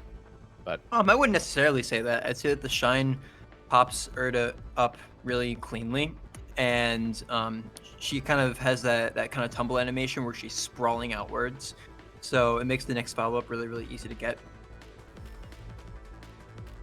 But I don't blame Otis because he's been switching between a lot of characters. So remembering to use every single tool that each character has is kind of difficult. And so that's kind of the pitfall of being a quote unquote random main, being a Dave main, if you will. I will not be surprised if we see Kid again in this last game. So for a house, Malu Malu, Shadowbriar, and Platform Alpha are off the table. I think Otis banned Malu Malu, and he's already won on Platform Alpha and Shadowbriar.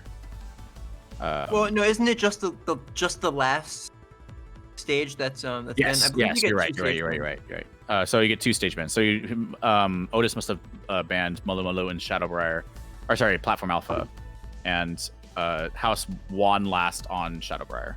Right. So we're gonna either go to combat or Cryo Station, Sovereign Peak, or Forbidden Shrine.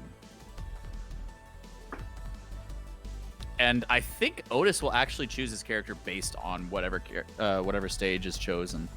Yeah, like I said, I would be equally as surprised if we saw Kid and if we saw some other random character for this last game. Yeah. It looks like we are seeing Kid. Yeah, it looks like Otis is gonna stick with Kid, House of Creation, with his tried and true Urda. If you're excited about what's going to happen next, guys, I want you to spam some emotes. I want to see some cheers. I want to see some league cheers, guys. You know what I'm talking about. Spam this to help out. I want to hear that. I just want to see Zuwus. I want to see Zuwus in the chat.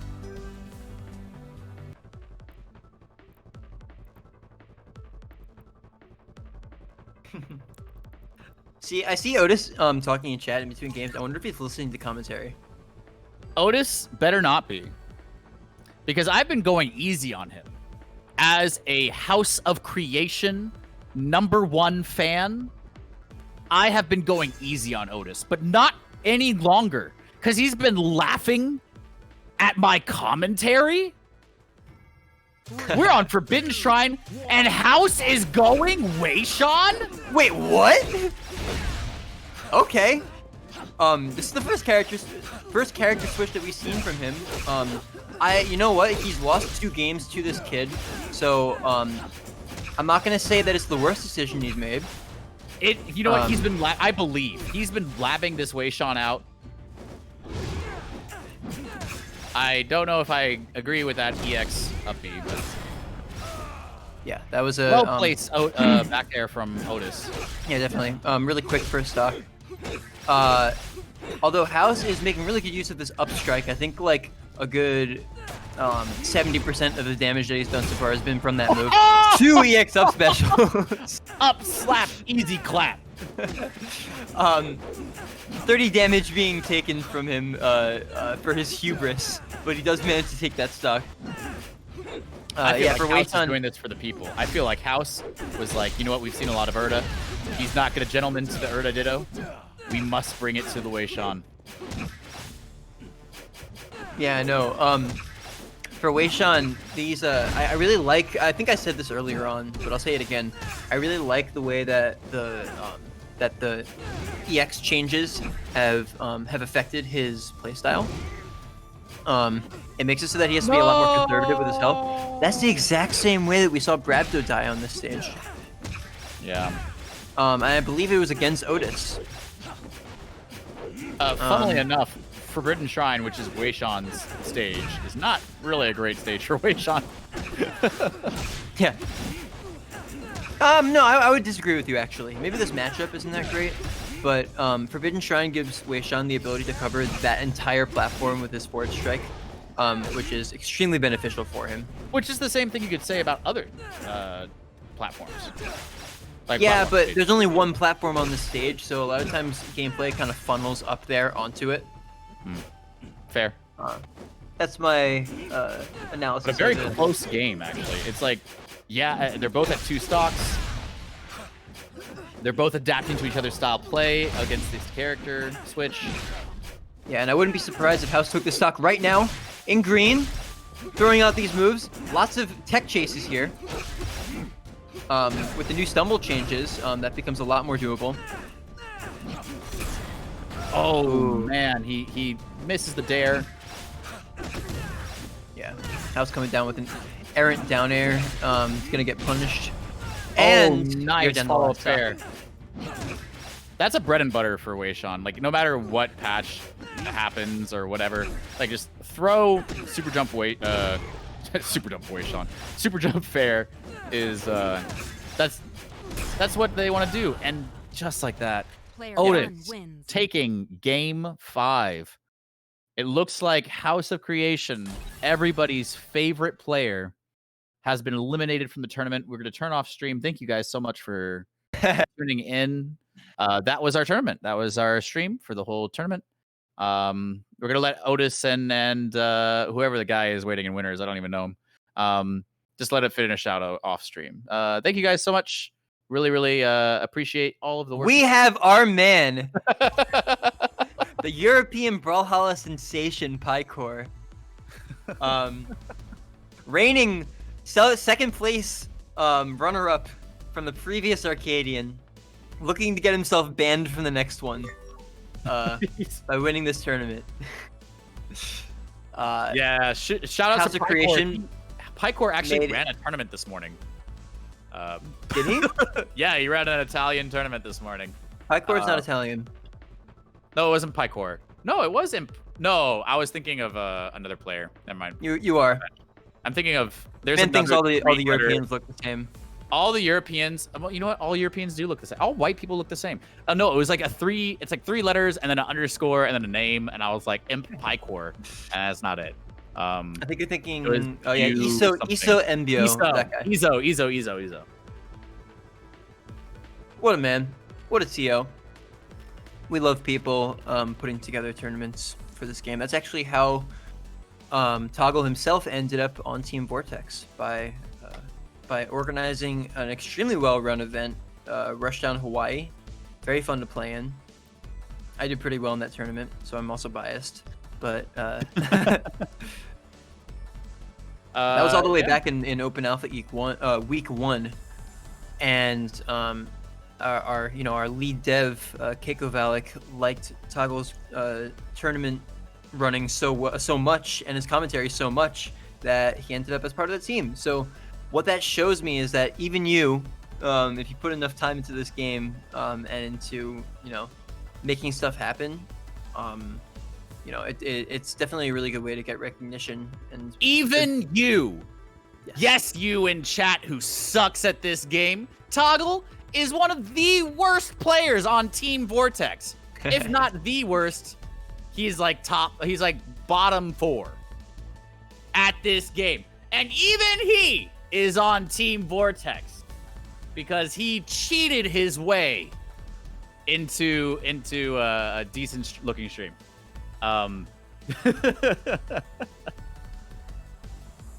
We are in grand finals, everyone. Go to our Twitter right now, !Twitter, and I want you to retweet the last 3 tweets we put out. I want you to tell the people, I want you to let them know that top 8 is happening. I want you to let them know that grand finals is happening, that Otis versus Paikor is happening right now. Europe versus wherever the hell Otis is from. I have no clue. Otis is an enigma. He's from Australia. That would actually really suck for connections if that was the case. Good stuff to Otis. Let's get this up.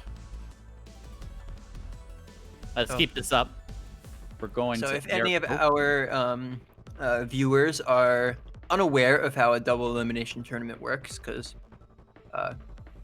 and you hear the word bracket reset thrown around, that is what Otis has to do since he's coming from loser's side. He has to win 2 sets in order to win this set. Or I'm sorry, to win this tournament.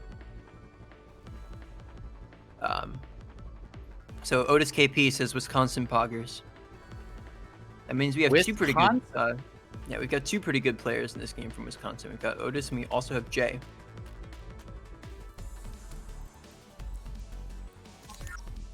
And we're underway. Looks like the first game is going to be on Combat Lab. And if we see Combat Lab, I have a feeling that we're going to see Afi and Galu. But we can find out. We're gonna end up on Combat Lab. You know what? I got Otis on this one. I believe Otis Otis has not played Paikor this tournament, and I believe You are correct. Otis, with his amazing A and G play, can take out the European threat. And looks like my prediction was correct. We do have Afi and Galu in this first game. I like that style. I can definitely super respect the ability to switch between characters and also to kind of use each character as a stage specialist. Mm-hmm. At Shine being a really kind of fiery combo ender right there for Paikor. Paikor actually, I think it looks like he missed a super jump after that down air, but still managed to clean up that stock with the up air. I'm sorry, I cut you off. No, I was in my head. I went on with a different conversation, and I was thinking like, what is that hollow? The it happens. Who's on that hollow? That's Zurong. That's a hollow that Kempai created. Kempai was actually originally slated to be my co-commentator for this block, but had some unfortunate technical difficulties and was not able to commentate. No worries. However, he's an incredible artist, and he made some of the really cool hollows that all the players have for this game. Like, for instance, cool. It Happens, and also the Clip That. Subscribe we do not have. That is Kempai exclusive. Oh. Anyway, I was just the reason I was thinking about it was because it looks a lot like that Critical Role character that Sam Riegel plays. Sam Riegel for voice acting, for doing voiceover for Rushdown Revolt. What? I'm just kidding. That's not gonna happen. He's too expensive. I mean, we have Steve Blum. Sam Riegel has a has an Oscar. Oh, for or what? an Academy Award for what is it? Supporting actor. Let's go. What? I love What? those confirms. Let's go. What? What That's happened? the third soul point. If you get spiked into the ground on the third soul point, you kind of get buried for a second. You can actually loop that. Don't do it because then it'll get removed. But you can loop spikes into the ground on last soul point. You could potentially use that as an infinite and potentially run out the clock, but you didn't hear that from me. Is it gonna happen in this grand final set? Who knows? You have to watch. Ooh, Otis going deep with that down air. Paikor is making very good use of, what did you call the Zurong neutral special? Phoenix Blade. Flame Beam. Flame Beam. Yeah, no. Sorry, I had to scroll down to find it. Player 2 wins. Good stuff Flame to Beam. Paikor. I'm not a big fan of that. I don't know. I don't think any of these are like set in stone. Good stuff to Paikor for game one. Right now, if you guys in chat would like to make a better name for some of these specials, right now, neutral special for Zurong is Flame Beam. Side special is Flame Dash. Down special is Phoenix Wing. And up special is Rising Phoenix. Wait, down special is Phoenix Wing? Yeah, Okay, I would so think believe it or not, okay. So back in the day when her neutral special looked like a banana, it was a yellow, slow-moving projectile, kind of like a sonic boom. That was called Phoenix Wing. Oh, well. Let's get rid of Flame Beam. But the problem is, it's only the projectile when it's like, you can't call it Flame Slash. Isn't that like what Roy has? Isn't Roy's neutral special That's Flame Roy's Slash? neutral special. unfortunately, because that's Unfortunately. pretty similar to what Zerong has. The one that paralyzes. Yeah. Well, I'll Otis, bet you a good portion of players have never actually seen the fully charged Zerong neutral special. there's a fully charged version? The red one. Doesn't know you've never seen it before. Have you never seen it before? I've never seen Okay, it before. so it's almost an Easter egg at this point because you have to charge it for so long. But if you charge this move for about 40 frames or 50 frames or something like that, it will it'll let loose a yellow kind of it's almost a beam, but it stays in place. It is a projectile, and it will stun somebody for like half a second, so you can get whatever follow-up you want. That works. Yeah, it's cool. It's a cool move. We are going into game 2. It looks like Otis is gonna move to Kid, and we're gonna go to Sovereign Peak.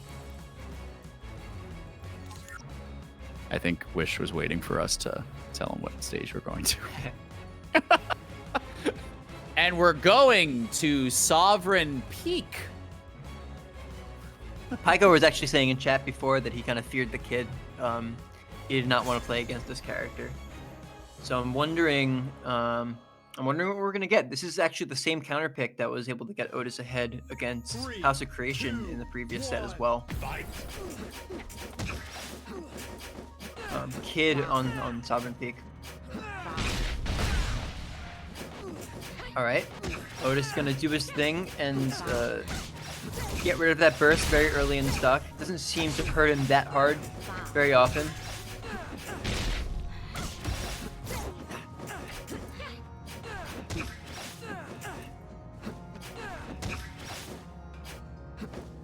Very strong usage of that Kid back air so far from Otis.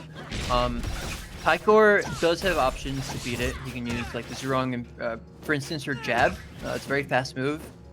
Comes out in frame 5, I believe, and it's a really big anti-air at that. So if Kid is floating in, Zerong has the ability to kind of stuff him out. And despite going down a little bit in the early half of this stock, Paikor can get this last hit. He does. He's going to take the first stock from this game. Saying GG really early. This man's confident. This man has got BM written all over him. He's got the gold Zerong for a reason. It's true. The Like when he Brawlhalla team. wins, if he wins this tournament, he gets nothing. Oh no, he gets a golden skin. But he gets only one other golden skin. Well, He and already money. has a golden skin and money. Okay, fine. He wins money. But he Thanks, already got that Toggle. Red Lobster money. But can he take a date? Who knows? If you want a date, you're gonna need to get that first place money. That's really interesting. That forward strike into side special, pre this patch, would have linked like pretty cleanly, super true. But now, due to the SDI changes, or stun drift as it's called now, it's actually a lot less guaranteed, and you have to charge things a little longer or follow their DI and rush towards them. Good call out. Paikor is looking really good right now. It happens. Maybe not the super correct time to use that, but it's BM nonetheless.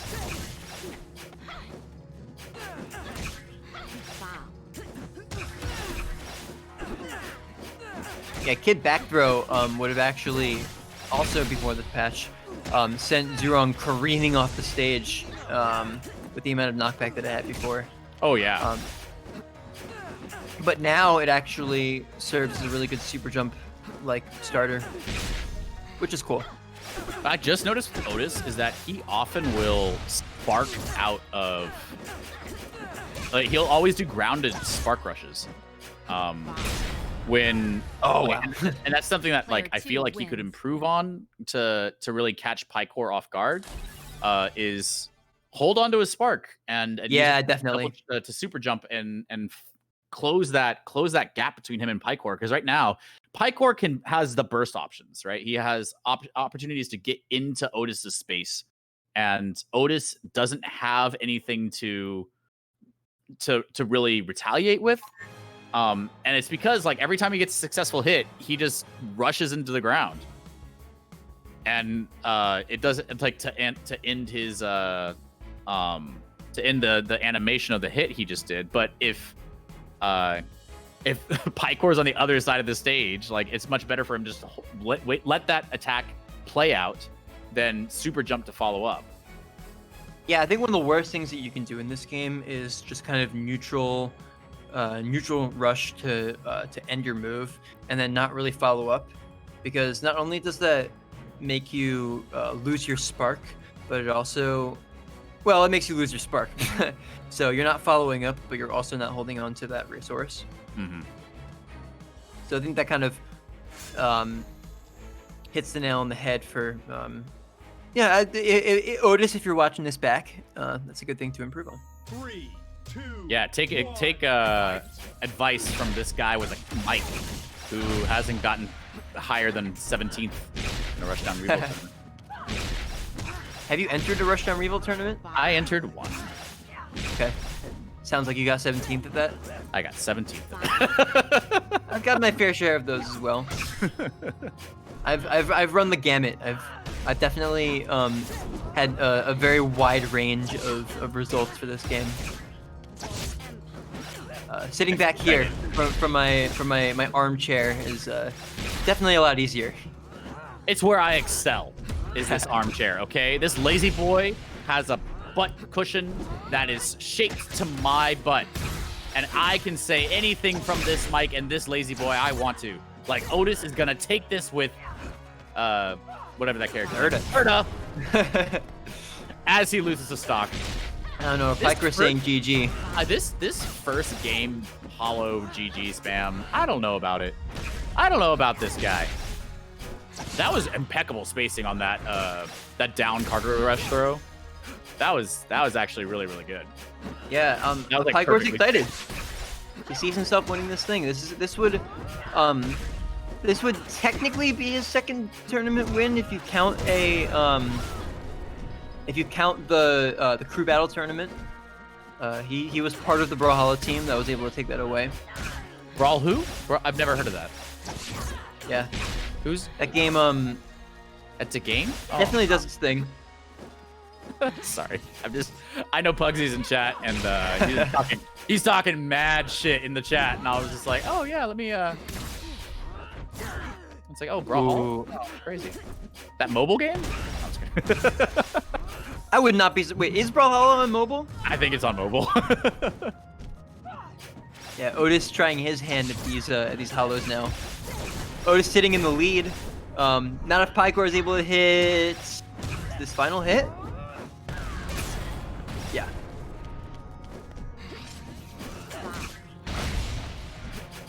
I think this might end up being the quell of the Oh, nice. of those there. hollows. That was a clean green forward air from this green lady herself. What was that? He just up special bear, up turnaround bear, up special turnaround bear, up special turnaround bear. Oh my god. That was silly. Yeah, Paikor saying not today. This is going to be my tournament. I came in here to win. I'm mad that I got second place at the last one.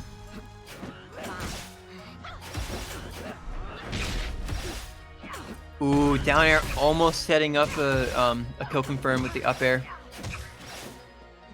Paikor is fiending for it right now. Smells blood in the water. It's looking like this is going to be death by 1,000 cuts though.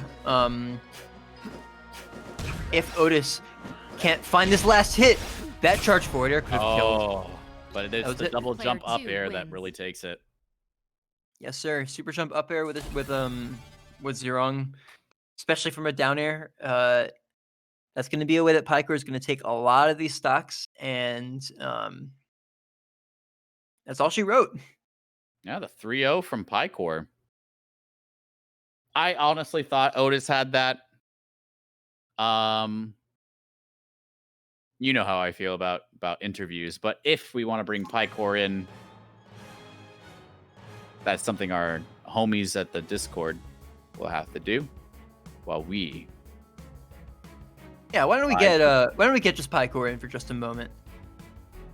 I want to see what he was thinking going into this. He seemed very confident.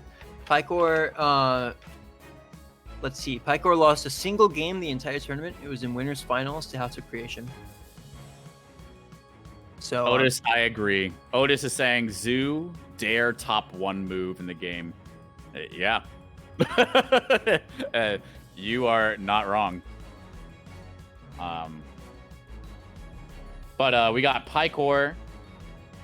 No, we don't. We don't have Paikor. I was pretending like Paikor was in here.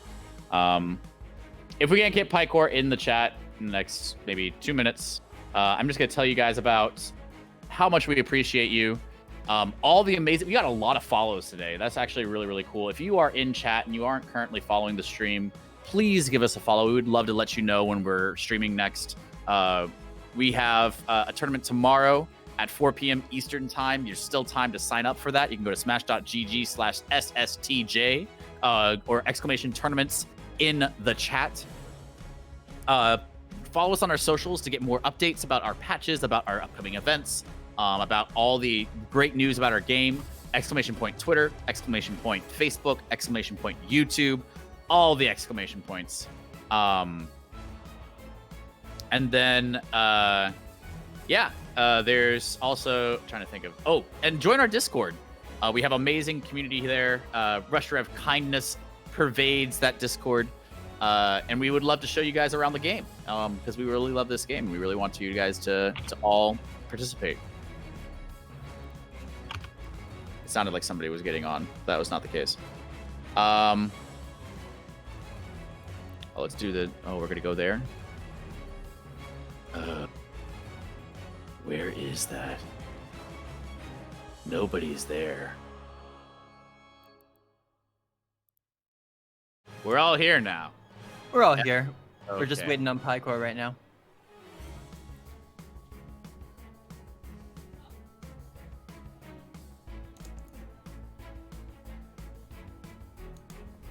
So this was a fun tournament, thanks to our awesome commentators. Right now we have Evil and Evil_RREV as his Twitter tag, and then Toggle is at Toggle Sings. Yeah, by the way, if you wanna, I'm just gonna plug myself real quick. I sell controllers. I sell GameCube controllers and Switch Pro controllers. You can check out my other Twitter, which is EvilLabCC, and I do all kinds of cool stuff there. And we've got Paikor up in here. Oh boys, hello. How you doing, Paikor? How you feeling right now? You know, when you created the ban list for Arcadian, right? All I'm gonna say, it kind of, you know, I was like, oh, I was not banned. Well, let me get banned then. So this happened.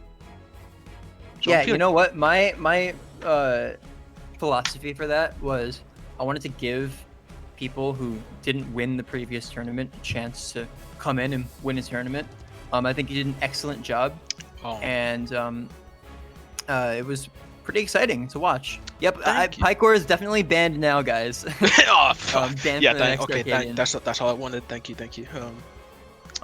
That's part of the reason why you were saying you were afraid of Kid is when we played each other on Quick Play like a week ago. I have severe PTSD from every Kid player that I've gone against. It is not funny. Like Jay, Insane, Light want to pull my hair out. You're alright. Rowan, oh my god, like it's insane. All Kid players are nutty in this game, try it or not. I think I'm one of the less interesting Kid players. I think it's just all fundamentals that just work with the character rather than character-specific things, because like watching Rowan play, the very character-specific special things that Kid can do, very crazy. I'm just good at pressing buttons and, hey, look, I got a combo, but it's something that I could probably do with every character. Wait, this is about Paikor and not Wish and Grab. I was about to say the same goddamn thing. Paikor, you had some thoughts about our ban list. I would love to hear. I would love to hear you my talk ban list. talk about this ban list. Is Oh. there someone on the ban list that you were like, man, I could have, You I could know, beat them? you know, Bobby, catch these hands 24/7.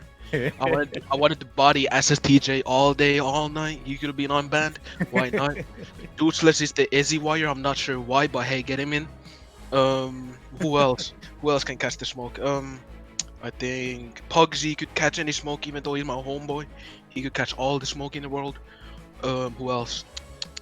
I think that's about it. Oh yeah, Cicero. I way. wanna. Cicero. Okay, Yeah. Paikor, I'm really excited to see you play tomorrow in SSTJ's Throwdown. There's an even bigger prize pot. You're coming out of here with a clean 60 USD in your pocket. Yes, sir. And I'm excited to see how it's going to pan out for tomorrow. Mm. So I'll try my everybody best. who's watching right now, I implore you to come back to the stream tomorrow. If we can get to 150 viewers, the NDA will lift, and we'll be able to stream this game even when the open alpha is not open and when it's closed alpha. If you'd like access to the closed alpha, I want you to type !Kickstarter, I believe, so that you can. Yep, Rushdown Revolt's got it. Thank you, Keiko. So that you can become a Slacker backer. You can get some really cool founder skins for this game, and you can also play the game when the open alpha closes down, which I believe will happen after the tournament tomorrow. So thank you all for watching. Thank you, Paikor, for entering and proving your worth and showing us that you do in fact deserve to be banned from the Arcadian. Thank you. I feel good about it. And quick shoutouts to Cosmic BH, number one hype man and the best Brawlhalla player, no cap. Pugsy for being a Chad, Otis for being a good guy, and unfortunate for HouseOfCreation because everybody was betting his money on him, and now it's just took it all away. Honestly, But, that's one of my favorite things about this tournament was just seeing all of the Urda that I usually don't see in tournaments. And I think a big part of it, as I think one of the commentators were saying, because we changed the ban system, that people were saying Urda was bottom before, and now that there's more just a low knockback, just a little bit longer you can stay in that, it works much better for Urda combos. So I definitely enjoyed seeing that. Yeah, I feel like seeing a lot more Urda is, at least for me, much more healthier, because with the SD I kind of butchered my combos. I had to think more now, which is kind of sad, but it is what it is. But I defo Urda's right now, like, I'd say really in a good spot with her, like, up tilt into down air into charge forward there and killing me at white. It's like, it's insane. Yeah, I agree with you there. So Where can we follow you? where can you follow me? I mean, you can follow me on twitch.tv/PAIKORS, aka Paikors, and then you can catch them hands on Twitter, go in my DMs, Paikor, same thing. What else? You can catch me on Discord, Paikor, go on the Rushdown Revolt, you can DM me some random shit. I mean, PG, my bad. It's all good. Well, we're gonna raid Paikor. Or Paikor, are you gonna be streaming for much longer after this? You know, I'm probably gonna try to stream Black Ops Cold War Zombies, but I'll try to get in a few quick wins at least. All right, let's head everybody over to Paikor's stream. We're gonna give him a raid. Go make sure you follow him on Twitch. Make sure you follow him on Twitter. And until next time, peace. Thanks for watching. Thanks for watching, all.